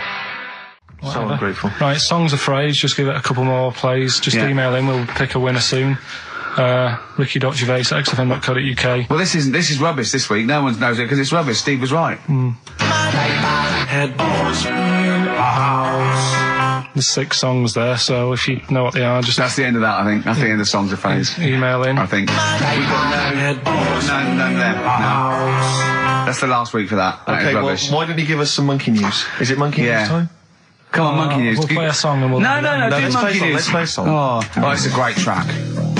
Cheer up, Carl. Is it new? Is this Waiting for an alibi with Thin Lizzy. Oh, what year? Doesn't was have to it be out? new. It's brilliant. What year was it out? Oh, Einstein wasn't new when he came up with the greatest theory ever. Oh, hold on. Hey, hold on. You're not new. You're not new. You know, we should give the prizes away. Yeah, well, Carl. this has been dreadful. This thing. We started off well with him trying to force burgers in his mouth, and then he come up with this tapped. I mean, this is the end of this because it's. I mean, it was shoddy to start with. No little duo couple. Well, this is Right, yeah. not only. Well, I'm just saying. This is what I was saying in the pub yesterday when you try to be sick on my leg. I was saying, come up with new ideas if you don't like them, but you diss them on air. well, it's just disappointing, isn't it? And awesome. Right. What's that? I was disappointed when I was choking before. We were disappointed as well. Yeah, you didn't try. You didn't try with the grapes. You were just like Right. chewing on that. You meant to just throw them in and swallow them. Songs of phrase. It was 6 songs. It sounded like this. Boring. Had horse in a house. Right, what are they? Just give the 6 answers. songs there. We had Lionel Richie, My Destiny, for my. Tricky. Neighbour. Oh, that's XFM. Ooh. My neighbour was Space. Space, Yeah. Neighbourhood. Had Harry Connick Jr. Had to be you. Yeah. Right. Had a neighbour had a horse. Horse from America. America, yeah. We had a horse. In was Lisa Stansfield with Pathetic. In All the Right Places. Oh, pathetic. Did anyone get that? And No a one house got No one from got that. Animals. So that was pointless. All right, well, the most anyone got was 3, Yeah. and we're going to give it to Deborah, and that's Yeah. possibly Deborah and Kate. They got Right. at least 3 of those, so well done. Okay, well done. Yeah, there's prizes on the way. That's the end of that. Well, do you want to do some, give some stuff away? I suppose so, Carl, we could, yeah. Yeah, set it up, set What it do you rolling. think? What is it? Which of your many competitions is this? Songs of Phrase. Talking of competitions, Okay, prizes to give away this week. You've excelled yourself again. We've got, once again, Scotland Rocks, the very best of Scottish music, Texas Deacon Blue, Brilliant. and Jerry Rafferty. Proclaim's on there or not? Proclaim's there, don't worry. they got? Delegate's on there as well, don't worry. Yeah, it's Don't worry. It's Biss on there. It's Biss on there. I'm just checking to see if Midgure and Hugh and Gry feature, but they do, thankfully. I don't know. The Rosillos as well. Oh, and Gun. brilliant. That That's is great. brilliant. So I look forward to is that. Lulu on there or not? Oh, Is she not on there? I can't No, see she's her, not on there. actually. She's not on there. But The don't Wets. Are the Wets on there? All the Wets or not? Are the Wets Fairground on there? attraction. Perfect. Brilliant. That's on there. So Brilliant. Is Wee Hootie McTooth on there? And is Jamboree? what's this? This is another arbitrary compilation called Strange and Beautiful. The Brilliant. X-List album, which is quite good. The new album by the White Stripes. The DVD Walking with Cavemen, that TV show that's on VHS. It's still got the price on there on VHS in case you haven't seen it. Fight Club and the best-selling book from Michael Moore's Stupid White Men. So actually some quite good prizes there, Carl. Not bad All at right, all. Carl. What's this competition? Right, Songs of Phrase. It's where I get a line that sort of is said a lot on the show or has been said quite a lot on the show. Yeah. Is this one Stop Squeezing Me Head? No? Oh, I could have done that. Yeah. But what we're doing is my favourite. The Elephant Man's my favourite film. Is that the phrase? Yeah, that's the phrase that we're looking at today. The Elephant Man's my favourite film. It is as well. It's his favourite film. I know. Why is that again? Because it's funny and sad, and it's you know exactly what you're going to get. Yeah. They promise you an Elephant Man, that's exactly what you get. Yeah. It's good. Have you seen it, Steve? I have seen it. It is good, isn't it? Yeah. Do you remember at the beginning of the Elephant Think Man? of that. Having that as your favourite film of all the hundreds of amazing films. I mean, It's a good film and it's a moving film. Yeah. But I can't imagine it's a film I would watch endlessly again I and don't again. care about a bloke with an elephant's I head. watched a little bit of it again the other night. It's one of them that, just sort of reminds you. You know what annoys me when he goes, "I am not an animal." He is. Well, I mean, he speaks like one. And what doesn't help? He's got And he looks like one. No, yeah. But it was a bit unfair because they never let him look in a mirror because he's a bit odd looking. It upset him. Yeah. So his hair was always a mess. And that made him look worse than he actually was. Yeah.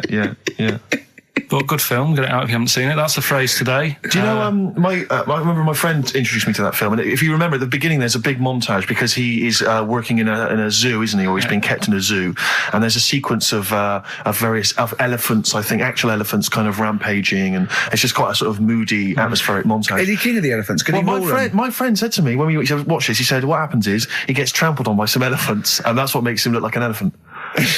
And I went, right. And I watched it and I thought, that's not the case. And I tried to explain it to him, and he's, to this day, still convinced that the Elephant Man, it's like when Spider-Man was bitten by a radioactive spider. Yeah. It was his mum, wasn't The it? Elephant Man. The power of an elephant.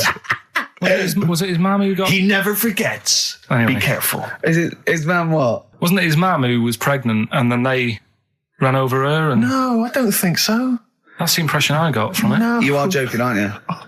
No. I thought, I honestly... Anyway, right, so the phrase is, my favourite film's The Elephant Man. Hold on, wait a minute. There's 5 songs make up that sentence. Yeah. Right, this week. Have a listen, see if you can work out the songs. Email in, ricky.gervais@xfm.co.uk, right? And you win all that stuff Steve just said. So, right, here we go then. The Elephant Man, he's my That was nicely done. Genius. All right. Let's hear it again. Here we go. The Elephant Man, he's my favorite. 5 songs there. The Elephant not- Man not is so hard, this my one, which is favourite good. film. Well, I thought we'd make it a bit easier. Make it a bit easier. Yeah. All right. Just one more. The Elephant Man, he's my favorite. Email only, ricky.gervais@xfm.co.uk. Brilliant. A bit of hip hop hooray, a bit of a rap classic. Although you may not have heard it before. Have we got the result to the quiz, Carl? Or? Yeah, I'll just play it one more time. It was Songs of Phrase. Is this the last time we're doing this? Oh, I thought so. I thought it worked better this week because it was actually doable. Yeah. I think that makes a difference, Carl. We haven't done Carl's an idiot, yeah? Carl, you're an idiot, have we? Oh, well, that's a reason to keep it. Maybe we can end with that one when you come back. Right, well, the 5 songs that made up this little thing here was Mr. E's Beautiful Blues, Eels, Innocent Man, Billy Joel, and my favourite Waste of Time, Owen Paul, Brilliant. Bohemian Rhapsody, Queen, Brilliant. Girls on Film, Duran Duran. It sounded like this.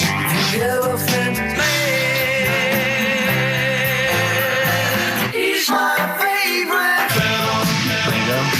The Elephant Man is my favourite film. Hang on, was Bohemian Rhapsody in there? Yeah, it is. It That is. was it? Oh, right, yeah. Right.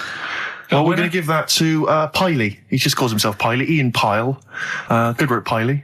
What's happened to Anders? Well, I was just going to say, actually, we've not had correspondence from Richard Dickie Anders for some time. The Dickmeister Yeah, General I with know. his naughty, insulting ways. Yeah, Anderson used to email regularly. if you're Anders, listening. get on your computer. Get in touch, mate. What Just do you tell us think of it? the show. Oh, hold on, though. To be fair, he was listening when we were pretty shoddy. Isn't that If true? he's listened to the last 3 weeks, I think we're owed a little apology from you, Dickster. Exactly. Absolutely. Listen, Piley, we want to send you all those goodies, including Scottish rock, but we don't have your address, so email in your address and we can send it off to you. All right? Yeah. More adverts? Yeah. Listen, we're doing Songs of Phrase today because Rockbusters has gone. What songs of phrase again? I can't remember. I Yeah, think it's- I've blanked it out. Yeah. When we do something that's been said a few times on the show, Right. right? It's been said a few times. Bark! I'm scared of Andy Phillips. Bark! I'm not I need my scared of job him. on it. Bark! Go on, sorry, you were speaking, Carl. So we take a phrase from the show, right, and just get songs, like the words from the songs, edit them together so Something it says like- that phrase. Yeah, something like that. Yeah, okay. Yeah, no, just go on. Sorry, go on, Carl. Come on. So are we doing it? Sorry, so what's the phrase you've come up with?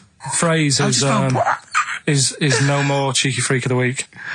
No more cheeky freak of the week. Is there not? We're not having that anymore. Well, no, because it's offensive, and if we're worried about offending people, to talk about people with disabilities, Well, yeah, like, but that's like what conjoined annoys me. twins and women who'd born with like deformed legs, was and you call never- them dog woman. It So wasn't- it wasn't- you know, you've got to be careful. You've already insulted Christ. Let's not do disability. Let's do songs of Well, phrase, shall cheeky we? freak of the week was never out to offend anyone. No, It was to make you No, I realise swear, how we don't lucky. try and offend people. We try and entertain them. Right, do you know the funny thing is? Right, you're saying about, being cruel about people and stuff. It goes on all the time. On the news the other night, do you know those Siamese twins that didn't make it through the operation? Yes, yeah. Right? And this is why I'm stopping it, because I don't want people to think we're having a go at disabled people and Sure. stuff. Right? On the news, right? Yes. Before that operation, the doctors said, we're going to try and sort this out. All the doctors are going to get their heads together. Is that a good phrase to use? Yeah. Yeah. See what I'm saying? Carl, play a record. No, I'm Play a just... record. Are you offended, Rick? Are you offended, Rick? You're the one that's Yeah, but I'm saying, we're not out to offend anyone, yet it's always going on. People are always having a go. entertain. Please don't bring it down. Play a record. No. I hate him. Darkness growing on me. You love the darkness, don't you? Yeah. I was lucky enough to see them. They were doing I a like little the album HMV as well. thing. Is it People good? told me it's a bit too jokey or Yeah. a bit too tongue in cheek, but it isn't really. If you don't know that, it sounds great. It just sounds like sort of retro 70s rock. It's great. I think it's brilliant. It's nice to have rock back. I think you'll agree. But big time. Yeah. Yeah. High five, man. High five. Yeah. Sweet. Sweet, mate, sweet. Songs of Phrase. It's the mighty return of Songs of Phrase. No one has requested that. It's not due to public applause. A lot of people have requested some swearing. They have indeed. We had a lot of emails for that. But go on, Carl. And remind us again what exactly Songs of Phrase is and why we should care. It's just a phrase that we take from the show, make up by taking words out of a song, edited it together. Right? The phrase that we're doing is no more cheeky freak of the week. No more cheeky It freak. sounds like this. No more cheeky freak of the week. Right? So No, that's nigh on impossible. Play again. you got Play to again. I email didn't hear in. that. You got to email in with all the songs that you can hear there. Right? I think there's 5 songs. And we in just total. want the names of the songs? Yeah, that'll do. Okay. Right. Do we just hear it again? No more cheeky freak of the week. Right? Yeah, It is good. It's probably one of the best you've done. It's very tricky, though. That's not too tricky. Play it again.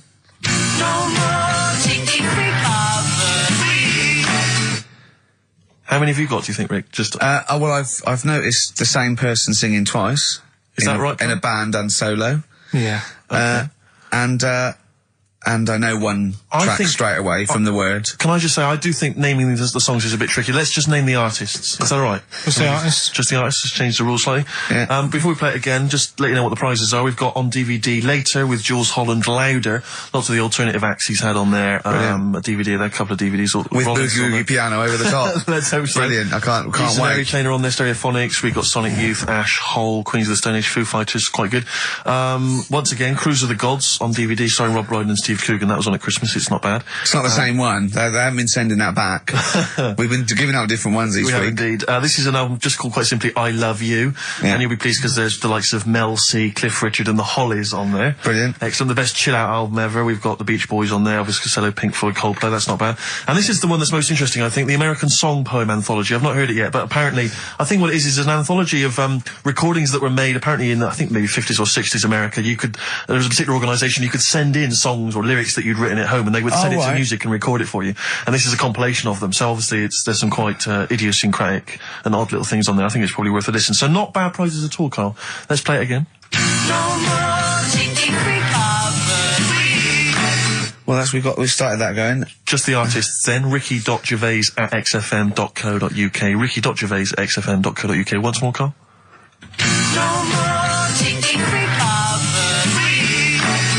See, it's great. Yeah, not bad at all. A little bit of Elbow. Nice to hear that again. This is the one Red. XFM 104.9, Ricky Gervais. Sure. Elbow and Red. Good tune. The old Spanish archer. Alright? Yeah, Elbow. Oh, sorry, you've lost me. I wasn't listening. Elbow. Alright? Sony award-winning from Ricky Gervais. Well, we're not allowed to do anything. Sure, a bit Andrew likes those sort of things. Rick, I can tell you now that the answers to songs of phrase are quite literally dribbling in. I think there's two, maybe three answers so far. So very excited about that. And we just had an email from Dan. He says, my Mrs. Lynn is pregnant and is 8 days overdue. Carl, could you offer any words of encouragement to coax the baby down the birth canal? I've sat Lynn only inches away from the speaker to allow optimum audio transfer to the uterus. What would you say to that child there, just to lure it out to the wide world, Carl? I wouldn't rush out, to be honest. Right. It's not good, is it? Out here.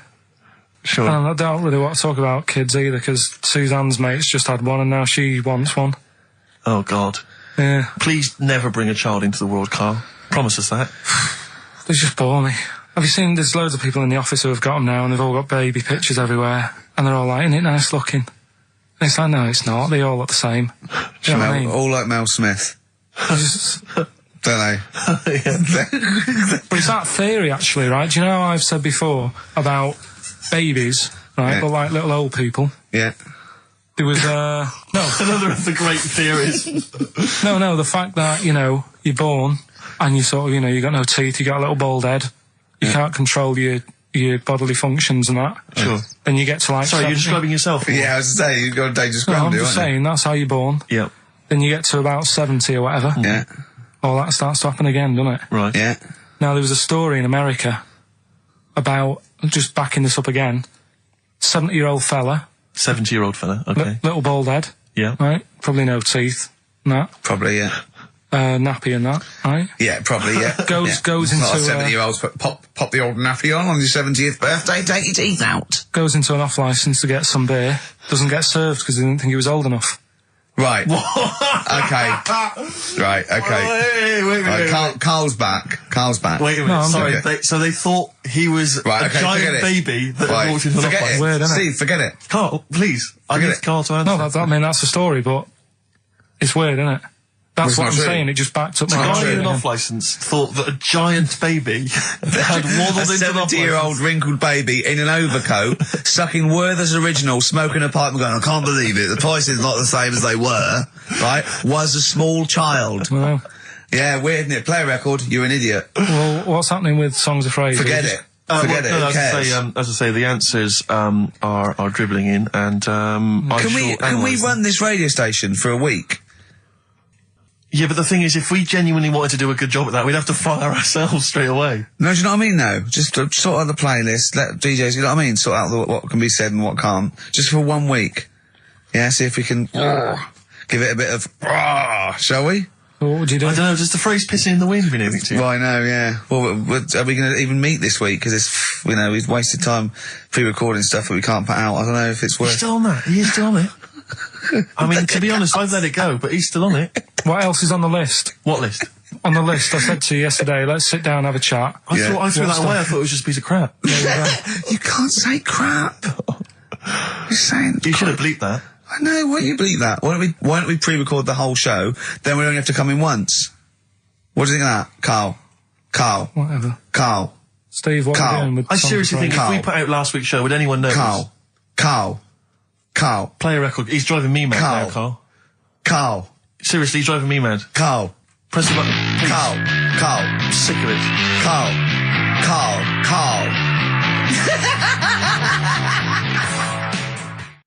Anyway, Hastings answers to soon. Rockbusters. It's going to Hastings in 10 minutes, isn't you?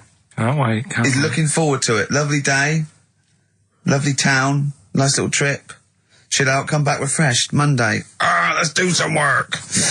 Ooh, you'll sleep tonight. What does the boss want me to do? He's done you there, Carl. I was letting it lie, and he comes back with that after we were getting on. So, who's the winner? Answers. Well, let's give us the answers first.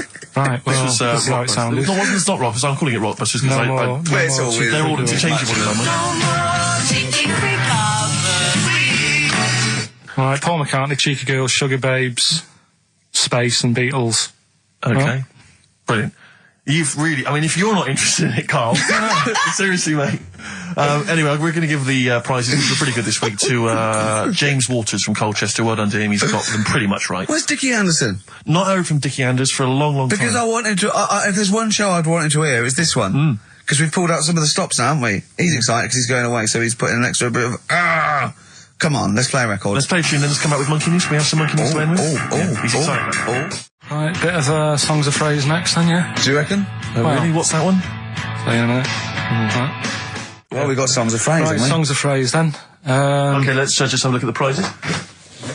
And just remind us again what exactly Songs of Phrase is, because I know a lot of people put it out of their mind week by week. It's a phrase that's, been said on the show a few times, right?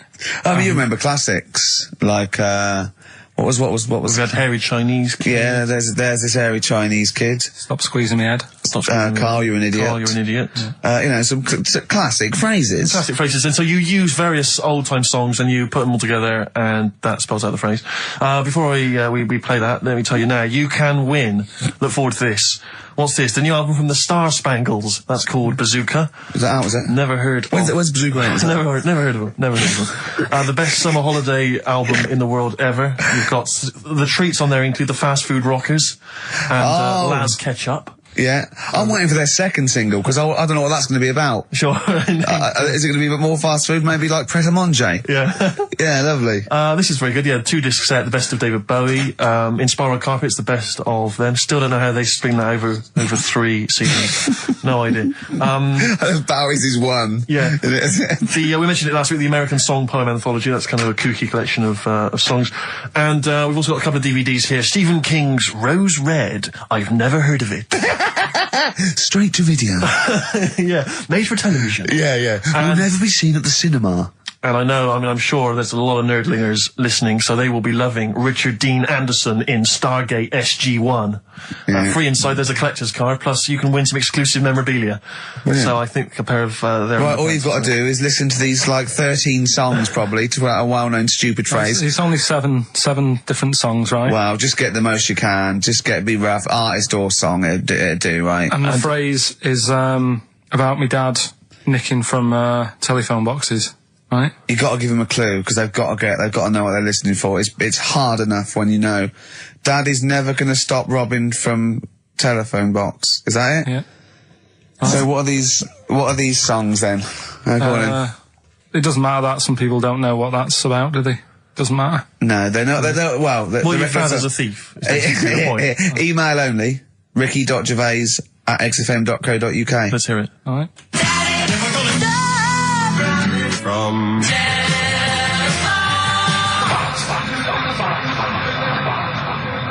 Alright. Also not grammatically correct. No. So it's Daddy never gonna stop robbing from telephone box. Rubbish. Unbelievable. Play it again. I think we just need the song. That's all we're after. Yeah, Yeah. just the songs. Right. From...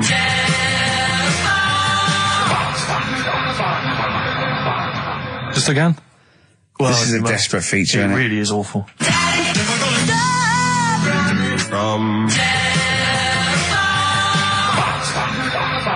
See, Rick, if we took more of an interest in this show, we'd have come in, listened to that, We'd and have said said we're not no gonna play way. it. We'd have said no way. I don't we're care doing how long that. you spent on it. We've got a reputation. Yeah. We've won awards. We've won major awards. We're not putting that tat out. But Yeah, no. you know, that's what. But we're just giving the listener what they're used to. exactly. So I think more fool them for listening. Ricky.gervais@xfm.co.uk.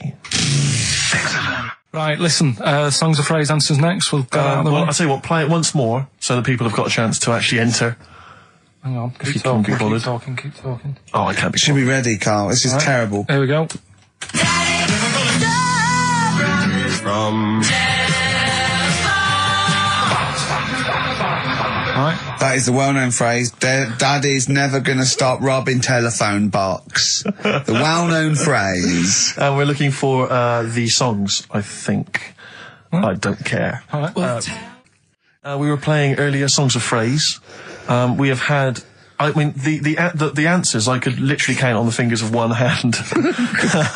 Now, the right answers, even less so. But do you want to play it once more, Carl? Oh, God.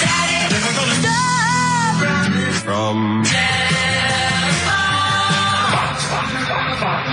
there was 7 songs in there. Right. Read them out, Colin. What are they? It was, Oh, have you got it written down? I can remember them. Daddy Cool. Boney M. Boney M. Yeah. Never Gonna was Gives You from Up, Rick Rick Astley. Astley. Yeah. Never Gonna. Write them down! Stop, Sam Brown. Right. Stop. Robin was Miss Robinson by Simon and Garfunkel. Mrs. Robinson. Yeah. Hang on a minute. That's not Robin. Oh. From Russia with Love, Matt Monroe. Right. Telephone hanging on the telephone, Blondie. And then Box, Living in a Box. Living in a box. Well, listen, no, I don't think anyone got them all right. No. If you did get them all right, I'm sorry, but I gave up checking the emails a long, long time ago. So I'm going to give it to Michelle Flower because she got a few of them right. So well done. She got a lot right there, actually, well done. Good, well done. She got 5 out of 7, so well done, Michelle. And you get all those great prizes. Incidentally, we mentioned that Stargate SG-1, I really look forward to that, Michelle. That features Richard Dean Anderson. Had a lot of emails, people saying, is that the same Richard Dean Anderson or Dickie Anders that used to email in and said he loved the show? What's happened to Dickie No, Anders? I've not heard from Dickie for ages. So, Dickie, if you're listening, Richard Anderson, if anyone knows Richard Anderson, what's happened to him? Well, I think we know his top 3. Yeah, exactly. So, Dickie Anders, if you're still out there, get in touch with Anders. It was also, Yeah. So anyway- Anders. What have we got? What What are you providing then today? Have you got a quiz for us? Yeah, we've got, what's her name if you want? We've got, We've got what? what's her name? What's her name? don't Is know. that a new one? Don't know. Yeah, what's her name? Yeah. What girl am I thinking of? Songs of phrase? Songs of phrase. We've got that coming up. All right. Yeah. Okay, so quiz time. I know everyone's been looking forward to this. Which quiz is Well, it we're this going to week? play along because he's done Songs of Phrase where he cuts up bits and pieces from records. You have to guess the title or the artist and makes a well-known phrase, i.e. a phrase that we've said a lot. And the challenge is that me and Steve have got to try and work out what it is as well before we will tell you the phrase, but let me just see if I can guess. Play it. Tell me why, tell me why, tell me why. Play the game of swing. Right, I know what that is. I didn't hear it. Can you play it once more for me? Right. I know what that is. Right, it's why don't they play the game of swing ball? Because that's what he said when he turned on and saw people in wheelchairs playing tennis. And his point was... Tell me why, tell me why, tell me why. Play the game of swing. Oh, dear. That is so naughty. This show's been a bit naughty, I think. I don't know what's happened to us. I think it's like sort of end of term sort of madness, but I think we've got to calm down here. We've been a bit naughty there. We said, bloke with 2 dicks. We said Chinese people don't talk properly, which is a little bit offensive. Yeah. Know what I mean, Carl? Well, they don't know. Right, okay, let's leave it now. Okay, stop there, Carl. Carl does not necessarily reflect the opinions of XFM or any other human being. If you think that me and Steve have been being offensive, we are strongly behind the guise of irony, satire, and ignorance. Carl only has ignorance and hate. Yes. No, but as long as you say something good about someone, you can also say something bad about them. How does that work? Go on, and give us an example. Well, Chinese. Yeah. Yeah. Yeah. Great people. Right? Good. That's the women really good looking as younger people. No! What are you doing? I'm just saying, as long as you know what I mean, there's good and bad and everything. For every What are the old ones like? Yeah, they don't age well. What do you mean? The fella in Karate Kid, the teacher, was only about 36. We started this. Oh. Fact. So, songs of praise, email in, ricky.gervais@xfm.co.uk, right? I mean, I have to say, Carl, it's very tricky this week. You've got some very obscure sounding songs there. Yeah, just all we want is the artists. I think just the song, Carl, mate. I think that's hard. That's hard. Yeah, the artists. Just the artists. Okay, so these are the prizes this week. Well, let's play it again so they can hear it. Try and work out all the different artists. Yeah, why don't they play the game of swing ball? Right. Tell me why, tell me why, tell me why. Play the game of swing ball. Right.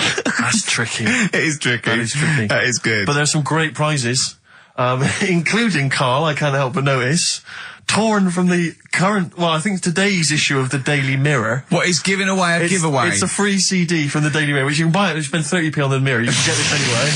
But it's still in the piece of plastic that it came in. I love just that. ripped. Anyway, there are some other treats. Oh, you'll be loving getting that through the door.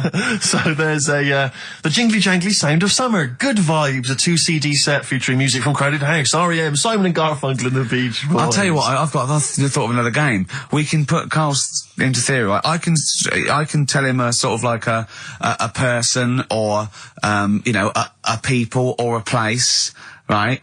Or a profession, and he's got to come up with a good and bad. A good and bad thing. It is dicing with death. Yeah. Are we ready to do this?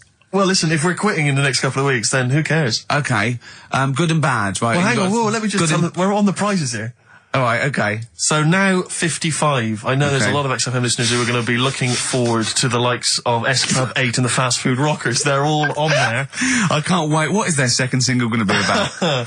The Smashing Pumpkins. This is quite a good little compilation of sort of B-sides and live performances and stuff like that, which is not bad. The best summer holiday album in the world ever. I think we've given that away in the past. All sorts of stuff on there. Plus the director's cut of True Romance on DVD, the Tarantino scripted. Oh, it's a great film. Tony Scott directed movie. So there's some quite good prizes. Just play it once more. So email in ricky.gervais@xfm.co.uk. Why don't they play the game of swing ball? Just the artist, yeah? That's all we're after. Yeah. Right, Tell me why, tell me why, tell me why.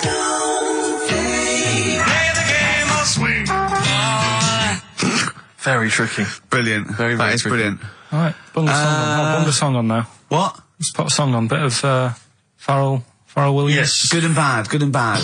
Old people. Pharrell Williams featuring Jay-Z, that's a new single, and then Frontin', that's released on the 4th of August. It's made me sort of feel funky, but in a chilled out way. Yeah, that's perfect. Do some adverts though, just that would really help you. Yeah. XFM. Darkness. I believe in a thing called love on XFM 104.9. Ricky Gervais, Steve Merchant, Karl Pilkington.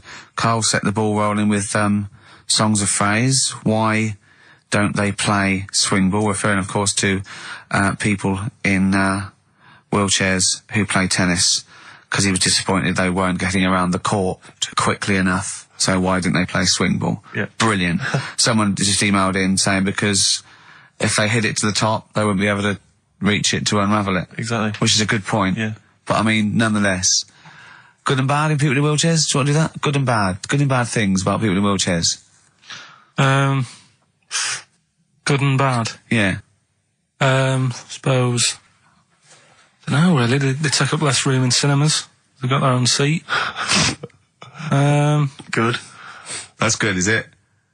That's a good thing. Yeah, good. Yeah, well done. And what's bad? Don't know. I'll have to think about it. Okay. But let's leave that, eh? You started it. Let me just give the email address. But I mean, let me just give the email address. I just said it, so look, talk over it. Okay, I'm going to do Carl's top thing. Ricky.gervais@xfm.co.uk. That's also the email address for your answers to this week's Songs of Phrase. Play it again, Carl, if you would. Go on. Tell me why, tell me why, tell me why. Don't play the game of swing. We just want the artists, is that right? Yeah, that will do. I've got two that you don't like. Not that you hate them, but that you sort of like, don't agree with them. Would Liverpudlians be in your list? Probably. What about gay fellas in toilets looking at you? Well, I think they've sorted that out. So.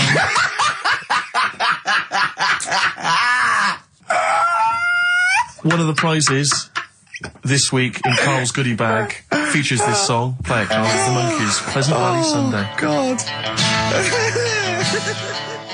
So we giving the answers out for what's the name? Oh, there you go. Play a tune. I'm Yeah. bored.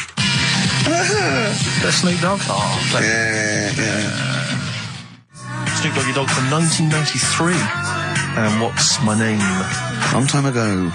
It was indeed. 10 years ago. XFM 104.9, Ricky Gervais, Steve Merchant, Karl Pilkington. Songs of Phrase. We've had very, very few entries. I really think people aren't interested. They really have just given up. I mean, seriously, Carl. That's the one thing you contributed to this show, Carl.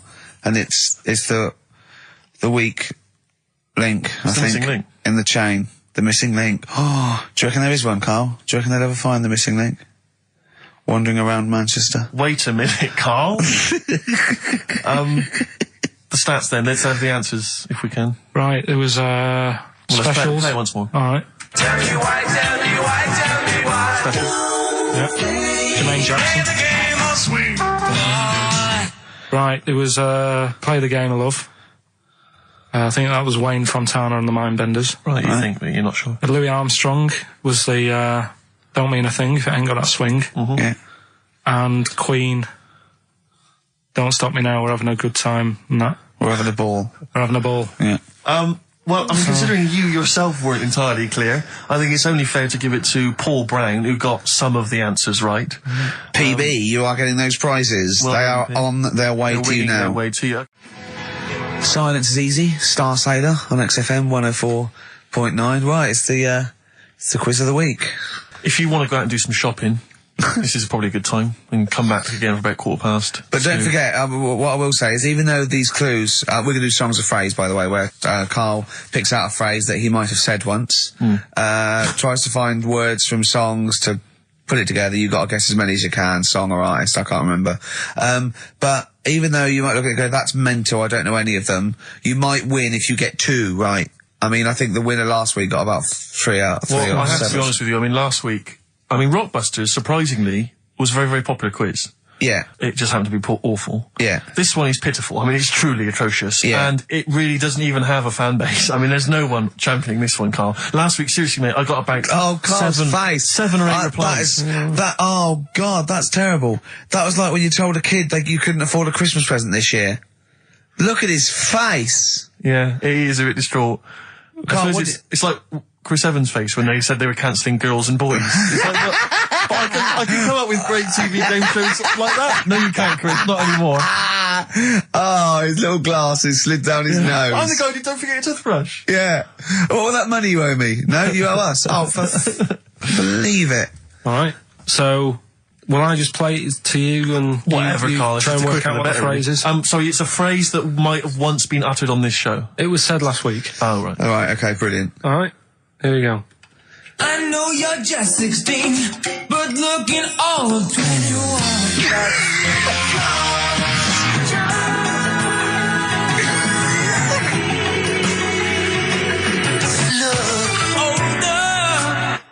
Right, I Right, can't hear right. it. I know what that is. That's ridiculous. What was Right? it? What it is it's something like, right? You're only 16, but you look 26. And the Chinese look older than they are or something, because he said that. The Chinese don't age well. That is mental, Carl. It's the most convoluted, ridiculous, racist piece of material ever to be uttered on radio. Play it again. I know you're just 16, but looking all of 21. That's...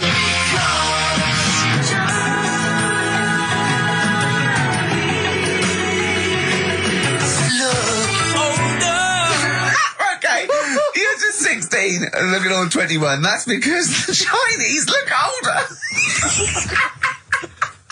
Carl, you've gone mental. All right. Oh, that is amazing. So, there you go, the well-known phrase, you're 16, looking all of 21, that's because the Chinese look older.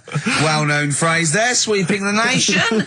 That'll be up there with "was up," and "shut that door." If they do a poll. Right. Okay, play it once more. We're after the artists. Just the artists. Yeah. I know you're just 16, but looking all of 21. That's...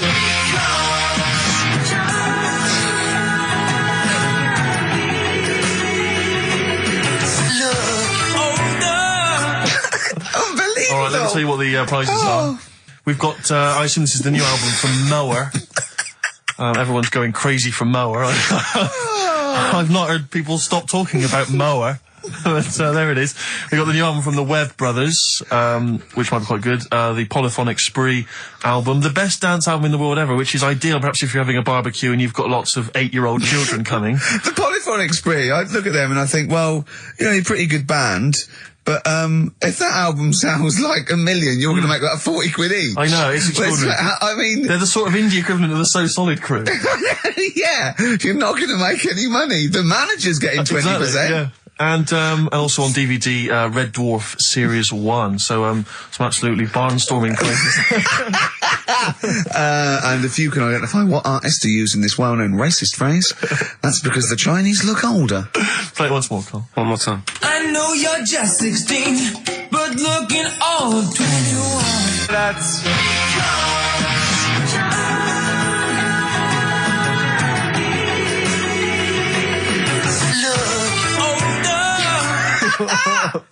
Oh, Ricky.Gervais at xfm.co.uk. Play a record. This is radio. Panic, the Smiths on XFM 104.9. Well, we've done the first half hour, which is mainly genital related. Then we've kicked in with some racism.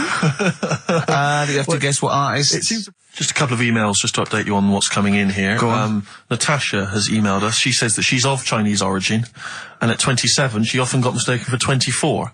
So your notion that Chinese people don't age well is obviously factually incorrect. Yeah, well, we didn't need... Thank you for phoning, but I mean, honestly, trust us, Natasha, we didn't need you to tell us that. We know Carl is talking absolute nonsense. Wait till you get to 30. Oh dear, no, this is quite a nice email from Paul. He says, let Carl know that I have a Chinese friend called Oi. Imagine the confusing and amusing situations we get into. We're out and about in busy Soho. Does his surname come here? Or lightning wit from Carl. Wait That's nice. till you're 30. Yeah, I know. Brilliant. But no, actually, we've had a surprising response to Songs of Phrase this week, despite the fact everyone has agreed that it's racialist. They've nevertheless had a go. So keep your answers coming in, because we may as well. You're a hit, Carl. You're a hit. What, have we still got monkey news? Yeah, don't worry. Oh no, we got to do, look, play a record, we got to do the results. And then we got to do monkey news. Could we quickly do the results? Well, you say we've got to do the results. There's not people hanging on for them. Let's do it and just knock it out there before well, let's play a tune, let's come back and do it. Eddie and the Hot Rods, yeah, surely. Carl, quick, the results, then monkey news. I need some monkey news, but I need the results first. Right, play it again and give the answers. Here we go. Songs of Phrase. Songs of Phrase. Name the artist. Name the artist. I know you're just 16, but looking all of 21. Hue and Cry. That's...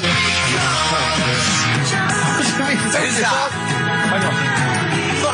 Well, that's Philip Bailey again. That's too little. Right, it was... That was Roxette. The Look. Yeah. Right, we had Hue and Cry started it off. Yeah. 16. That was Dean Martin. Because Jane's Addiction. Yeah.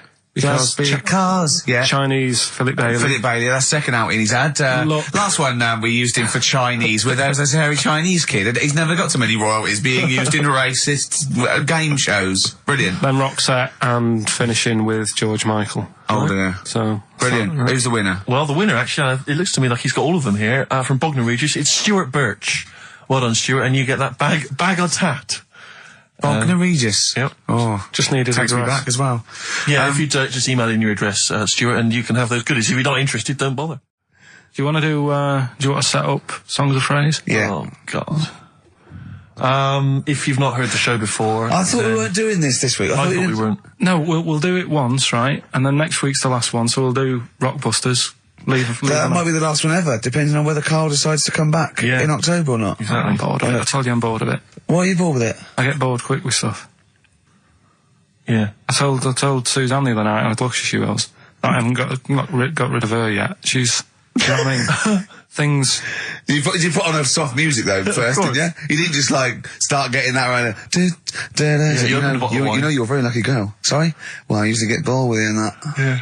Oh, dude. You're lucky you haven't pissed off. Yeah. Do you want all the champagne or what? Well, she was annoyed the other night. What's that on your ear? Don't worry about it. Where'd you get out? We're walking to the pictures, right? To go and see Bruce Almighty. Sure. Why? And, just something to say, innit? Yeah. So you were trying to sneak in the back. So, on the way, cutting across Leicester Square, and those fellas who sell roses, he comes over, do you want one? Do you want one? I said, don't do that, she's allergic to them. Right, so he'd go away. Yeah. She got all annoyed about that. Because she's not allergic to them. Well, she's not allergic now, but they're about £3 each. But the point of that, Karl, is not that she really wants a rose, it's that you're willing to spend £3 on her. Taking her to the pictures. How much was that? That was £8 each. Did you pay for it, though? But didn't you ever... If I know you had her dressed up as a small child. Yeah. Me and my son, please. Or you made her sit on your shoulders and wear a long coat. Yeah, exactly. Anyway, listen, Songs of Phrase, then. You paid for her to go in and then you went and had a pint while she watched it. Yeah, there's no point both of us seeing it, but tell me about it, Tell me won't what you? it's like. Oh, right, Songs of Phrase. So let's explain what Songs of Phrase is. You do it.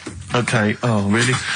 If you think that Karl is bored with life, then you will be even more bored once you have heard this particular quiz. The gist of it is that Karl has taken a well-known phrase or saying... no, stop you there. Not a well-known phrase. Something that he said once. On this show. Yeah, probably. And he's somehow compiled together a number of different songs which have somehow built up that particular phrase or sentence. If it's anything about Chinese people, Philip Bailey will be involved. That's all I can say. Okay, let's hear it then, Karl.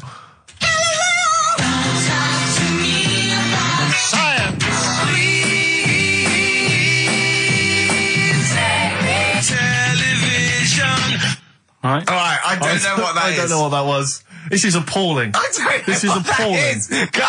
Karl, I do not know what that is. What is the phrase? I just was saying last week about everyone's raving about Galileo. No, they're not. No, they're not. Raving about Galileo. No, they're not. No, That sounds they're like not. a sort of B-side from the Buggles. Everyone's raving about Beyonce and Robbie Williams. Yeah. They're not, people going, Pop Idol. What are you into? Galileo's good. Yeah. Forget it. No! Placebo, song for Karl there.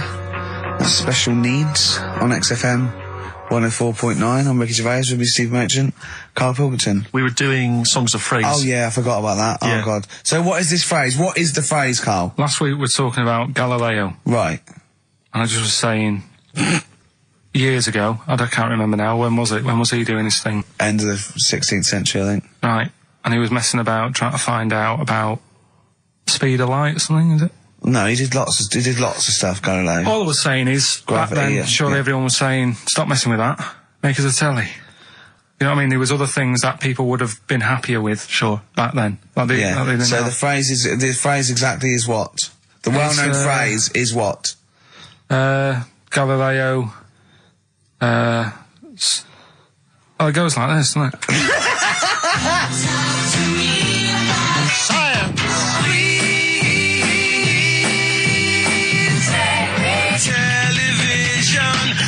Right. So it's Galileo's stop Talking to me about talking about science. science, make me television. Make me television. Yeah. So you email in with the bands and that? Brilliant. Right, let's... That is rock bottom. I mean, the well-known phrase being Galileo, stop talking to me about science, make me television. As a well-known phrase, is one of the weirdest things I've ever... Forget cheers out of windows and things like that. That is the weirdest thing I've heard on radio as a competition. Can we have that one next week?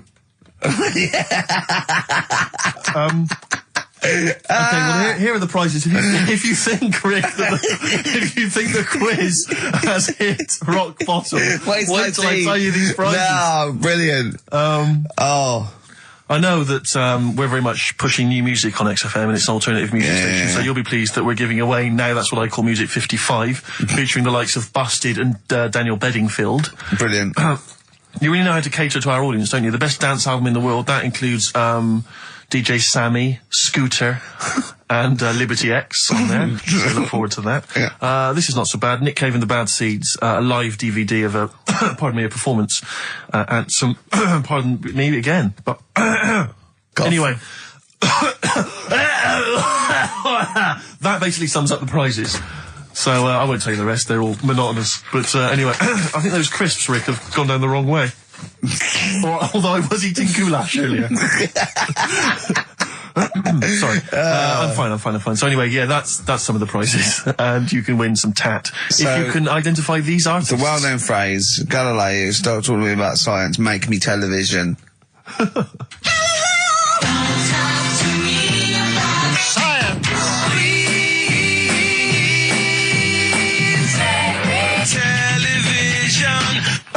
I just email. But easy this week, I think. Those, yeah. Play a record, Carl. I mean, it's ridiculous. Ricky.gervais@xfm.co.uk. The pictures. Answers rushing in, we should point out, for the quiz. Most of them agreeing that it's pointless. Some people have called it... It's songs of phrase, of course. Some people are referring to it now as songs of arse. Which is more than appropriate. But you'll be pleased to know that it's ending this week, and next week we've got the return of the even more pitiful Rockbusters. For the last one. That's back for the last one. We'd perhaps also need your petitions to Carl. If you want us to stay on the air, then you need to petition Carl, giving good reasons why he should stay, why this show isn't boring, or rather why he shouldn't be bored by it. I mean, you're bound to be bored as listeners, but obviously he's running out of steam now. What are you fed up with? You're just fed up with, in general, are you? I mean, you want your Saturdays back, do you? Just want a bit of a life back, that's all. But you don't do anything with your life when you've got it. Why don't you do this instead of, like, your day job? Can't. It's more important than my day job, innit? That's what earns the company money and that. Know what I mean? Well. So... Why don't you do a regular show then? Sack someone who's, you know, quite frankly not putting the weight. I've done that. I did that years ago. What do you mean? Done it. Told you, I've done a lot of stuff. Boxing, done. Tick. Dancing, done. No, you turned up, the place was shut.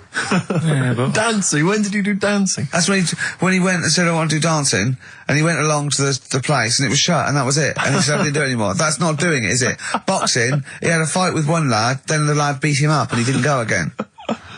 Oh dear, it's pathetic. Well, anyway, yeah, so this is basically our penultimate show. Next week's the final, and we're all looking forward to that enormously. Yeah. But that may be it forever then, and this, you know, all for one, all, you know, one for all for one. The Three Musketeers, gone forever. Yeah. I, for one, will be pleased.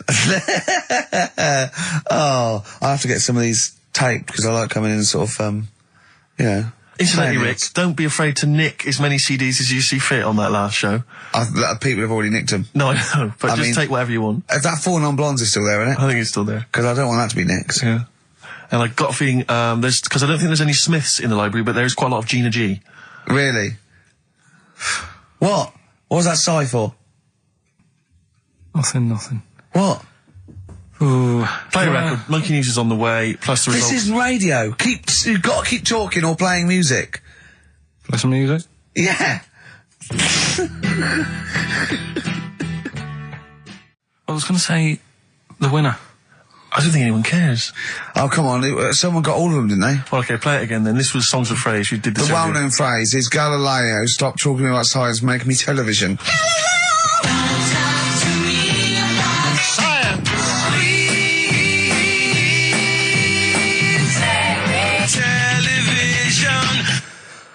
The most convoluted, banal quiz on any radio station ever. I mean, I'm including Moyles, Chris Evans, do you know what I mean? Simon Bates. That's worse than anything they ever did. Apparently, Channel 5 have bought the rights. Anyway, what were the answers, Carl? We had Queen in there, Altered Images, Thomas Dolby. Yeah. Beatles, Aretha Franklin, and Red Hot Chili Peppers. Well, extraordinarily, Tracy and John Burton from Colchester and Essex got all of those right. Why they would want the prizes, I've no idea, but good luck to them. They can enjoy those at some point. God bless. Right, are we... Competition then, come on then, what is it? Oh. Songs of Phrase. Remind us of this. We've got the film one coming up later as well. But Songs of Phrase is the one where I take a popular phrase from the show. Well, no, it's not a popular phrase from the show. It's sometimes something you said once. There's this airy Chinese kid. Yeah. And I get all different bits of songs, so, I make up that sentence, and you have to email in with the artists that you hear. Well, what's the popular phrase then? What's this popular phrase that's sweeping the nation? It's what we talked about last week. Go on. My girlfriend had a problem with a marrow. Right. Yeah. All right. Okay. She wasn't your girlfriend? Oh, yeah, but I couldn't find sort of okay. blind date or whatever. So, So seven artists it's taken to make up this Me Songs of Phrase. girlfriend had a problem with her marrow. Well, that's at least 8, so... Well, maybe not. I think I've managed it in 7. Anyway, here we go. What the artists? We'll look at the names of the artists. Get a pen and paper and make a note. What artists are you hearing here?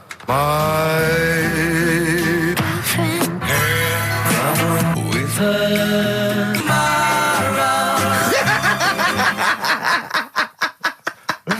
Very good. Oh, okay. Right, What's so, more? So, what the artist?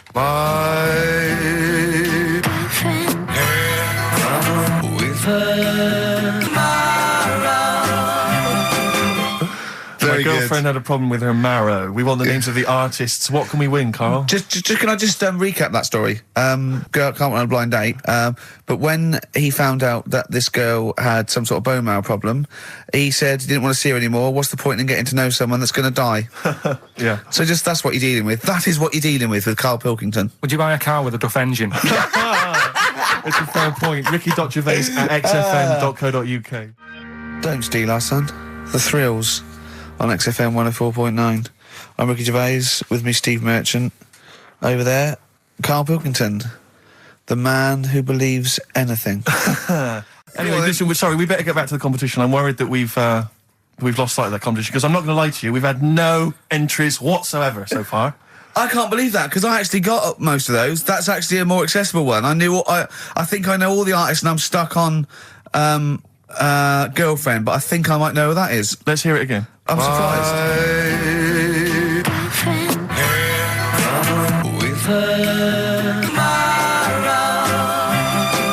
Now I think that's a pretty accessible one. An accessible quiz? Yeah, so is the email up or no one's listening? No, well, I think there's a little bit of that. But I think we've accidentally closed down the texting. Oh. So if you're texting in, This don't is bother with that. rubbish. It really is awful, isn't it? Yeah.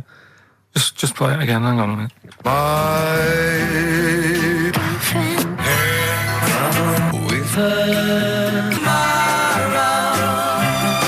I'll tell you what it was. We didn't give out the prizes. We didn't say what the prizes were going to be. That's the reason. Yeah, I think the emails are going to go mental When they find out it's the first series of Open All Hours on VHS, they'll be flooding in. Let's see what and we've the got Bridget here. Nielsen video. Exactly. Right. Oh, dear. Oh, No, actually, it's not too bad. Go on. The best air guitar albums in the yeah, in the that's world. still going. That's Volumes that's 1 and evergreen. 2. That'll keep running and running. Some kind of anniversary box set of a Doctor Who episode with a small New model one car. wants that, baby. I'm Alan Partridge Series 2, that's Yeah. worth having, obviously, and Yeah. Porridge Series 3. Okay, If good. you've not watched all of them on UK Gold, then get them on DVD. There's something wrong with you. Right. So, yeah, let's hear it again. All right.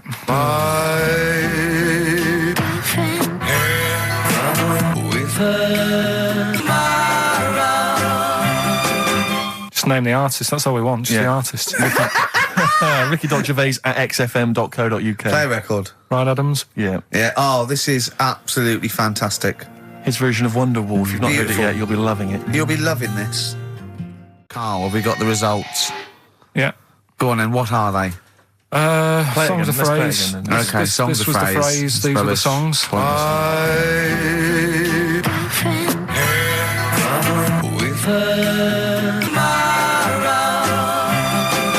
My girlfriend had a problem with a marrow. The answer's Sinatra, Prince, Bill Medley, U2, Shirelles. There was also Dub Pistols in there.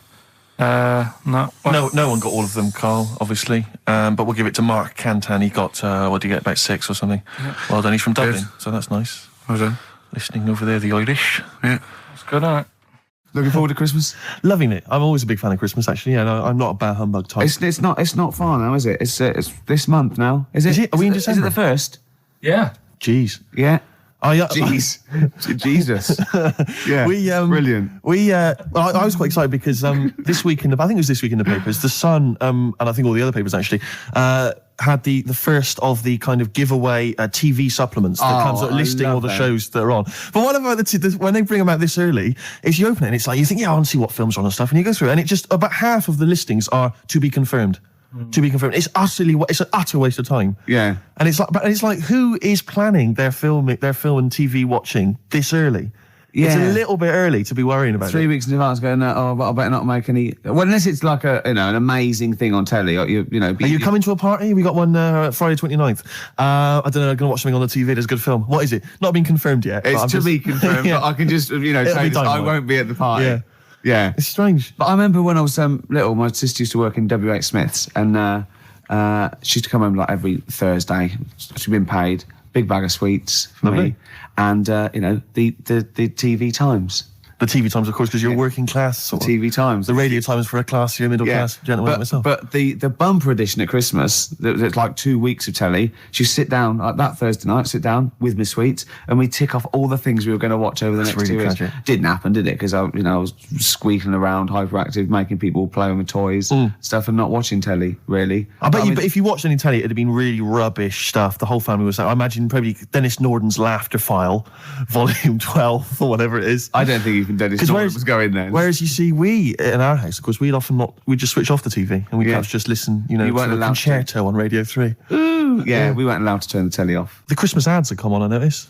They're on now. And I noticed, I was watching telly last night, and do you think that the advertising executive for Cadbury's Roses chocolates just comes in once a year and they go, what you got this year? And he goes, what about some workmen and some old ladies singing thank you very much, thank you very, very much, just shot in the street somewhere? Yeah, that'd be fine. It worked last year. Yeah, brilliant. That's been going like since I can remember. I've never seen another advert for Cadbury's Roses except that. Exactly. Well, there's certain things that conjure up Christmas, like you got your turkey and all that, and you got your roses. Yeah. Woolworths. Yeah. Yeah. You got Woolworths. Yeah. Oh dear. Pizza. Pizza. Woolworths. Drink driving. Oh dear! Sorry, I forgot what I went in for. What were we doing? We were doing something. Be careful. There's a lot of money involved here, Steve. No, you can't. Don't stitch me up. XFM's Claire Sturgis. Yeah. She stayed off it for just a day. She's not. No. She's clean for a day. You're on methadone or what? Are you on? No, I'm clean now. You can actually clean. Yeah, well done. absolutely. Well done. Well done. Congratulations.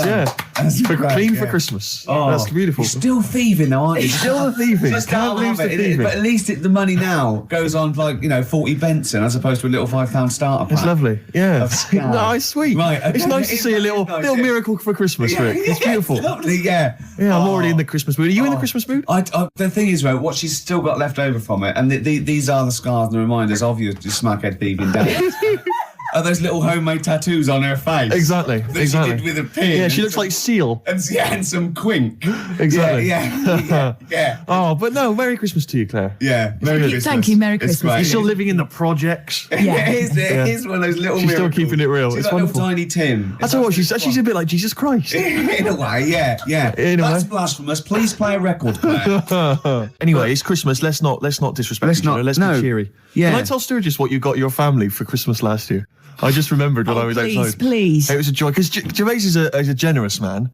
And he's a thoughtful man, and he's got a lot of brothers and sisters and a lot of nephews and nieces and stuff. Well, I've got about 20 people to get presents for. Exactly. So it's a tricky business. That's why I think you got him £200 worth of lottery scratch cards. I had about a minute. I was getting a lift down to Reading, and it was my mate Jimmy, and I went, hold on, I just got to get the presents, and I ran into the 7-Eleven opposite me and got the scratch cards. That's amazing. It's such a working class Jippo gift, isn't it? But did any of them work? Anyone win anything? Yeah. I mean, some people were down. That was a present. Hard luck.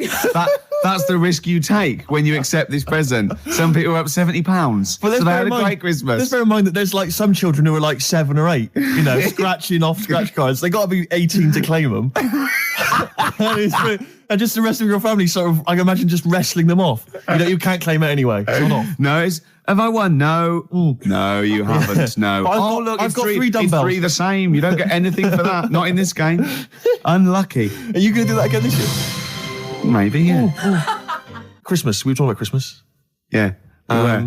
Gifts. What's wrong now? I didn't know what that meant. What? Were you having a go at me because I went on Jonathan Ross show? No. I thought you'd said something. You'd said my name by mistake. You'd said someone else's name when you were talking to me. Oh, right. But I didn't hear that. So when I heard you just go Okay. Steve, I thought you were correcting a mistake you hadn't made. No.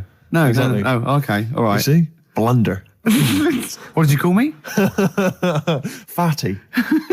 Good. Right. We're talking about Christmas, Yes. Well, it is because Christmas, it's just the isn't fact that it's the right time of year to talk about it, to be honest. It's topical. So let's carry on. Go on, shoot. Well, I just wondered if your Christmas gift buying had always been as thoughtful as it is. in recent years. Oh, well, no, that was actually, even though it was thought pretty lazy and thoughtless, it was quite generous in the sense of financially. But I remember, oh, God. Now, even though I sort of come from a working class family, my dad was, a labourer, and my mum was like a housewife, but I was spoiled at Christmas. I didn't have like pocket money or gifts and that, but, she'd get out of a catalogue and pay for it for the rest of the year. So I did have great presents. Yeah. And because I had older brothers and sisters, they were earning, so I had good presents. And it was okay for me to, give them nothing or do a card or something rubbish. But then I remember one year when I just suddenly realised I was too old to be doing this. It was like, in Jaws when it pulls focus. Yeah, and you go, oh my God. And I just realised that's the worst present you've ever... I think it was about 12 or 13. And I remember it now. My sister had got me a Cat Stevens album. Great. I think a birdhouse and like a quiz book or something. Yeah. And it was my turn to give her a present. And it was a bottle of shampoo that I'd found in the bathroom and wrapped up. It's a big jumbo, one of those Tesco's, Had it not already been used? No, I don't think so. Mum had bought it, You just topped it up with water, wrapped it up. I just gave it to her and she went, oh, thanks. I thought, outrageous. God, that's rubbish. That's really bad. It's rubbish, isn't it? That's really bad. I know, yeah. I remember one year, I really wanted a Scalextric. So I was going, I want Scalextric. And my mum was going, no, you'll just get bored of it. I know what you're like. You'll get bored of it and we'll have spent all that money and you'll be bored. I was going, no, I won't. I love it. I'll play with it forever. And, and she was going, no, you won't. And I was going, I will. I love it. And so she bought me Scalextrics and I unwrapped it. And I was using it. I was bored instantly. Yeah. But I didn't tell her. I pretended I loved it. And she, I'd always be playing it monotonously, hating it. I know. But I'm loving this, Mum. It's actually brilliant. You were wrong. You were so wrong. I'm loving it. I know. Things with Scalextrics, I think it was great at the time, but I think it was an XFM party actually years ago when they got Scalextrics and like loads of us think, oh yeah, I used to love it. Rubbish. Yeah, really rubbish. It's tiny. Yeah. It's about 2 foot long. Yeah. You go, put it back on, Dave. Yeah. There Exactly. you go. Oh, can you put it back on? Exactly. You want it to at least kind of change into a robot. Or kind of come off and just drive around the Of course, these days it's all virtual, Steve. That's true. Isn't it? In your mind. Well, we all take a pill, don't we, Rick? And then we're in some kind of fantasy world. I am Ayrton Senna for a little while. What about those bloody computer games? No one's reading a book anymore, are Mummy, they? what's a tree? Download. Well, I'll tell you what. I'm going to play a song now. I think I've dissed U2 for about 15 years, but I got them wrong, and I'm going to play a lovely track off the latest album.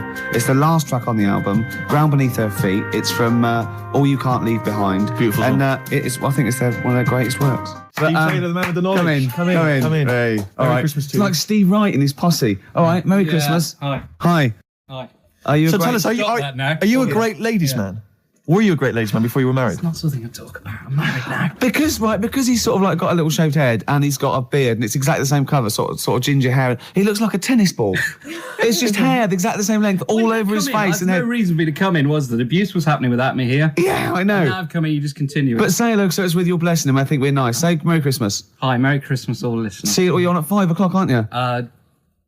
Yeah. Right, I'm going to make a note of that. When I bought those 2 albums, I'm going to listen to Steve Taylor, the man with the knowledge, on at 5 o'clock on XFM. Isn't it incredible? Because he's been in since 11 o'clock this morning, just compiling information for every record he'll be playing. Yeah. The show's only 20 minutes long. But with him, it's because he's got to offload it. Yeah. He's got to talk about it all the time because it's only, he's got a huge brain. It's warm, it's going Throbbing, warm, all information. What are you playing next, Claire? You bored? Sorry, were we boring you two? Oh, was just that list? Isn't that cute? Yeah. So can you tell us about Star Sailor? What do you know about some interesting facts about Star Sailor? Into the microphone, into the micropole that goes down the loudy box and out to the radiograph in the homes all around England. They're rubbish. Thank you. Steve Taylor, controversial view. Still, he has bred people. Stereophonics and the theme tune to BBC Two's The Office, handbags and glad rags. Absolutely. So I think we should be playing Christmas songs as well, though. Because Merry Christmas War is over. A great. Is it really? What? The theme tune to The Office. I think it meant is war really over? It is. Thanks, John. Yeah. It is. Yeah. Yeah, it is, yeah. That's there. To be fair, Rod Stewart did it first. Yeah, and we don't use the stereophonics version. Oh, No, right, or the Rod Stewart version. Thank you. Too expensive. Exactly. Costs a See, fortune. had to re-record it. Yep. Or little known facts. Yeah, You should save that for the DVD. Or Steve Taylor would have blown it anyway, Yeah, exactly. wouldn't he? He'd come on with the knowledge and told him everything. I was thinking Fairy actually, Town, New York. beautiful song. No, Can we- it's great can we song. find It'd be that? nice to try and dig it. I'm sure everyone's playing it at the moment. Yeah, let's On a loop. yeah. Let's But, not I mean, we play it. should. It's good. No, it is Let's play Simply Having a Wonderful Christmas Time by Paul Can we McCartney. play Driving Home for Christmas, Chris Rea? Oh, it is. There's a lyric in that goes, I look at he's in the car driving on Christmas. And he looks over the other bloke in the other car. He goes, he's just the same as me. Yeah, I was thinking that. He's just the same as me. Driving Home for Is he Christmas. saying he's copied him? He's like, oi, what are you wearing? That's the same as me. That is. What do you get your missus? The same, is it? You? Who are you? A stalker? I'm Chris Rea. Hello. Yeah.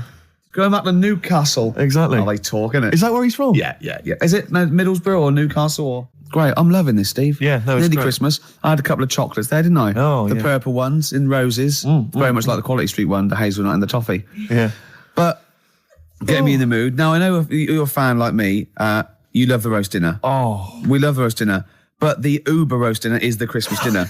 Oh, I'm looking forward to it. No, I'm thinking about it now. I can't believe how many different sort of meats you're going to have in your house. Well, we always have the turkey, obviously, Yeah. traditional. Plus, we always have a little bit of pork, a little bit of lamb. Oh, God. And don't forget the sausage, you know. Well, I love the fact that someone's designed the turkey Christmas dinner, and then they thought, wait a minute, I also want a little sausage, and let's wrap it in bacon. Why not? Let's just have some stuff it. in it Can as we well. have some? Can we have all the meats that are available? Someone said, please? hold on. There's sausage meat in the stuffing. Now, I went, well, sue me. Yeah, exactly. Sue me if I want a bit of extra sausage. You know what I mean? Oh. It's the work of art, and it takes It's genius. hours. Rick, can I ask you what kind of Go on. veg you going with this year?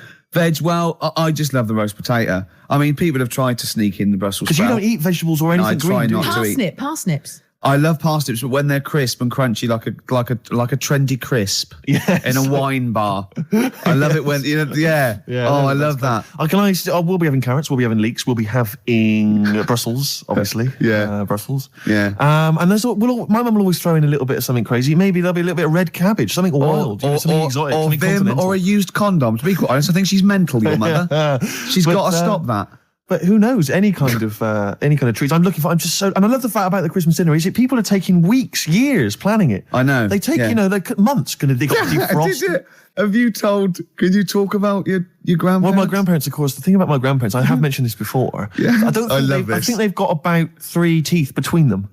It's unbelievable. My grandfather. They're all their own, though. He was in the RAF in the war, right? And for some reason, he had problems with his teeth, and they pulled them all out and they really? replaced them with a false set of false teeth. But during the wartime, I don't know whether this was just like what it was like during the war or just the 40s, but he had a kind of wooden plate put in with like some kind of fake teeth attached. Oh, no. And he's never had that changed. So he's still got the wooden plate and about 3 teeth still hanging on it. Oh. It's just so he and my grandmother combined, they cannot eat anything that's kind of solid. So they will literally get up for Christmas dinner. They'll get up and they'll put the meat on like it's sort of 6 a.m, go back to bed for the day, get up and eat it about 9 o'clock at night. And the best compliment you can have if you've cooked dinner for my grandparents is, oh, this is lovely. You can suck it away. Yeah. Imagine that. Imagine Why having don't to they suck just it through a straw. liquidize it? Have a nice little They roast have done. smoothie. They have done in the past. Really, and a little apple crumble smoothie to If we follow. take them out to eat, like at a restaurant or something, we've got to phone ahead to make sure there's fish on the menu. Really? Because they can only have fish. But then the bones, you see, that's a problem for them. Well, you can take the bones out of fish, can't you, and sort of mash it up. Yeah, but the eyes are going Steve, as well. could I suggest the fish cake? It's already mashed. It's with the potato. It's in a crispy crumb, which doesn't hurt anyone, whether you got teeth or not. Rick, can I Go on. make a little... Yeah. I just want to make it... Because obviously not Yeah. everyone's as fortunate at Christmas, Rick, No, as us. we're What talking about the about- vegetarians? What are they eating? A nut cutlet. What the hell A is lovely little nut cutlet. Can't they have like tofu, but in the shape of a turkey? But I love the fact that so often, certainly your Linda McCartney veggie items, they always try to fool you into thinking it's the real thing. Some veggie sausages that they've injected with something so they'll taste like sausages. Yeah. We Eat sort of the like- real thing. I look, you don't really need it, that arbitrary shape. If it's, you might as well just have it any shape. What angers me with the you could have any vegetarians, shape, Rick? couldn't ya? What angers me with the vegetarians and the vegans, even worse, is that, look, we're breeding all these animals to be eaten. Yeah. They're going to get slaughtered anyway. Chow down. Come Yeah, on. yeah. Those chickens in those little kind of pens, 4 of them in a little square box. Yeah. They're sort of crapping eggs out every couple of minutes. Yeah. They're to be eaten. You're not a zoologist, are you? I am not officially. Yeah. No, but I know what I'm talking about. Rick. Yeah, you I've- do. I've seen brochures. Yeah. I've walked past a farm while on holiday. Excuse me, farmer, could your finest hens crap me some eggs for my tea? No worries. Chicken, crap a little egg for me. Oh, Brilliant. an old Christmas classic. Oh. No, spare a thought for the vegetarians, and we're still the vegans. Yeah, and what about Travis? What do you think they'll be doing this Christmas? Having a whale of a time. I'll tell you what, Steve, it was an excuse to play the record. Genius. It was a link. It's the Christmas edition of the Ricky Gervais Show with Steve Merchant. Hi. I'm loving it. Yeah, it's good. I'm in the Christmas spirit, actually, I have to say. Yeah, definitely. I do enjoy it. Will you be looking forward to, I know everyone talks about it, Rick, but Christmas telly? I love Christmas telly. Christmas Day telly's great. I get up and Noel's giving out some presents around hospitals and that, and then you might have the number ones of the year from Top of the Pop. Then you might have a little, I don't know, I don't watch the Queen's speech, but you have a little sleep then, don't you? Yeah, Maybe exactly. after a big roast dinner with too many sausages. Yeah. I'm only joking, Mum. Let's have some more. It's true enough. More Yeah. chocolate, please. Yeah. Well, let's not, there's people Crazy. starving in the There world, are so let's people not rub starving it in in. the world. Hopefully they're not listening to the radio. No, probably not. It's been a great show. It has. It's Even almost though I over. say so myself. Yeah, I've enjoyed it. I've enjoyed it. Looking back over the year, Rick, can looking I forward just- to Christmas. Go on. Can I just throw a big thanks out to all the people that have emailed us and phoned in and written to us over And the sent last us 6 months. things. I think Yeah. it's about 4 people who keep doing it. Yeah. Recycling the same Under old junk. different names, though. Exactly, but we don't tend to read stuff out, but it is appreciated. It is, and it's often gets into the show, whether you know it or not. Exactly, in some way we steal your jokes and pass them off as our own. Nice email from someone there saying there is a tofurkey. A tofurkey, yeah, it's a tofu turkey. Yeah. You can buy it in the whole trimmings. See, I made that up. I could have written that down and, well, it had already been done. Yeah. So I said we can't paint in the tofurkey. Sure. So I've embarrassed myself again. Sturgis, are you going to be driving home for Christmas? No, Driving I'm going to home be for here. Christmas. I'm going to be here. God, she's working. He's just the same as me. She's working on Christmas, Sturgis. Oh, yeah, I'm here. Yeah. Someone emailed me the other week saying, will I be voice tracked over What does that Christmas? Well, I'm not quite sure. It's a radio term, apparently. Right, but no, I will be live. Wow. On Christmas Day? Oh, yes, Christmas Day So you evening. can't drink and stuff? Well, not as much as you would have liked. I mean, you're I'll have a always drunk tipple. on air, obviously. yeah, but it's getting to that point. I didn't know she drank till I saw her sober one day, one Yeah. Sunday morning when she came in to do an early show, and she was talking differently. Yeah. She went, the pubs aren't open yet. Exactly. And I realised. It's terrible, isn't it? Well, what should we play now, I don't know, then, I've Steve? kind of felt like we've sort of exhausted ourselves, really. We've run out of stuff to say. Have we? We've made all our observations about Christmas. Yeah. We've taken a sideways glance At the sausage. Yeah, exactly. Oh, another Right, funny look word. at this year's stuffing. Remember we talked about stuff? Do you remember I think it was 4 links ago. Yeah, sure. No, listen. We're going to call it sausage loving.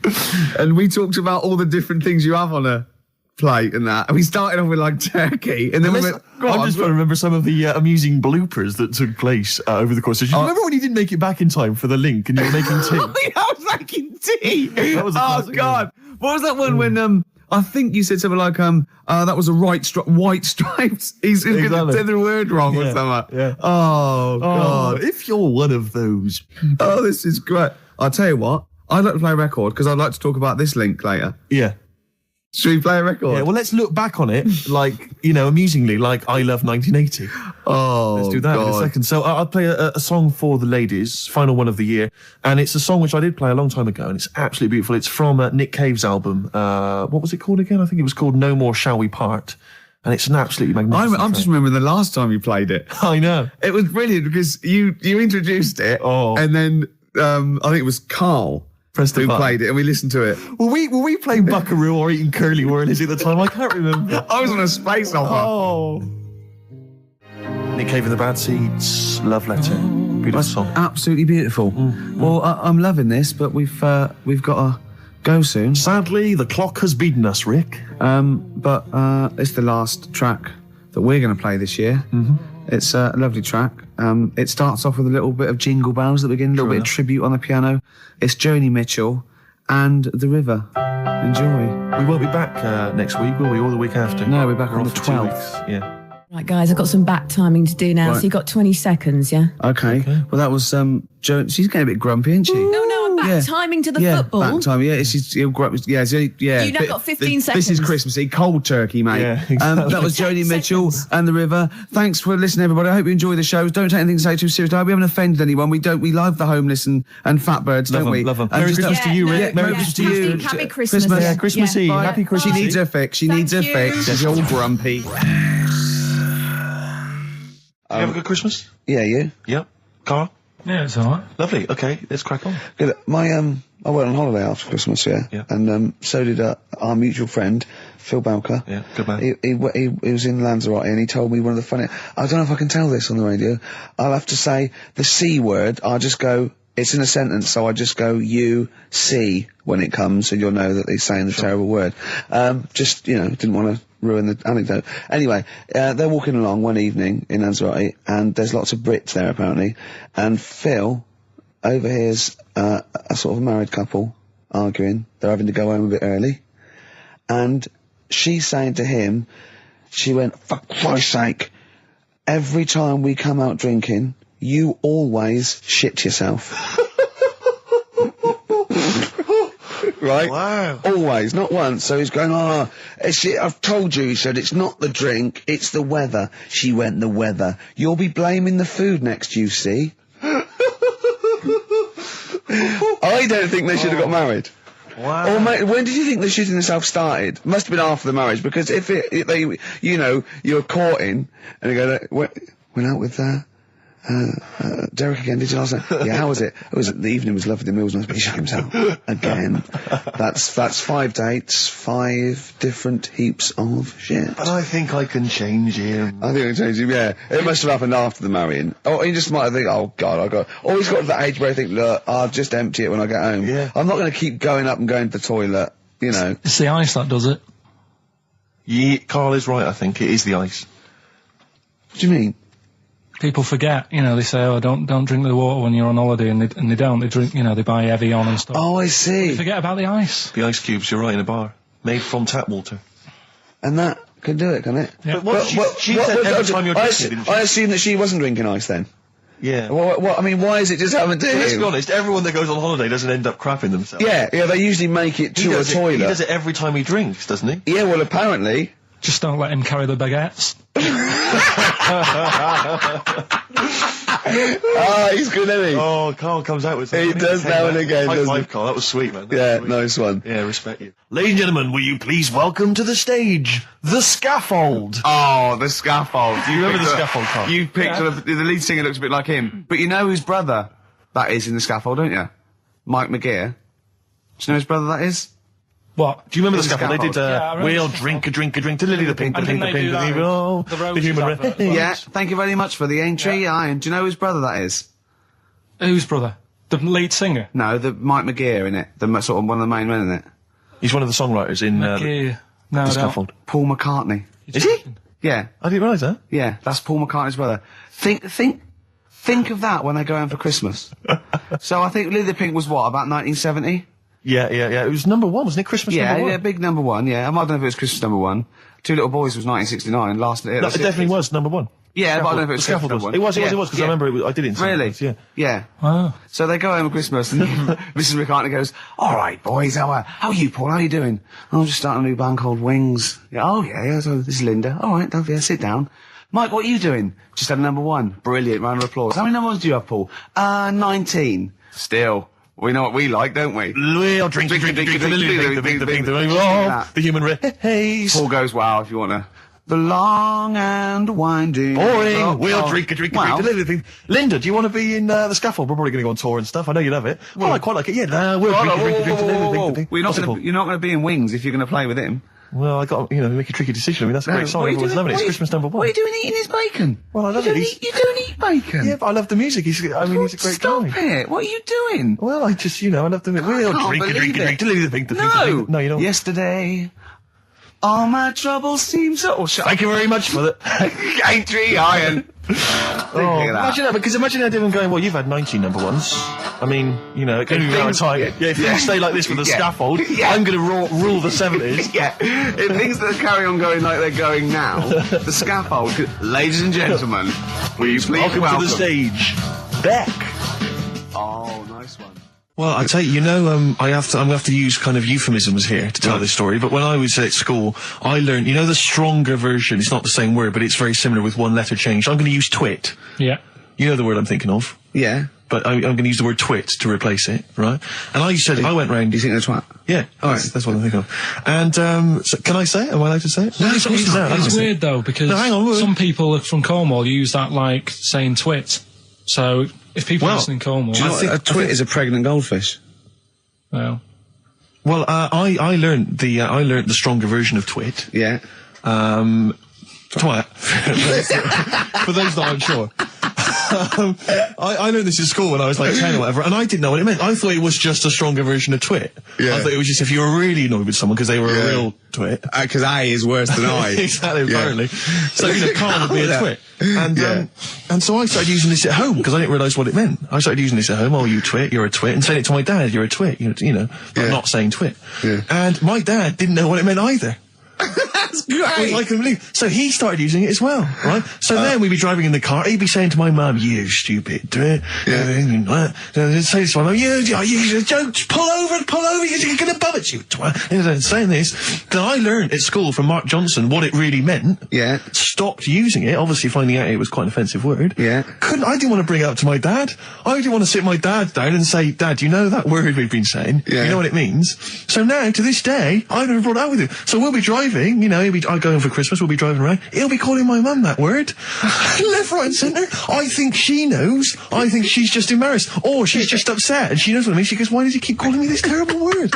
But he's the only one, I think, in our family who doesn't know what it means. No one's got the guts to say. I don't know whether I should tell him this Christmas. What a twat. I know. Cool, we've got some great tunes lined up. We're going to play today our favourite singles. It's a favourite tune, some of which didn't quite make it as singles maybe, but tunes of the year, because obviously Christmas very soon and we'll be away for a short time. And I think next week we'll be doing our favourite Christmas songs of all time. Yeah, I'm worried we're not going to fill 2 hours with that. I mean, how many times can you play Shakin' Stevens before... Fairy Tale of New York. Yeah, exactly. I mean, that's the only one, isn't it, really? That's the best one. That's the best Christmas song That one's good, ever. but obviously there's Joni Mitchell's The River. That starts with a kind of Christmassy feel. Beautiful. I don't think if there's anything else. Not great deal. The Waitresses, Christmas wrapping.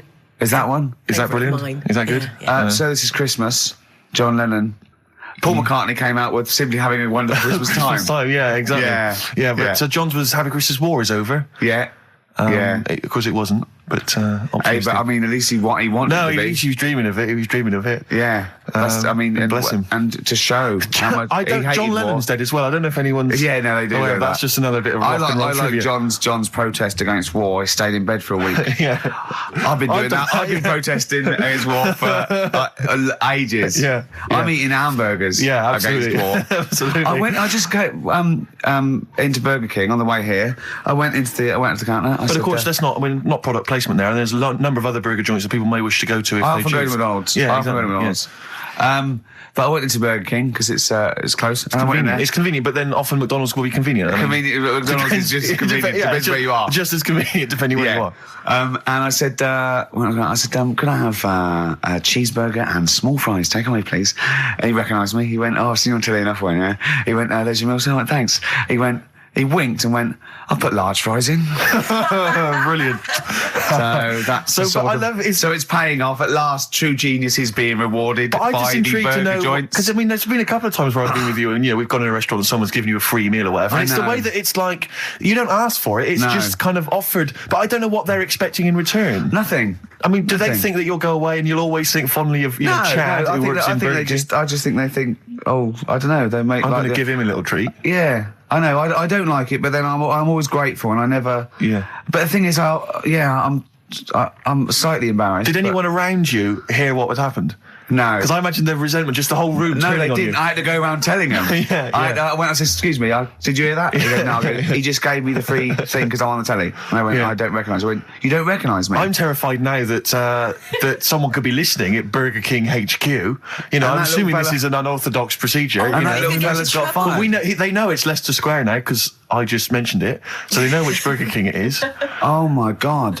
I don't know. What was his name? Ralph Littleton. He had a name badge. Number 342. Well, I just hope Littleton doesn't get in trouble. So, what are we going to play? That could be a first? sad Christmas for him. He's probably keeping his whole family afloat. Bit of Springsteen. Well, tunes of the year. I mean, I know people dismiss Springsteen, but as I say, the gig I went to see earlier in the year, I made it. Sturgis couldn't believe we were going to play Springsteen. Brilliant. I just think, leave aside what you think is cool and trendy and the fact that he's older now or whatever else. Really? Just leave all that behind and just listen to the tunes because, he remains a great musician. Lonesome Day? Lonesome Day, it's the current single and it's the first track on the album. Free chips. Absolutely. I got to get rid of it. Talking about when his dad said that, and then you told me something that I find amazing. Oh, the thing is, it's Christmas. Obviously, I've got to go back to Bristol. I love seeing my family. Well, yeah, I do. But it means I see my grandparents who are, brilliant people. I mean, lovely people, but mental. I mean, utterly mental. And they've taken now there must be sort of 80 a piece. And it is quite an old age, but they're fairly good health, relatively speaking. And they just spend their time in bed. I mean, that's all they do, that's their profession. They've retired to go to bed. And they spend all the time in bed. I tell you what they're like. They're like that old guy, they're like all that old family in Charlie and the Chocolate Factory. Oh, yeah. Remember none of them had got up for like 25 years? Yeah. And you said that they go to bed and they go to sleep, but then when they wake up, what they do is put an extra pillow so they're slightly more upright, and that's them in the day in bed. That's the daytime thing. But they get up and cook and stuff. What they do is they've got about 6 teeth between them. I mean, my grandmother needs false teeth, but refuses to go and have the old ones extracted and the false teeth fitted. So she's working with about 3 or 4 teeth. Oh. My grandfather had false teeth given to him during the war. Wooden ones? Well, it was plastic teeth on a wooden pallet, right, that sits at the top of the mouth. He's still got the wooden pallet, but most of the teeth have come off.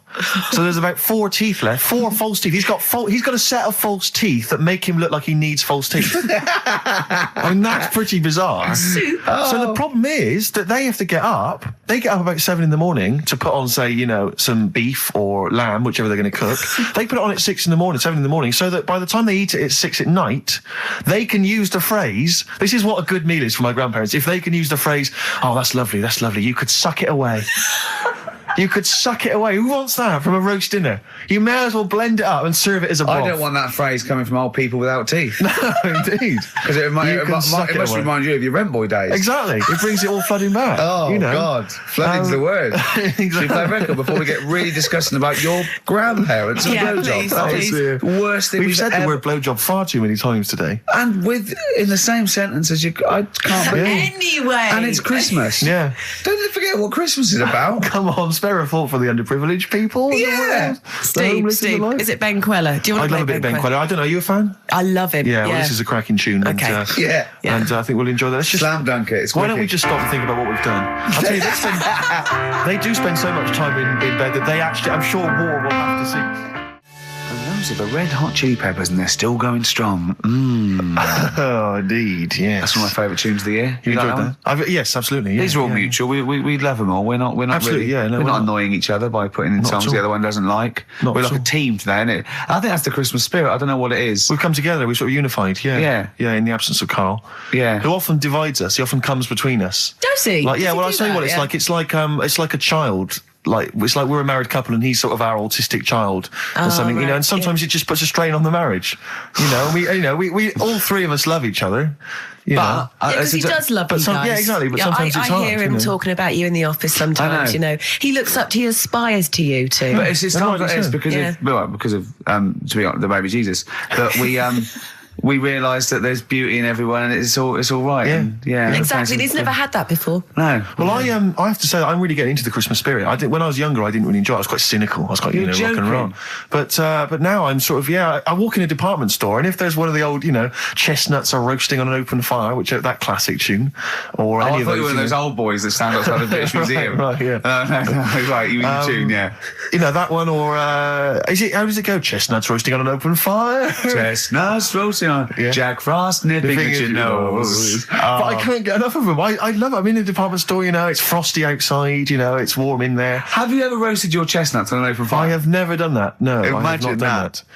Just backing up to it like that with your little chestnuts hanging out like a bulldog. What would you be wearing? You'd probably just, I imagine you'd have your dressing gown on, you'd just hiked it up Just slightly, pull so it your up, arse was showing. pop them down, tuck it in like a lovely lady. Yeah. So like a lovely lady from the front, but behind it looks like a bulldog dragging a tree. Yeah, exactly. And you just pop them in the grate. Yeah, and you would, because you want to be careful of too much roasting, so I imagine you'd want to just kind of ease yourself in slowly. Lightly toast them. And if it feels too hot, get out of there. Get the hell out of there. Yeah. That's, if any kids are listening, try that. No! What? No. Like there's a kid thinking, I'm going to roast my chestnuts on an open fire. I don't think there's even a child that's doing that. I don't want someone to do it and then the parents go, and Steve Merchant's told our children to do it. We're probably we're probably in trouble now because of that. Where's a kid going to find an open fire like those? I mean, it has to be the sort that they use, those kind of barrels. It can't just be open fire at home. That doesn't count. That's just stupid. If you're going to do it properly. Dear. Oh, no. We're having such a nice time there. We've lowered the tone. I'll tell you what'll perk us all up, though. Richard Anderson has emailed us. Dickie Anderson. He's loving the show, is he? Well, I don't know if you've heard this, Carl. Carl? I've called you Carl. That's okay. That's okay. I'm Claire. Pleased to meet you. Is it the shaved head or the stupidity? Yeah. It was the k sound. Because didn't I call you Arthur or Jack or something last time? You called me. I can't remember. I don't know, but it was quite embarrassing. Claire, I'll be honest with you, Claire's quite an unmemorable name. Yeah, I know. But yeah, Dickie Anderson, he's a guy. I'll be honest with you, he's not a big fan of the show. But well, we're getting into winning round. He says, "Dear Ricky, the more disappointing your show becomes, the more I seem to look forward to it." Now I see your face plastered across London. Is your show some sort of curse put on me by an old gypsy woman I've annoyed? Good point, Dickie. But Dickers. But Randers, as I call it. He can't listen now. I know what he's doing. Yeah, he's tucked him in. He's backing into the fire as we speak, and he wants to roast them until they spit. Oh dear. Thanks for listening. Thanks for and Merry Christmas to you and Happy New Year. And as you know, you've got a lot to look forward to because our first hour is always the best. That's exactly so you're going to be loving it till 3, cockers. Oh dear. What should we play? Well, this is every so often I get sent a CD by a friend of mine, Harry, who just sorts me out with tunes that I may have missed. That's such a good idea. It is a great idea, and this is one that I think it came out this year. It's a Teenage Fan Club, and they teamed up with Jad Fair, and I think it's a mixed bag, the album apparently. But this is one of the good tunes on it. New to you. I'm running out of steam now, Steve. A bit tired. Are you? So I've got 15 minutes to do, so we better think of something to say. Or I genuinely was going to ask you, because obviously Christmas is approaching and I've not even started to think about Christmas gifts. I don't know how you're getting on, Claire. I never do. But Claire, you're aware of what Ricky bought his family last year, aren't you? Oh, yeah. Do you know, I am, because he told me and I've completely forgotten. It's extraordinary. It is extraordinary. I mean, how much thought and planning went into it? Right, I was pressed for time. How many kids were there? How many people were there? This is it. I've got a big family, okay? Well, not big, but I mean, they've got lots of kids. So I'm sort of youngest in my siblings, and so they've got kids ranging from like 30 to babies. And there's about 15 of them. And you buy them all? Yeah, I'll try and get them. Try and get them all. Nice. So what is it? Wait. So I got a lift down. And I thought, what can I get? I thought, I can't just give them the money. I'll stop you there straight away, if I may. What? You notice he's on the way down for Christmas Day. Oh, right, so he's on the... Oh, right. He's on the way down. This is when he starts...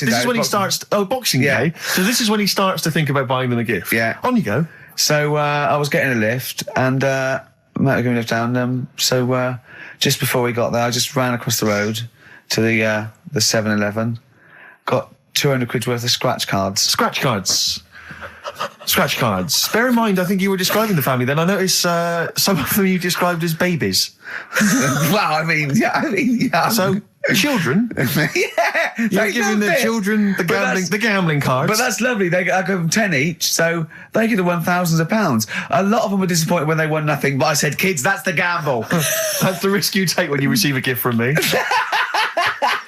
But the great thing about getting Some of them won. Some of them were laughing. But the great thing about getting kids hooked on gambling as a Christmas gift is it's the gift that keeps on giving. Yes, it is. Yeah. And taking. Throughout your adult life. It gives Yeah. and it takes. Exactly, So it's fair. yeah. I didn't hand them to children. I handed them to the parents. Right, They what they could chose to do them They could with them. distribute them as they wanted. Sure. So what are you going And, to do this year, Ricky? but how are you what's going to the top plan? that? Yeah. 300 quid's worth of scratch cards. That's I've got the a bit of most- money now. A bit more. It's the most thoughtless, And the Office on pikey DVD. gift I've ever heard I of. think they might be getting the Office on DVD. Signed. So that's already sent it up in value. Oh dear. I know, that's pretty bad. So have you seriously considered it this year? Is it, No, I'm is going to go shopping. I'm going to go shopping properly. Yeah. If you want any help, I am the Didn't queen you take of a small shopping. roulette wheel down there, weren't you? Genuinely, didn't you buy like a roulette wheel? No, I had it. That's down there from when I got it when I was about 10. Oh, right, And sometimes I'm the banker. I always win. Yeah, of course. But they've got to learn a lesson. The banker always wins. It's a valuable lesson when they lose money to me. You should just go down this year and just say, basically, I went to a casino. I put £10 chip on for everyone. Exactly, yeah. Here's the winnings. You lost. You won. Yours came in. Yours was a donkey, love. Yeah. But Steve, what about you then? Because I mean, you don't like shopping, Well, do it's you? not that I don't like shopping, it's that I've got no ideas. You know, I'm running on empty with my parents. They don't appear, as far as I can make out, they don't appear to have any hobbies. No. I mean, I said to you before, my You grandparents... don't like wasting money. I'm not being funny, but you don't like wasting money either, do you? Well, I don't like wasting money, no. But I like to buy something practical for people. I like something which is going to last, something that's value for money. I don't like novelty gifts. Yeah. No, I mean, I think novelty gifts are wrong. I've mentioned to you that my grandparents spend all their time in bed. So there's only so many kind of, sort of bed socks you can buy, and ointment for, bed blisters and so on before, you run out of ideas. What about some of those novelty teeth? Because that would be, a nice jokey present, and they could probably come in useful for chewing the broccoli. Yeah, exactly. Oh, do you know what would be nice? One of those.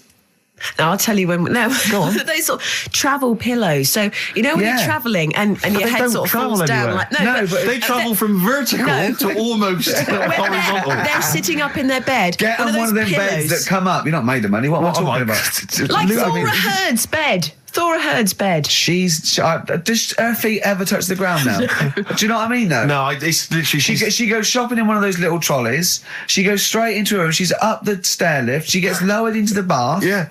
It's terrible. Ludicrous. I'm just lazy. I mean, I tell you that, but I mean... Well, there's a whole idea. But yeah, but if you're earning the kind of money that that Hurd is on, Wow. with her songs With of her praise cream and cracker whatever under the else. sofa, Exactly. money for She old was at the rope. Comedy Awards last year, wasn't she? Well, I'll give her an award. She's up the stairs like a greyhound. She can move then. Yeah. But so I've got no ideas. Absolutely no ideas. Okay. But any suggestions are welcome, Claire. What are you going to get your family? You've already thought Well, this I through. know I Will they be obviously listening? can't tell you because they will be listening. Right. But they're all outside at the moment because my family are coming to meet me after the show and we're going to swap presents then because Okay. outside Are there any Office in Leicester DVDs? Square. No, I haven't. Books? No. Because I should point out that the Office DVD is currently available. Good, I actually did go and buy. I actually went and bought it myself. You can also buy it and I am online. enjoying the scripts, by the what Excellent. That's in. I love Do you the know fact what that I we're love? authors in the top 10. Yeah, we're in the top 10 bestseller list. No. But to be fair, we're at number 7 in the paperback non-fiction. Now I don't understand how that can be non-fiction. Yeah. Because it's the transcript from a made-up television it's not a real show. documentary. Exactly, yeah. But we're beating these poor people. But we're officially best-selling authors, I think that's fantastic. which is excellent.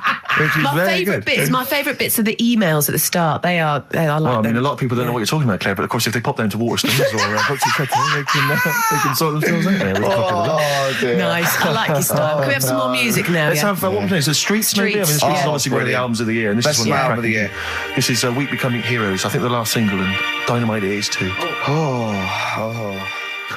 Eric Sermon, and what's the tune called? It's called React. Yeah, it's got React, from his yeah. Debut. No, not his fourth solo album. Not bad, actually. not Yeah, bad, it's not good. bad. I'm enjoying the tunes, Steve. No, absolutely. I'm enjoying We've the been chat. keep- I'm enjoying the tunes. We've been keeping it real. I'm enjoying the penultimate show before Christmas. Last message from Anders, I suspect, Anders. for the day. He says, I've just roasted my chestnuts over an open fire. It's a lot more enjoyable than listening to your show. He's Pretty snappy, is Anders. Yeah, he keeps yeah. them coming, It's a shame that, that we sort of couldn't sort of maybe meet up with him and try and persuade him that, he should come over to our side rather than, Come over to the side. Exactly. Just be on Yeah, our come side. over to this I side. think we've got him though, because Do you think so? Yeah, apparently they did this survey in America. People who loved Howard Stern listened to an average of like an hour and a half a week, and people who hated him listened 2.5 hours a week. Yeah, exactly. So I think he's probably more faithful a listener Yes. than some of the people that quite like us. Exactly. Yeah. You know what I mean? He's got to listen. I'm the same with some people. I've got to listen to things that I just think are awful. I can't. You know, it's compulsive viewing. So, you know, I don't care if people listen to us because they hate us or like us. No, indeed, as long as they're listening. I was on the As long as they're spending money on the the other advertisers. day. Yeah. Rick, my mother always used to say to me that you should write and thank your aunties and so on for their gifts. Yeah. And I feel like we should take a moment out just to thank all the people that have emailed or written into us during the year, because we don't, basically, we're very lazy men and we never reply. Well, really. I never look. You never So look at You emails. read them and I'll go anything for I me. And you reply go, very occasionally if I You're think like it's my worth it. secretary when it comes. You protect me from like people who The insults and so on. Yeah. Are there any insults? Are there? Oh, there's plenty. There's plenty, yeah, Right. yeah. Do you have to protect him, really? Oh, God, yeah. Yeah, there's lots of That's things I don't a tell him. shame, Lots of isn't Not things very I keep nice. from him. It's not very nice. Yeah. I thought I was right. Well, he's just not as popular as he thinks he is. Oh. He thinks that when he's like dancing around and making funny faces and squawking and making noises and No, stuff he when we're hasn't done filming, it. he thinks that He everyone hasn't thinks that's done it this enjoyable. Yeah. Some of What people think I'm quite an annoying little prat, do they? that's not the word they use, but you're near enough Really? there. Yeah. Yeah, they didn't say Pratt, but you're on the right lines. Okay. But for instance, we got an email here from Graham. He says, please stop the chat and let's hear some more great ads, as I'm still not sure what mobile phone I should get the wife for Christmas. Carl will be back next week for our kind of Christmas bonanza. I say that, we've got nothing planned. There's no reason that'd why be it should nice. be a bonanza. That'd be nice, yeah. But so we'll dear. play some Christmas tunes, and no doubt Carl will have some kind of festive game for us, maybe, or a festive, some festive trivia. So, yeah, we've had Oasis Streets, we've had U2, we've had some cracking tunes. Can we get away with playing Nelly? Hot in here? I Yeah. think it's a cracking tune. I really do. I just think, again, you know, I'm not interested in what genre you think it fits into or whether you think it's cool or because kids like it, you're not supposed to like it. Let's- it's a good tune, Well, and I think we leave should it try here. and, I'll we should try and stick stick it it in. on. But before that, Rick, can I just Go play on. one track? We did play it Go on. much earlier in the What? year. What? It's from that album, Son of Evil Reindeer, by a band called The Reindeer Section. And this is a cracking little tune. I yeah. just think it's beautiful and nice to hear it. Oh, beautiful, marry it then. Oh, Nice, isn't it? Very Christmassy. It makes me beautiful. want to wish everyone a happy Christmas. Indeed. You know what Well, I mean? yeah, do it. No. No, okay. That's called Grand Parade from the album Son of Evil Reindeer by the Reindeer Section. It's a nice tune. It's one of my Thanks for favourites of the the year. tea, by the way, Not Steve. at all. It's No, very it's, nice. that's my pleasure. It's my pleasure. Claire, just big highlights of the year for you as a final roundup.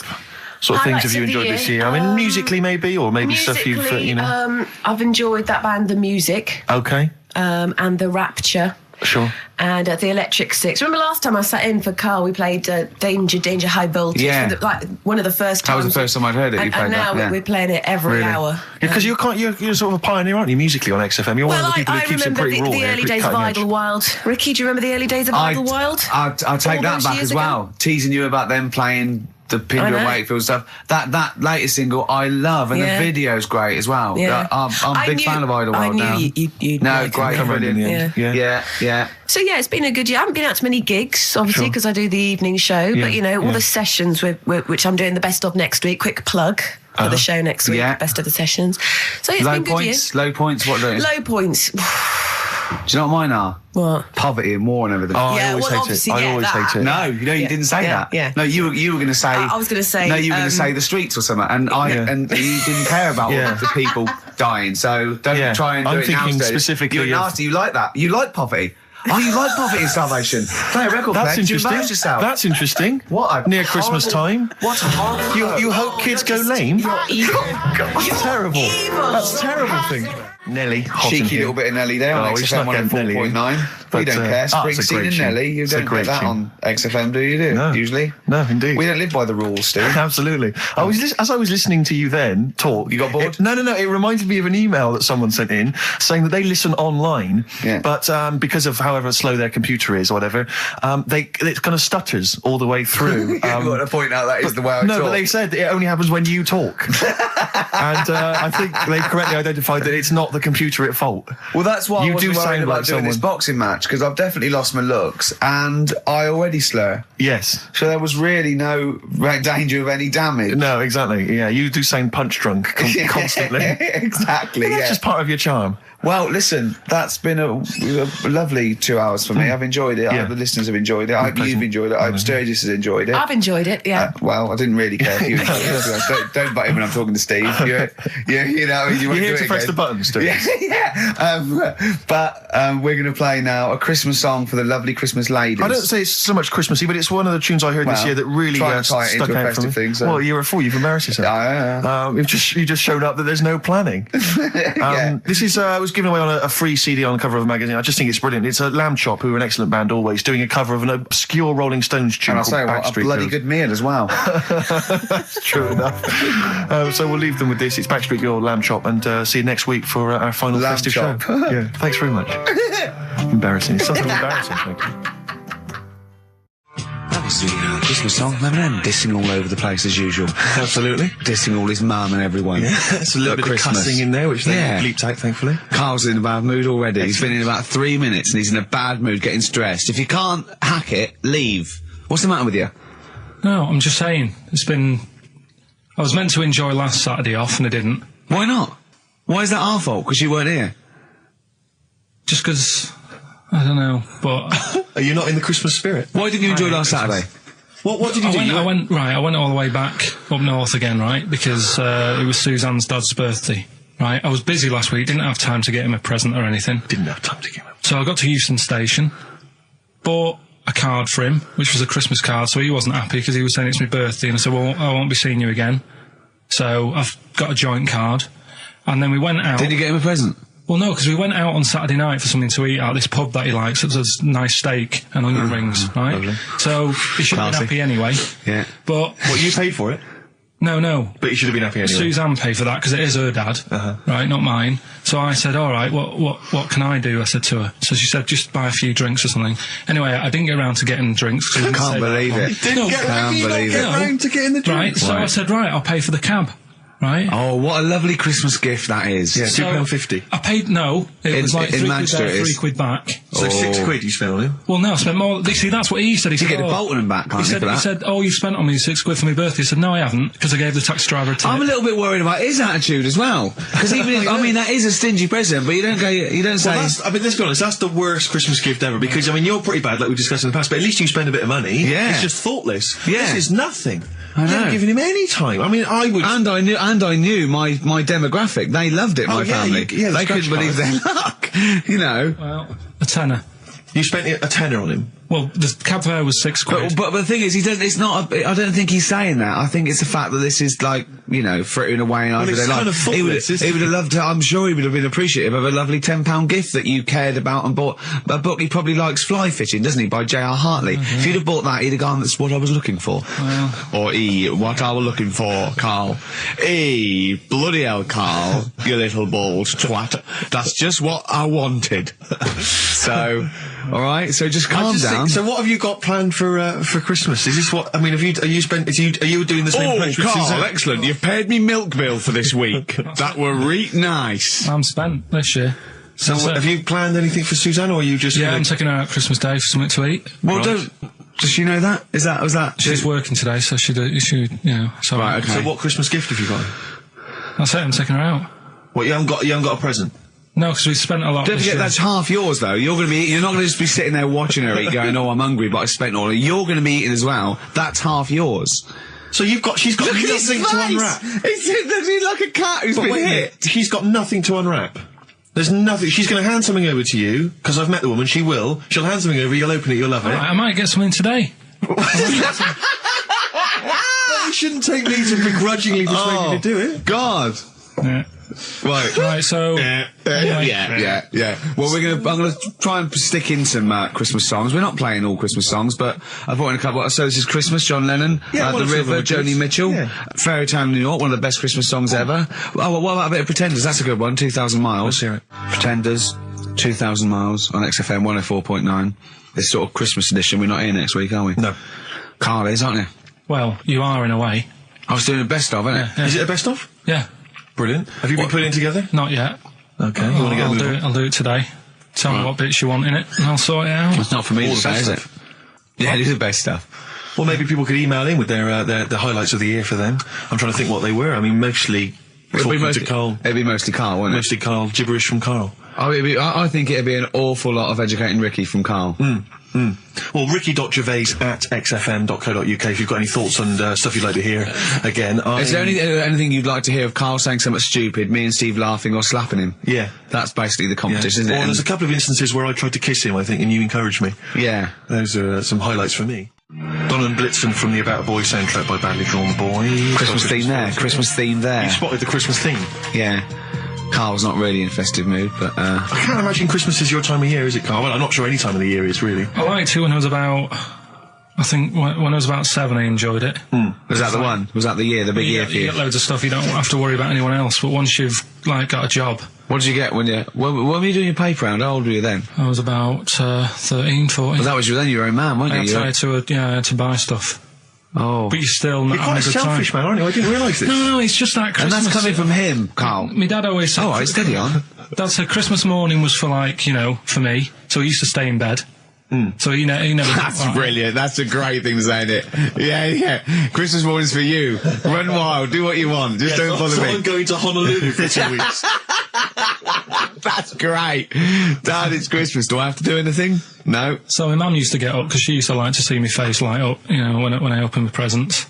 And then, to keep the fireworks. And then, then I'd have to go to my bedroom from about 6 o'clock onwards, because, my mum and dad were into having big Christmas parties, and I wasn't, old enough to go. Right. So they'd say, right, you've had your fun there, you go up to your bedroom, stay in there. Really? Yeah, I remember one year, right, I got a train set, that's what I wanted. Yeah. Right? It's brilliant. Playing with it all day. I thought, I don't mind about the party, I'm happy staying up here, playing with this. Brother comes in. He's had a few, right? He's going, give us a go on your train. How old is he? He's a bit older than me, so he might have been let's see. Well, let him be 18. Probably about 18, 19, And how old were you? like that. I had a train set, so, I don't know, about... 14. Something like that, right? So I'm playing on that, loving it and stuff, and then he comes in and goes, give us a go. He turns the transformer up to, 14. He went really fast for about 5 seconds, broke it, and then he went back downstairs. Wow. So Christmas, I hadn't even got to Sounds Christmas like Day. the Conservative government with British Rail. Satire, that is. Satire, Rick, I just thought that there's satire. If there's any satirical shows listening or it doesn't work in any way, because there's the analogy falls down apart from there being a train. Think it through, though. British Rail was trains. Yeah. And the government broke the trains in many ways. They didn't break them, not officially breaking them, but they kind of... It does work. It's perfect. Oh, I'm pretty pleased with that. And I can't... And no one's asked him to be on Have I Got News For You. It's weird, isn't it? Because it's strange, that, when you've got a satirical mind that's as quick as that. Yeah. Right. And he's broke your little train set. So what did you do? I just watched telly and had some sausages. I bet you were happy with that, though, weren't you? It's a bit annoying, though, isn't it, when your main present of the year has been broke. And did it ever get it fixed? No, that was it. Put away. I'm intrigued why your parents wouldn't let you come and join in the festive fun. Was it really debauched down there? Was it eggnog everywhere? Well, no, but I mean, that's fair enough. 6 is a little bit early, but I just think, if you're a kid, he had his fun, put him to bed at 8, maybe. And you think so on Christmas Day? I thought that was a day for family. Well, not if there's a party going on. Well, don't have the party on to Christmas Day. Well, that's another option. Yeah. Your parents are weird, aren't they? A strange breed. Well, I think that was the year, right? You're talking about buying presents and stuff. I think I did treat my mum to... I didn't buy my dad anything. I think that was when I got a bit older, I used to get my dad something, because he wasn't that bothered anyway. No. So, got me mum, there was a cheap shop, right? Of course. Thank God for that. Called Snips. Right? So I went in there and I thought, let's see what I can get her. And remember Victoria Plum? I don't think so. Well, it's like a fairy character. Right. Right? And my mum's into gnomes and stuff, right? So I thought, right... She must be pleased with you, then. Victoria Plum. I was thinking, is that one of the neighbours? Is it like a brandy liqueur? Do you remember Victoria Plum? Victoria Plum. Victoria Plum, yeah, it's like a little fictional sort of character, right? Okay. So I saw it, I thought, yeah, she'll love that, right? So I did my paper round, saved up for 2 weeks, right? Aww. Got that sorted, went to Snips, bought the Victoria Plum. Next day, I'm in town with her, right? So I think, I know what I'll do. I said, come in here a minute, right? So we go in and we're looking around, and I tested her, right? I went, look at that there. That's all right, isn't it? And she goes, oh, it's bloody awful. Oh, Carl. Oh, Carl. Oh, God. So then Christmas Day comes. I said, don't bother opening it. She said, no, why? I said, Oh, "Don't no. Why did you still give it to her? So, well, it's too late. I'd already bought it. Oh, Carl. So she opened it, and I was like, and she said, oh, that's nice. I said, why are you saying that? I said, the other day, you said it's bloody awful. She said, oh, no, I thought you were pointing at something else. Oh, no. So that's why I don't get anyone anything anymore. Oh, God. Play record. Oh, God. Oh. That's good, isn't it? Not bad. Gold Rush. Let you down. I'm actually quite affected by Carl's Victoria Plum scenario. Just the fact that, like, that eagerness. He wants to make sure it's a great present. He's saved up his paper round. He thinks it's like a gnome, but modern. I'm worried that you're using it as an excuse now, and that's why you're not buying anyone any gifts, because you've had your fingers burned once. I mean, you were 6, 7 years old. To be fair. No, you weren't. You were about 13, weren't you, if you're doing your paper round? Yeah, it must have been, 11 or 12 then. All right. Yeah, so I'd saved up. Oh, no, I'm not using it as a thing. It's just that. What did you get your mum this year? I've sent them some money so they can get a passport. So they can get a passport? What do you mean, where are they? Immigrants? Are they trapped somewhere? Well, they're in a holding bay somewhere in Dover. Yeah, I've got a friend who's a truck driver who's going to sneak them across. What do you mean? So they can buy a passport. What do they do? Sell it when they're a bit down in their luck? No, they haven't got that much money, right? They've never been abroad, and the mate said they might take them next year, and they said, oh, we haven't got a passport, so You've got to buy a passport, have you? Isn't that your God-given right as an Englishman? No, you've got to pay for them. They're 30 quid each, so you better add do, otherwise they're conning me. Right. So you sent them 60 You don't quid? get born with a passport, of course You sent them 60 quid in an envelope, have you? Well, check. Right. I love that. He'll be watching telly and France will come on and he'll go, oh, what do you think of that? She goes, it looks bloody awful. He goes, don't open it. No. Don't open it. Don't open it. So you've not paid for a holiday for them? No, I've just sorted out it's the better prize, isn't it? Because they can't go anywhere without it. Well, the passport keeps on giving. Yeah. So 10 years. That is, yeah. So, but no, I never used to, I can't think of other things. I used to get me dad once I started getting him stuff, it used to be a dressing gown, and then, but as an extra surprise, I used to put like a cigar in the pocket, so he'd think that was it. Yeah. Then he'd put it on and put his hand in the pocket. Right, and then he'd just hit you because he thought you'd nicked it.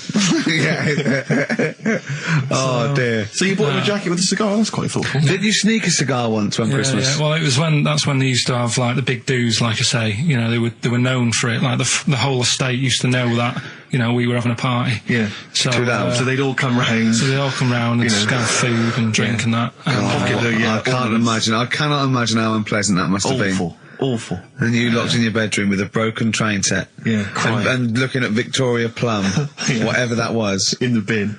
Oh, in the bin, yeah. And hear a mum saying, and he got me this. Isn't this piece shit? of rubbish. You could hear him just throwing it against the wall and laughing. And all the neighbours laughing. And you'd come down, just be in pieces with loads of spit on it. Just loads of gob on it. Eyes. And all the Polaroids of them just like laughing at it and pointing. Stamping on it. All right. All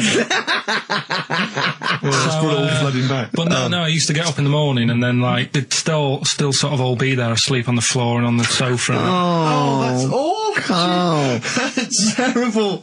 Christmas is surely the one day a year which is a family thing. It's for the kids. They're the ones that was Boxing Day. Well, I know. Oh, that's all right. It's over. Yeah. Back on the bike. All right. Who's going to pay for this? What, me? Yes, Carl. You're doing 2 rounds today. Yeah, what's your paper round supporting the entire family? No, so I used to get up and like go downstairs and they'd be asleep, so I'd be mooching about trying to find like another present that's still working.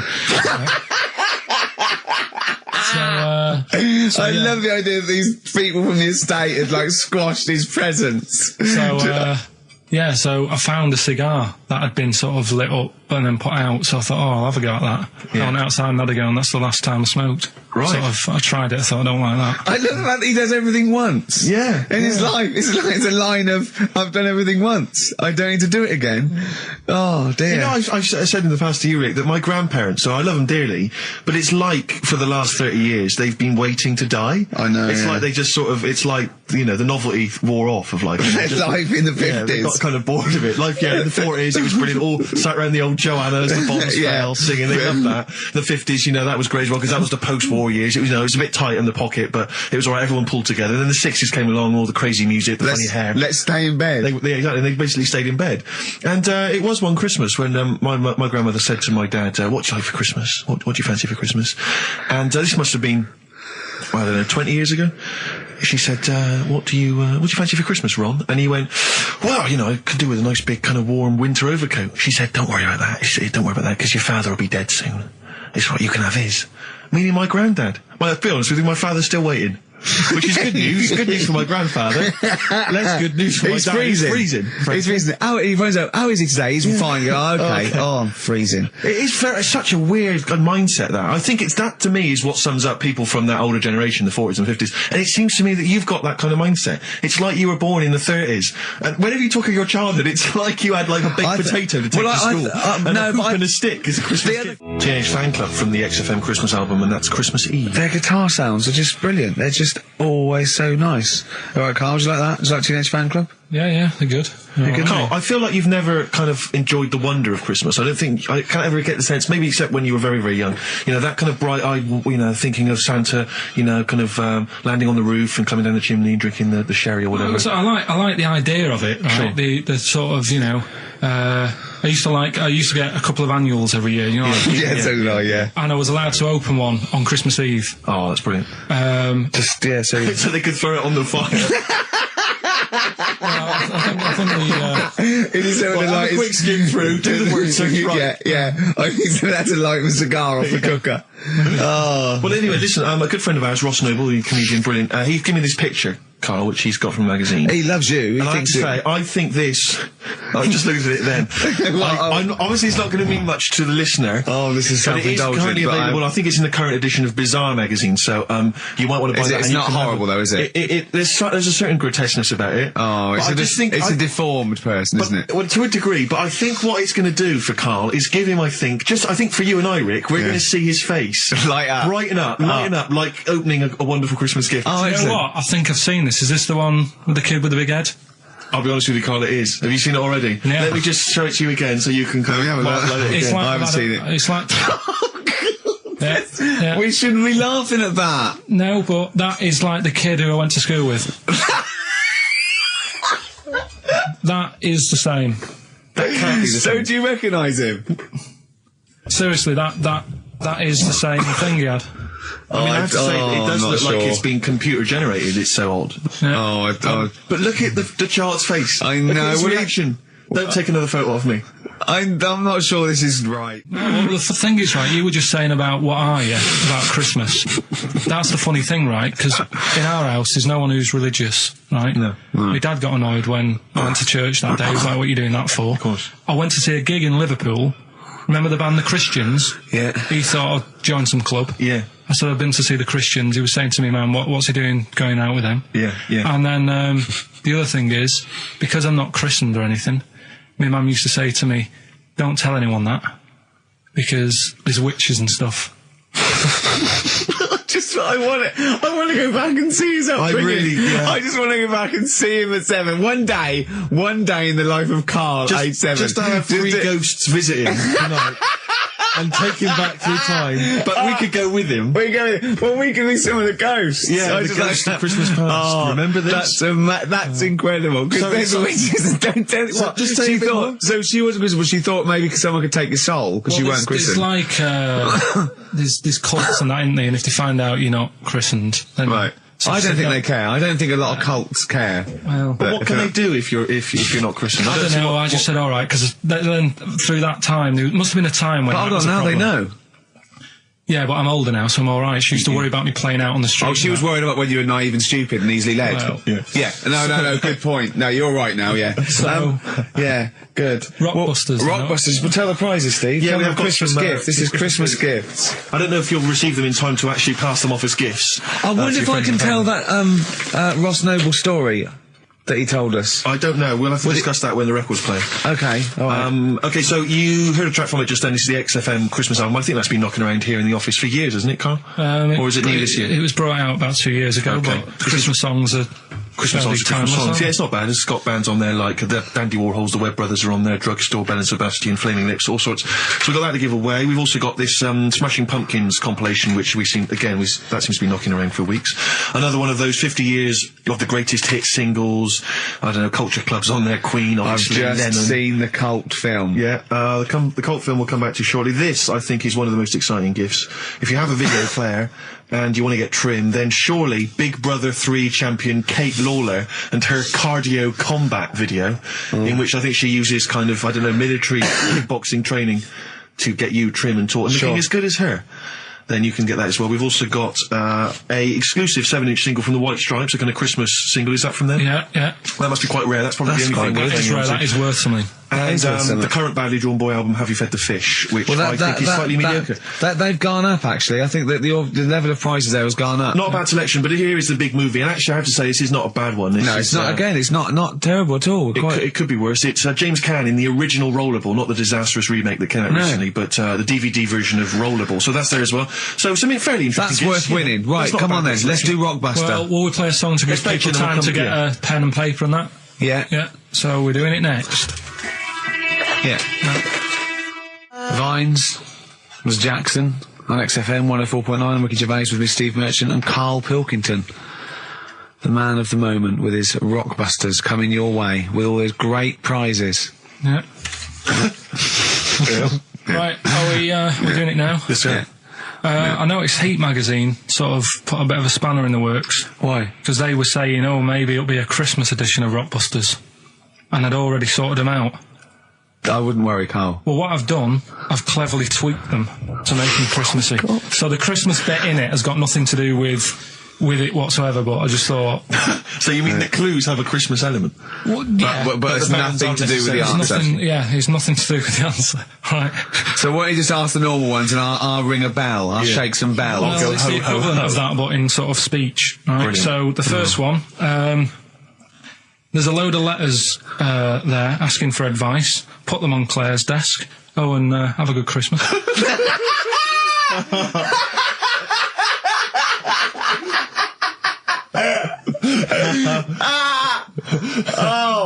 Give it to us again. Oh, God. Right, so there's a load of letters asking for advice. Put them on Claire's desk. And have a good Christmas. Right, but bear in mind, people, that the Christmas element may not be relevant to these No, that's got nothing to do with it. I don't want to... Okay. And the initial letter is F, right? That's F. All right. Right, the second one. Ask your mum if you should, after you've wrapped the presents. Right, so ask your mum if you should. Ask your mum if you should, after you've wrapped the presents. That's S. S. All right. Okay. And the last one, a couple of people were arguing in the supermarket at the fruit and veg counter, but it's busy in there because it's Christmas. That's probably what brought it on. So that's B. Right? B. Oh, God. So they're the three. Will I just recap? Yes, please. Yeah. I have no idea. so I can't even... I don't know what to start thinking. Right, there's a load of letters there asking for advice. Put them on Claire's desk. Have a good Christmas. Have a good Christmas. Second one, ask your mum if you should. After you're at the prison. S. And the last one, a couple of people were arguing in the supermarket at the fruit and veg counter. But it's busy in there because it's Christmas. Busy because it's Christmas. That's a B. So they're the three things. It's email only, this one. Please remember that. ricky.gervais@xfm.co.uk. ricky.gervais@xfm.co.uk. Yeah. Brilliant. Oh, looks happy with them. He looks really happy with them. Rightly so. They're cracking. They're good. Yeah, they're good, pleased with those. All right. Is there going to be more Rockbusters in the new year? We're not sure. I'm still, thinking about new ideas that we can do.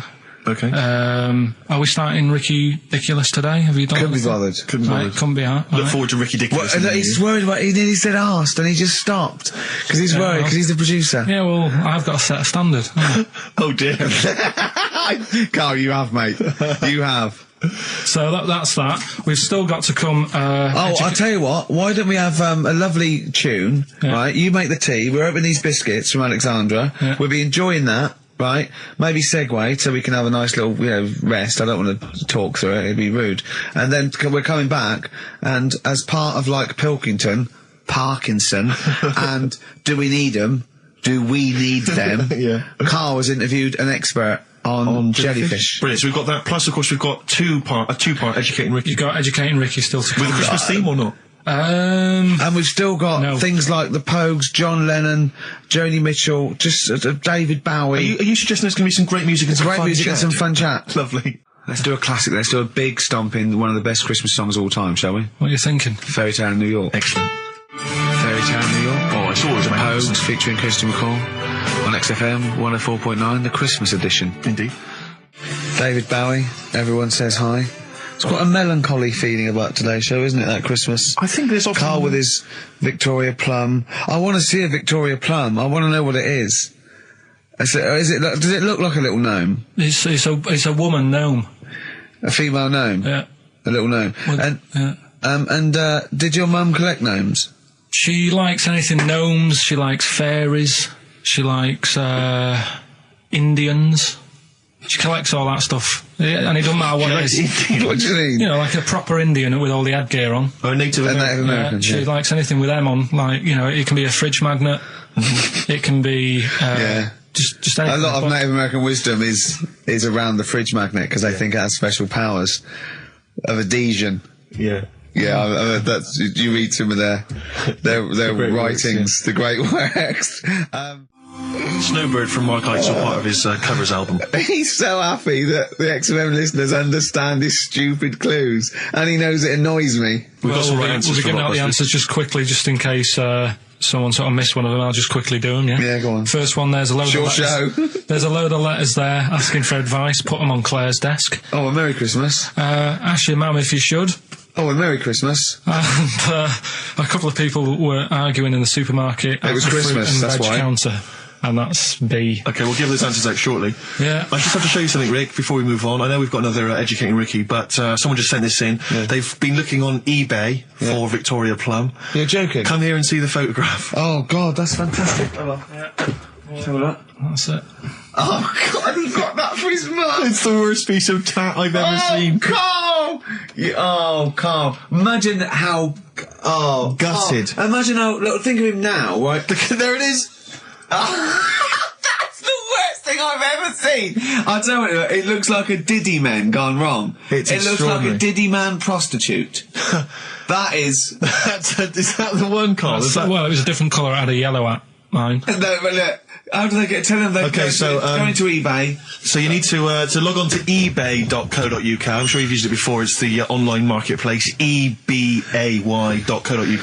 And if you type in Victoria Plum, I'm assuming that you can track this down. That's amazing. It's the worst piece of rubbish just I've ever think seen. how cute he was as a kid, though, doing that. Just think of him, just going... just seeing that and thinking, she likes gnomes! It's the worst thing I've ever seen! I mean, to be fair, I don't know what her prize collection of gnomes looks like, but I can't imagine they're much better than that. I mean, gnomes are a fairly grotesque thing. But certainly your mum's taste and discretion is... Did you ever those houses on your estate, you'd go in there and it was just loads of those dolls still in their packaging all around the room? And sort of like one of those homes that keeps the sort of packaging on the three-piece suite. Why don't you buy another one for her for Christmas? Yeah. Just... It's $3.99. It looks, but that's £2.49 because that was $3.99. Well, Oh, buy it, Carl. no, 'cause I've sorted out her passport this year anyway. I'll get her that next year. Right, so listen, right? Okay. John Lennon. Happy Christmas, war's over and all that. Indeed, yeah. Brilliant tune. Great tune. And Well, lovely I've sentiments. had a great time. Merry Christmas, everybody.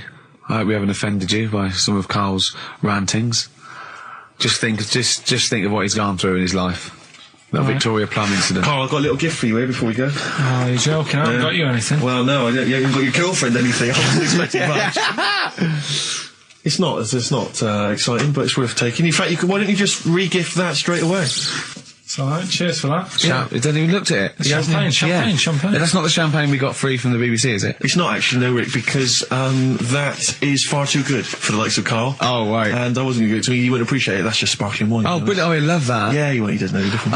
I'm seeing Carl on Christmas Day, because he's around Christmas Day in London, so I'll get a little gift then, Carl. Alright. That'd be good, wouldn't it? It'd be a nice little... Okay, answers. We must give the answers. You would have to go to bed at 6, though, so we can play. Right, here's the last clues of the year. You had, there's a load of letters there asking for advice. Put them on Claire's desk. That was F. That was for foreigner. Foreigner. I don't know what you mean. Claire Rayner, she took advice, she gave people advice, so that's a foreigner. That is shit. Right. I'm sorry, that might be Christmas, that is absolute garbage. A lot of people got the right answer. I know, that annoys me even more. Number 2. The second one, ask your mum. Foreigner. Yeah. Foreigner. Second one, ask your mum if you should. That was S. That was Shalimar. Shalimar. Right? No, bizarrely, what was the clue there? Ask your mum if you should. No, we got a lot of people saying Smashing Pumpkins. There's the answer to that. But I don't know who's saying that today, Mum. Smashing Pumpkins. Merry Christmas, Mum. Smashing Thanks Pumpkins. very much. Nice bollocks. Oh, that's great. That's great. Right. Smashing Pumpkins. Your dad bought them for me for Christmas. Yeah. And the last one, Lovely plums. What, my Victorias? Oh, God. Right, we've got to wrap it up. Come on, then. A couple of people were arguing in the supermarket at the fruit and veg counter. That was B, that was Banana Drama. They were, like, having an argument. What do you mean Banana Drama? Wait. What group is Banana Drama? What group is Banana Drama? So, you're a fool. You're a twat. When you say that, but you accuse Carl of that. You're also accusing lots of the listeners, including the winner, Nicola Rogers of London, and she wins those great prizes, and she got them bang on. So Banana Drama. So, can we finish there now? Yeah. What do you mean? What do you mean? Can we finish there now? Just play the ads and go. What? No, what are you talking about? We're going to play Jerry River Play all day. that then. Goodness me, Carl, look at you. We haven't got time. Merry Christmas, Carl. Merry Christmas, Carl. Enjoy the show. Let's give him a little kiss. Oh, a little kiss. Oh, no, with tongues, it's Christmas. No, don't. Stop messing about. Get up! The featured film's not bad, I have to say, actually. You've excelled yourself there. Again, it's just one of those things where I think, what kind of XFM listener would want this particular goodie bag? I know before Christmas, Carl, you explained that the reason we were Carl's giving away... face, he's disgusted, because he just said, I do a lot of work to get these prizes. And I went, no, you didn't. I saw you. He went over to a drawer and went, I'll give that one, and that one. That's what work you put in. You nicked some... There's about 12 Jerry Halliwell videos, one of which we're giving away. It's Rick, you've given it away. Oh, no. Yeah, if you'd like Jerry Halliwell's Body Yoga DVD, then, you know, that's one of the treats you can win. But it does, like, if you remember before Christmas, he said that he was giving away a kind of bumper pack of gifts that you might want to wrap up and give to various people. One for Uncle, one for Auntie. But obviously Christmas has passed, so I don't know really what your excuse is this time. You eat a lot over Christmas, don't you? Get a bit fat. Fair point. Yeah. So, Jerry Body Yoga is one of them.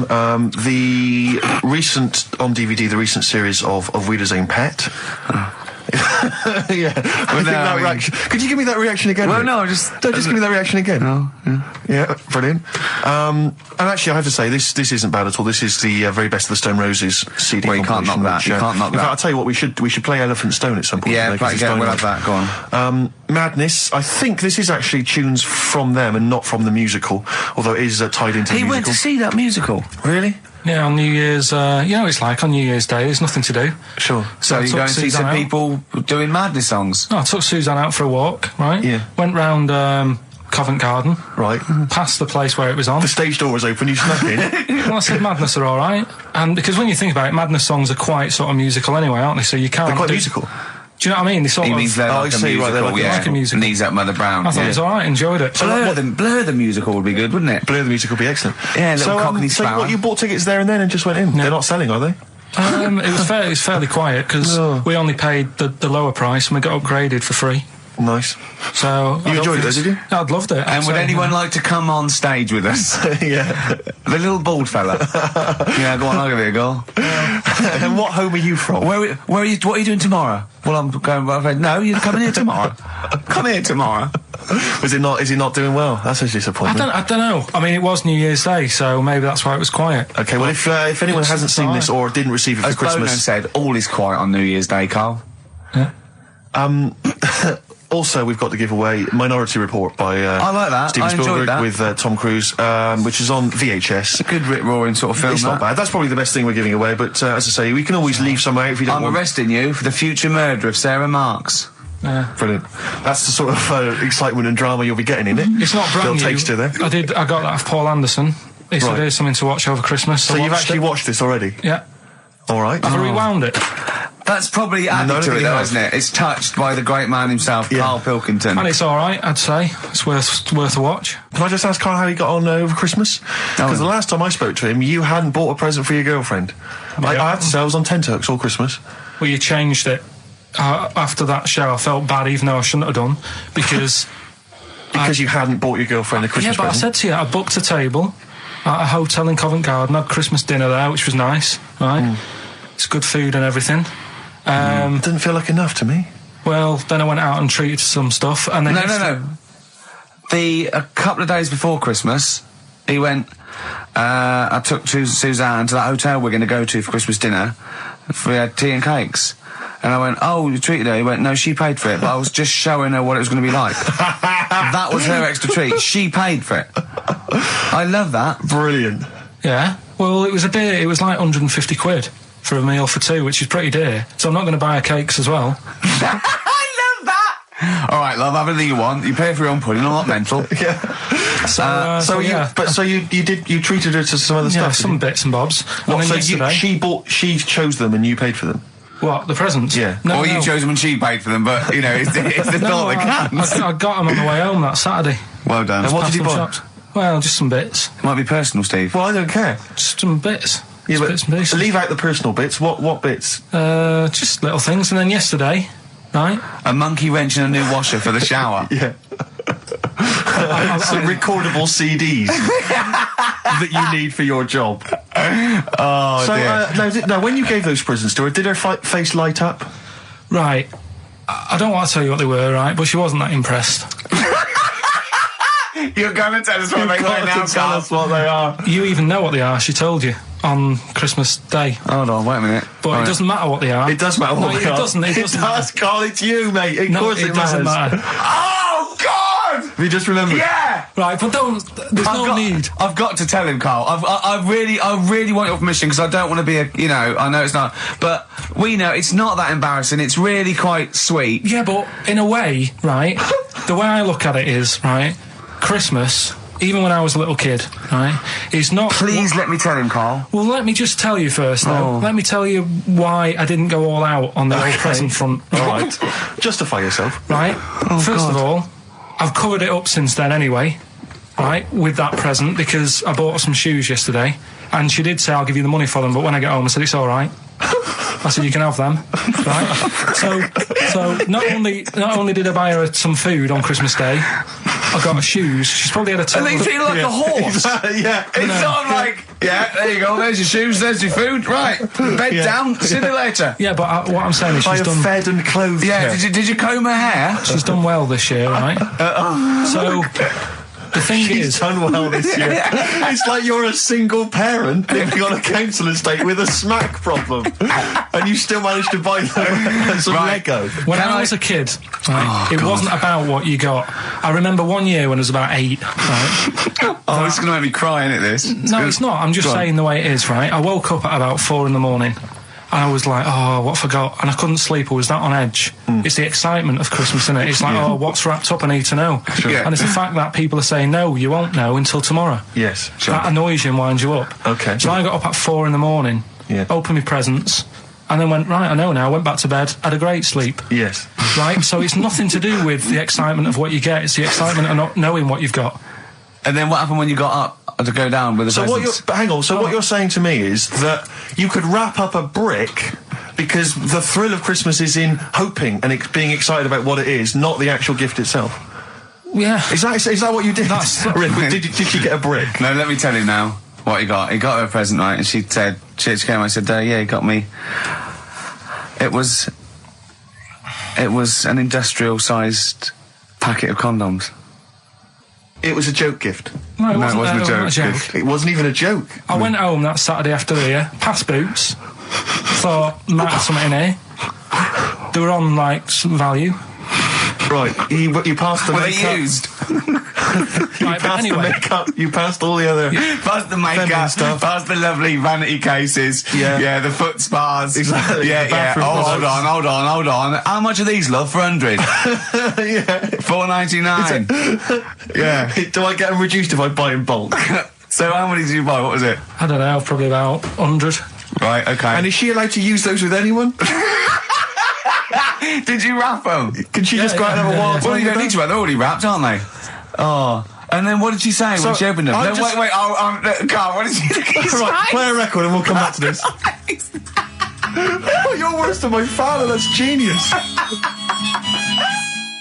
Made famous, of course, by Jimi Hendrix. Yeah. That's All Along the Watchtower, as originally done by Mr. Bob Dylan.